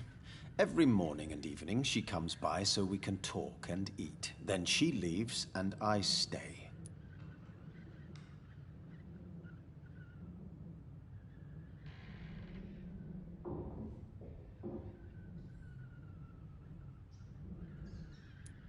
Where does your sister go? Well, let's just say, she earns enough money for us both. What's so amusing about that? I won't hide the truth from you. Loretta sells a fake miracle elixir to the sick people of Whitechapel.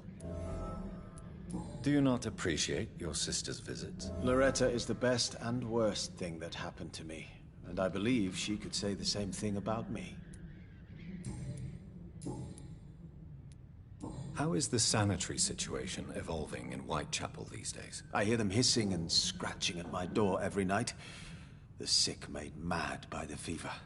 But these walls are thick, and my lock is solid.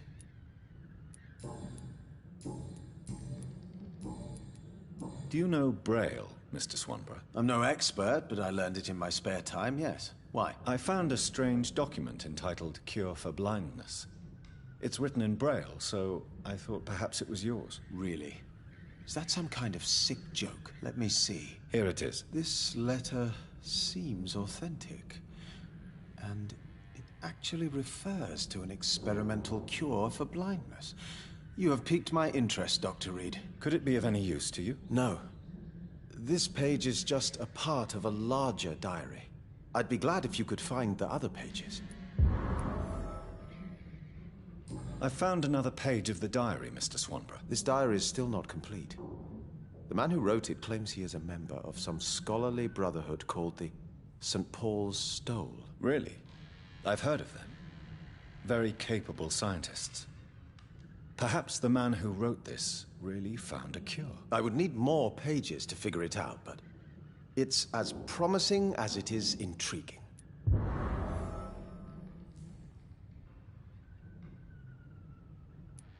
Here is another page of the diary we were talking about. Ah, now we're talking. Ingredients, dosages, dangers, and side effects. This is it. Is the diary complete now? No. The author tested his work in a hidden laboratory. We must find out where it was. Please, find me more pages, Doctor. Goodbye, Mr. Swan.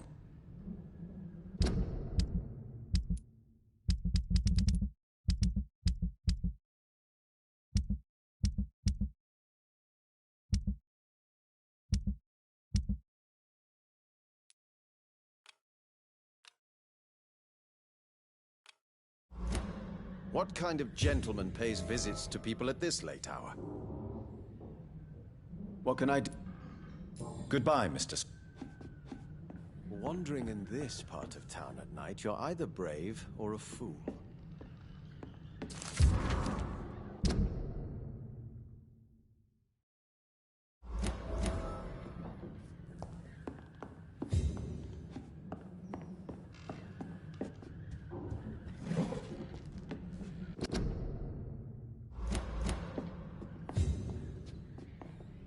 What kind of gentleman pays visits to people at this late hour?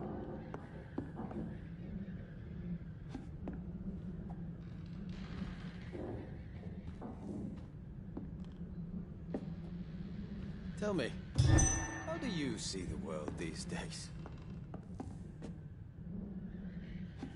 Wandering in this part of town at night, you're either brave or a fool.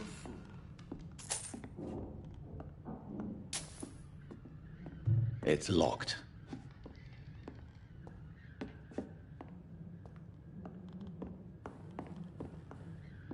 What kind of gentleman pays visits to people at this late hour?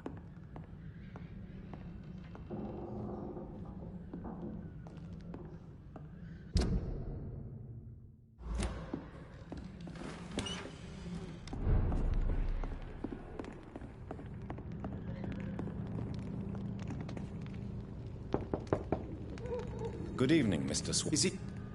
What kind of gentleman pays visits to people at this late hour? What can I do? Why does your sister feel so guilty about what happened to you? Because she knows I'll never forgive what she did to me. You run an illegal business with someone you hate? I don't hate my sister. She looks after me, we have a good time. But I'm just not ready to forgive her.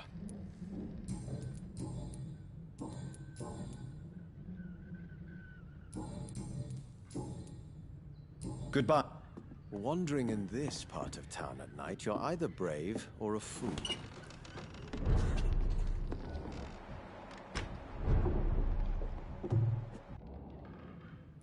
You seem... Yes. Good. Tell me, how do you see the world these days? I don't care!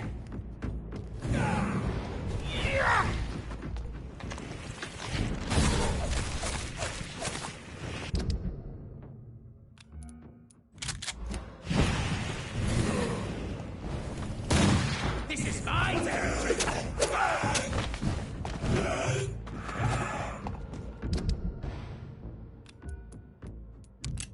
Gotcha!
Good evening. Shit.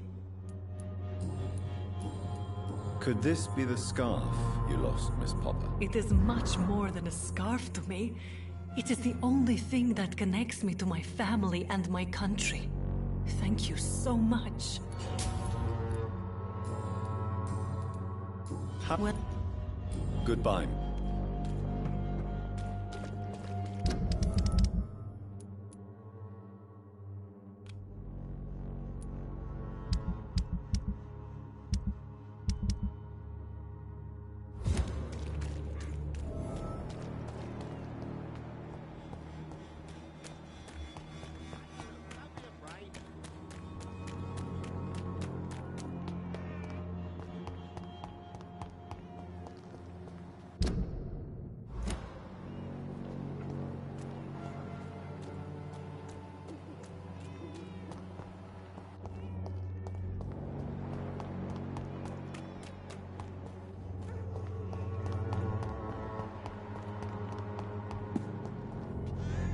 Good evening.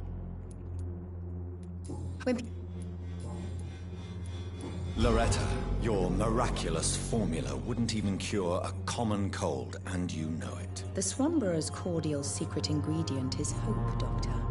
And it's something people around here really need. A placebo effect is real and has benefit.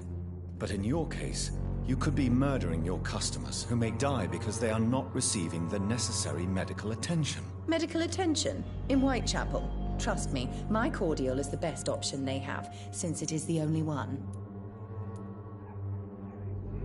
Well, as it is a placebo of sorts, perhaps it may have some positive effect. See? You have to admit I'm doing some good. The Swanborough family is not poisoning anybody, Doctor.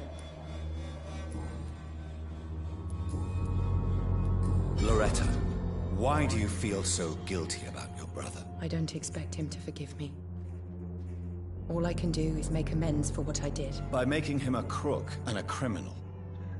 What if somebody decides to make him pay for your scam? Mason is totally capable of defending himself. Just leave us be. We're perfectly fine. I know how guilt feels between a brother and sister. Are you sure you're not trying to ease your own remorse? Mason wants to be useful, can you understand that? And chemistry is his passion. And the Swanborough cordial gives him a purpose in life.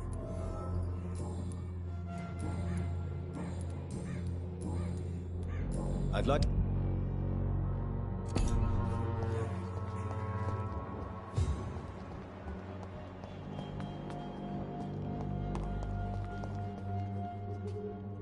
Good evening, Xiaoshu. Wang? What are you doing with your time, now that you're back in Whitechapel? I've decided to help the poor and sick of the neighborhood by handing out medicine. That's very charitable of you. But why do it at night? I've noticed that the most desperate people tend to go out after dark. Hence my presence, to help them when I can. Giving out medicine? How can you afford to do that? I am a rich widow, Dr. Reed. My departed husband left me enough money to last the rest of my life.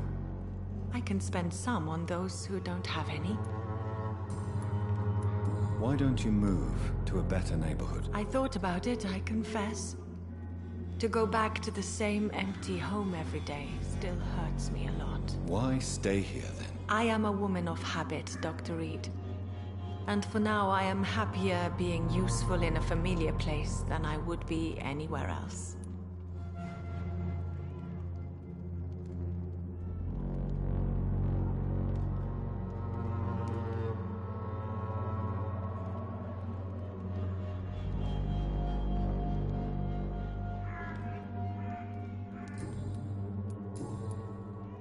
How do you feel now that you're back in Whitechapel? I've decided to follow your advice, sir. I won't forget the dead, but my efforts will be for the living. I've no doubt. That is a wise and useful attitude in this part of town. To be completely honest with you, I am also doing this for myself. If I'm destined to survive this epidemic, I need my life to have some purpose. Do you still think about your departed husband? Of course I do. I'll never forget my beloved Matthew, but how do I put it? Now I miss him more than I want him back. I know what you mean. And I think it means you're getting better. Maybe death will take me the way it took Matthew. Without warning and without mercy. But until then, I live on. How is this... My... Goodbye for... Good... 晚上好, Doctor. Goodbye for now.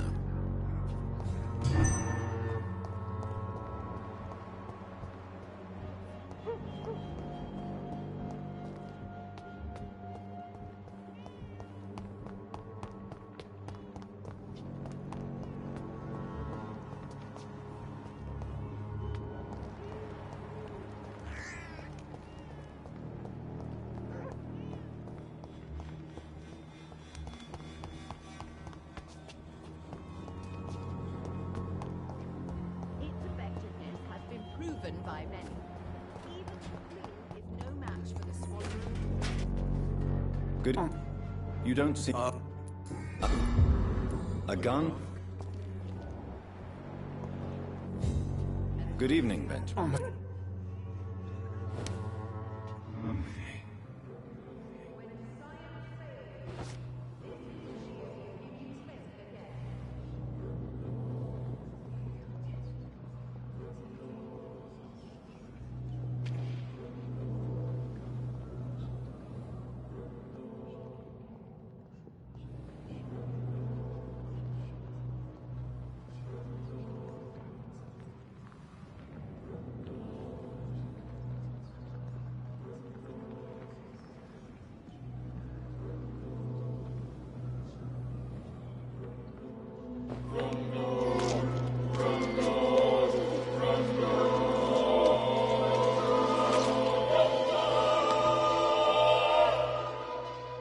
I'm not afraid anymore. I died in this trench a long time ago.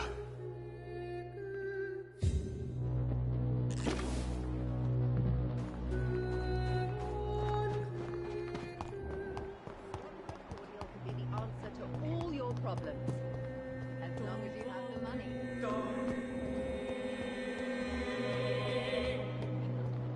When science fails you, this elixir will How are... I'm not...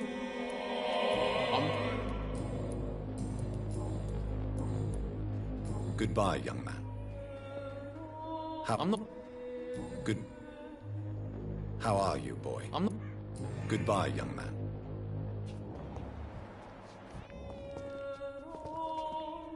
How are you, boy?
No.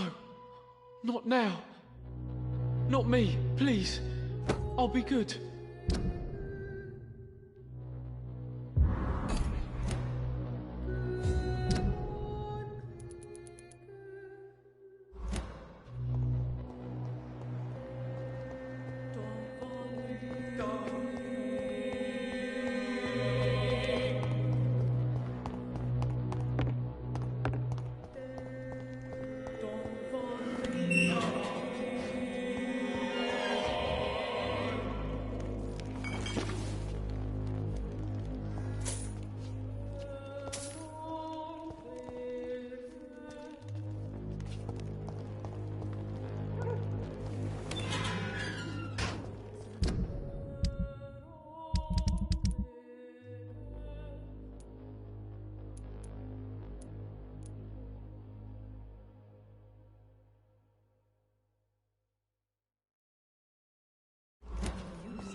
Get them weapons ready! We found one!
It's on to us! It's a leech trick.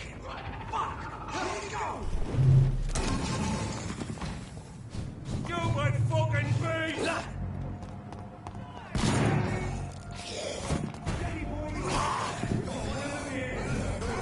Steady, boys, we've got one of them.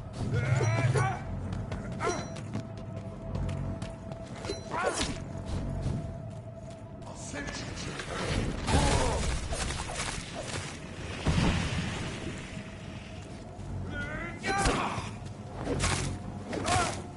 Take its head! Right, beast! I'll kill it! Easy does it, boys. We can deal with this first. I'll send you to hell.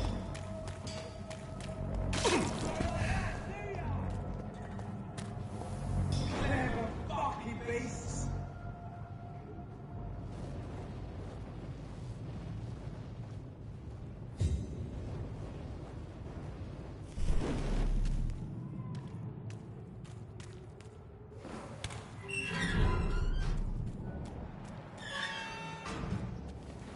The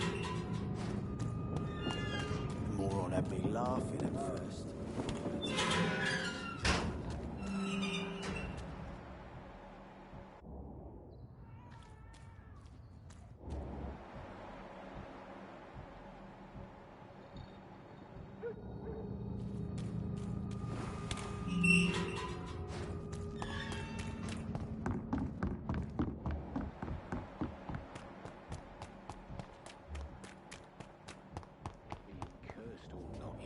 Good evening, Miss. What? Is it true Sean Hampton saved your life? Yes. He even risked his own life to save my sorry ass. Now he's been murdered. And I still drink. Is life funny or what?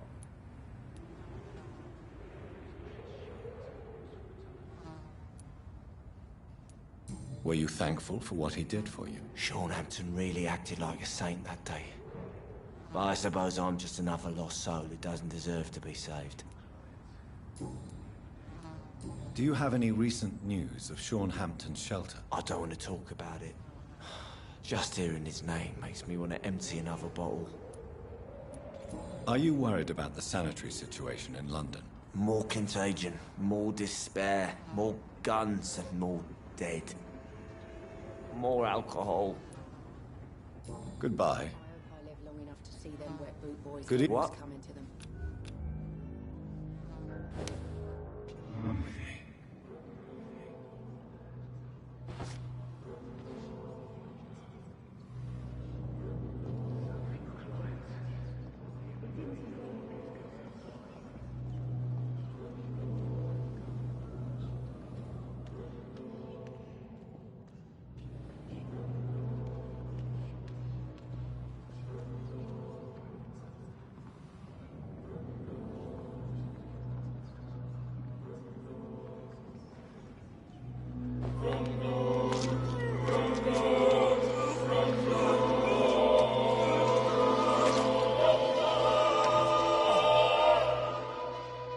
No one will ever know what I did. I'm gonna die with blood on my hands. No one will remember me.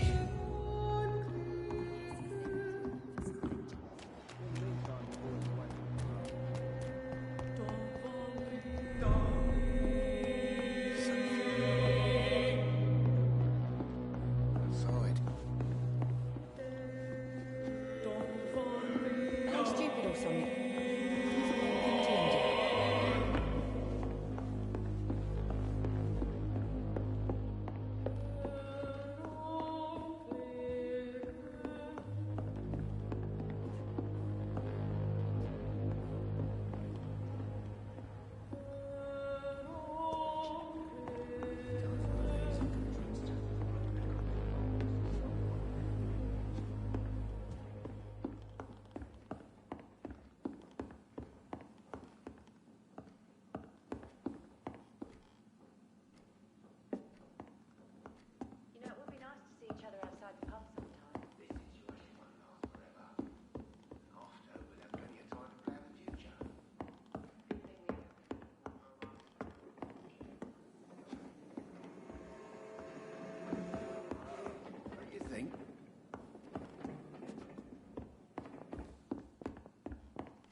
Don't forget to count each bullet you fire. You told me that already.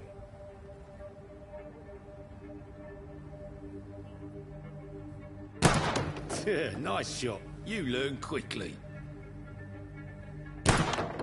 Pointing an empty gun could be a fatal mistake. It's easier when I picture the bastard's face.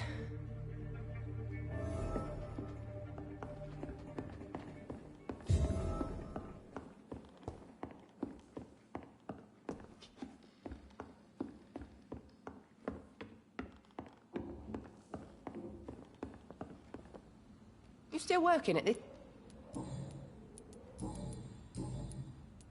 I know you've been learning to use a gun, Sabrina. What are you up to? I just want to feel safe when I go home at night.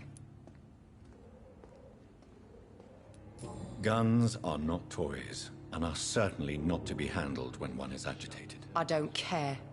Next time some drunk bastard tries to drag me into the yard, he'll be the one bleeding.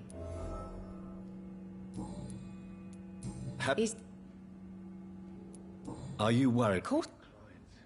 Goodbye. No one dares go outside. Well, have you... Why are you teaching your waitress how to use a pistol? Sabrina is a nice girl who's already faced a lot of problems in her life. She does not need another. It's not... Do you need...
My pub, Sabrina, my friends.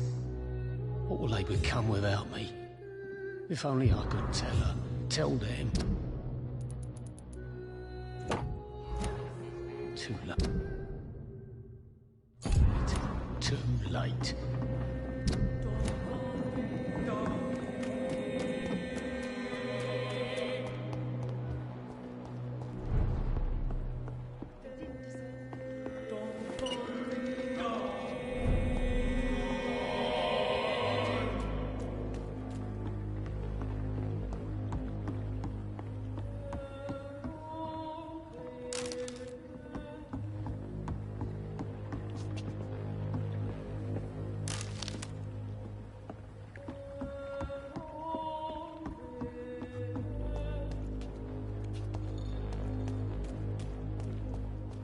It's locked, all right.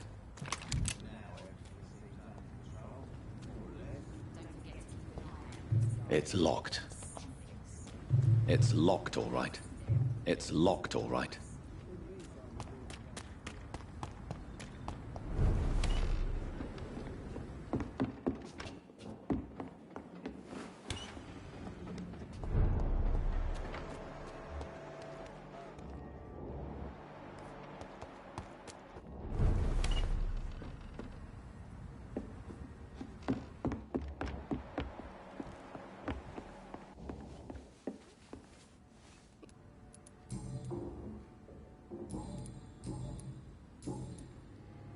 Do you recall? Don't.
I don't fear you.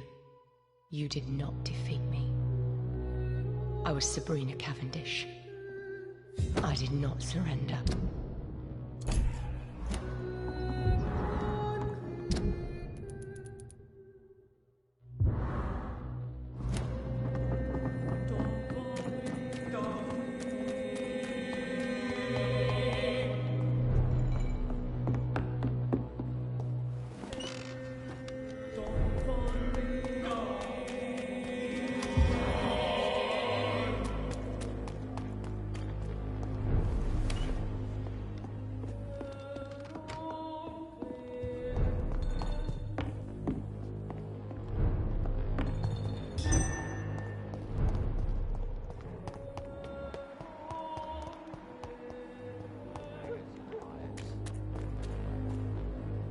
Yeah. Have you heard anything? Death of the... Do you require...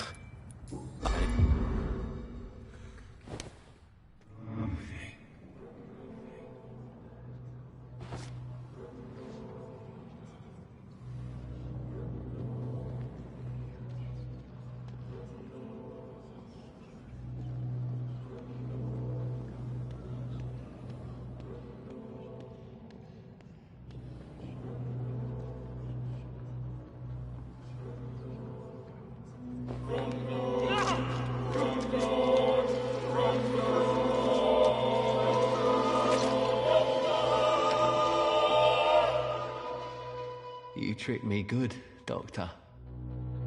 Tell me, who will take the blame for your murders now that I'm dead?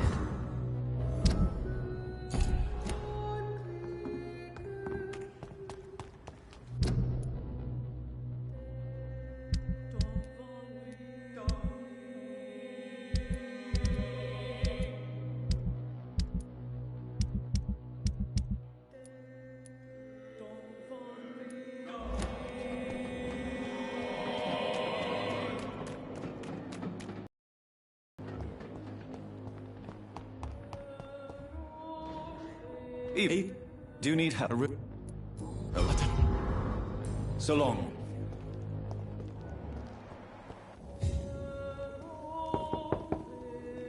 Good evening, madam. It's Dr. Reed again. May I come in? You best come back in the morning, Doctor. The disease takes away the good people too, madam. Why not let me in? It's Mrs. Fishburne. Stella Fishburne. And yes, indeed. Why not let a doctor in? Please don't stay too long, sir. So you have questions about the flu, then? Yes, among other things. Forgive my rudeness at the door. It's just my son doesn't like strangers coming in the house. Do you have any news about Sean Hampton's shelter? What a terrible story. How is life around here? Life has always been hard in the East End. But it's everywhere nowadays, isn't it? Do you think the increase in violence has anything to do with the epidemic? Don't know. But it's most likely linked to the gangs, if you ask me. Recently, it's like everyone has had to pick a side. Violence has always fed on poverty, don't you think? It's a cruel law of the human condition. And selfishness is their rotten fruit. These days, you can just die in the gutter and no one will bat an eye. May I ask what you do for a living, Mrs. Fishburne? Since my husband died, I worked at the Dawson Rope factory, but it closed before the war. I occasionally help at the night asylum, in exchange for food. Did your husband die in the war? Oh no, my Jack was a docker. He died when my Seymour was just a lad. The poor boy saw his dad slip and fall from that scaffolding. How do you pay the rent, then? My Seymour works at the docks, just like his dad. He's very attached to the house he grew up in, It's not always easy, but we get by all right. The orphan that regards you as a mother. Please tell me about him, Stella. You mean Rufus? I wish I could do even more for the poor boy. Most people are so selfish. But you're not. Years may have passed, but I haven't forgotten how it feels to go through days with nothing but an empty stomach. Your son's gone way beyond simply bullying people. He has a taste for blood, and you know it, don't you, Stella? One night, he told me straight up, in his own words. It was several days after one of his episodes. Why did he confess? Did you suspect something? No. I guess he wanted his old mum to help him fight his, demons. Did Seymour tell you everything that night? More than I could stand. The words he used to describe his hate, his rage, how he feels when he's done it. Stella, I know you are ashamed of your son's crimes. So why do you protect Seymour? I can't report my own son, can I? Not a burden I could bear. Burden? How do you mean? They'd hang him for sure. I won't send my only son to his death. I'm convinced you raised Seymour the best you could. You're not responsible for what he became. If someone ever found the courage to speak to the police, I will take my share. Tell me about these demons Seymour needs your help to fight. Seymour used to be such a happy child. And he is still a helping son most of the time. But when he gets angry, he can hardly contain his rage. All men and women are born innocent, Mrs. Fishburne. But there can be a monster within any of us. Do you think he can be cured, Doctor? Do you think something can extinguish this rage inside my Seymour?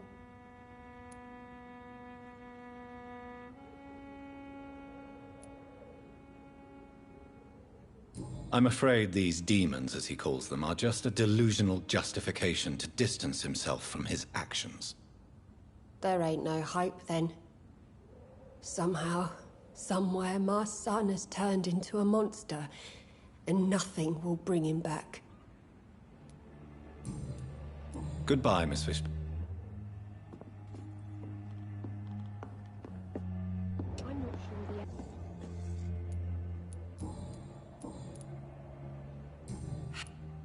Goodbye, Miss...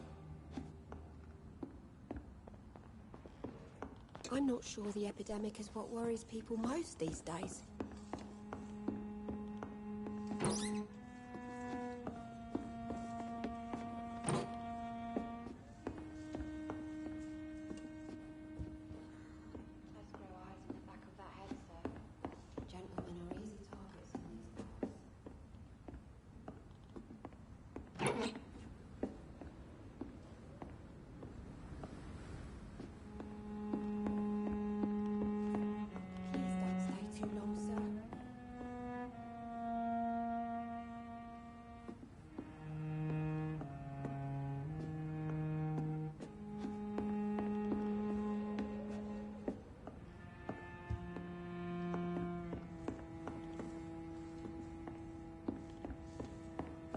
I can't remember the last time I had a good sleep. I've been nothing but worry.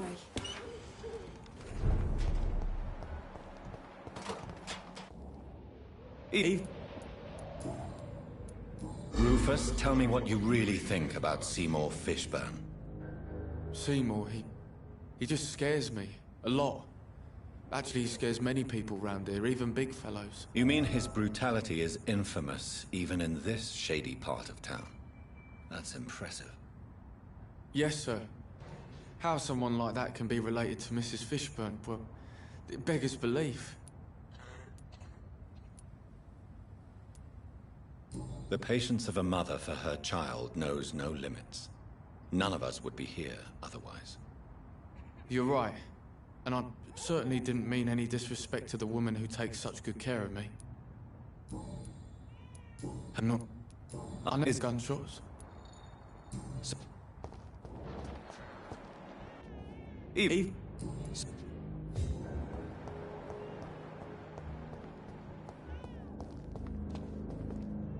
Eve. So long.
Good evening, Mr. Woodbeat. Good evening.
So my Andrew was right. Monsters exist. The guard will nail you down, Vampire. My son will kill you.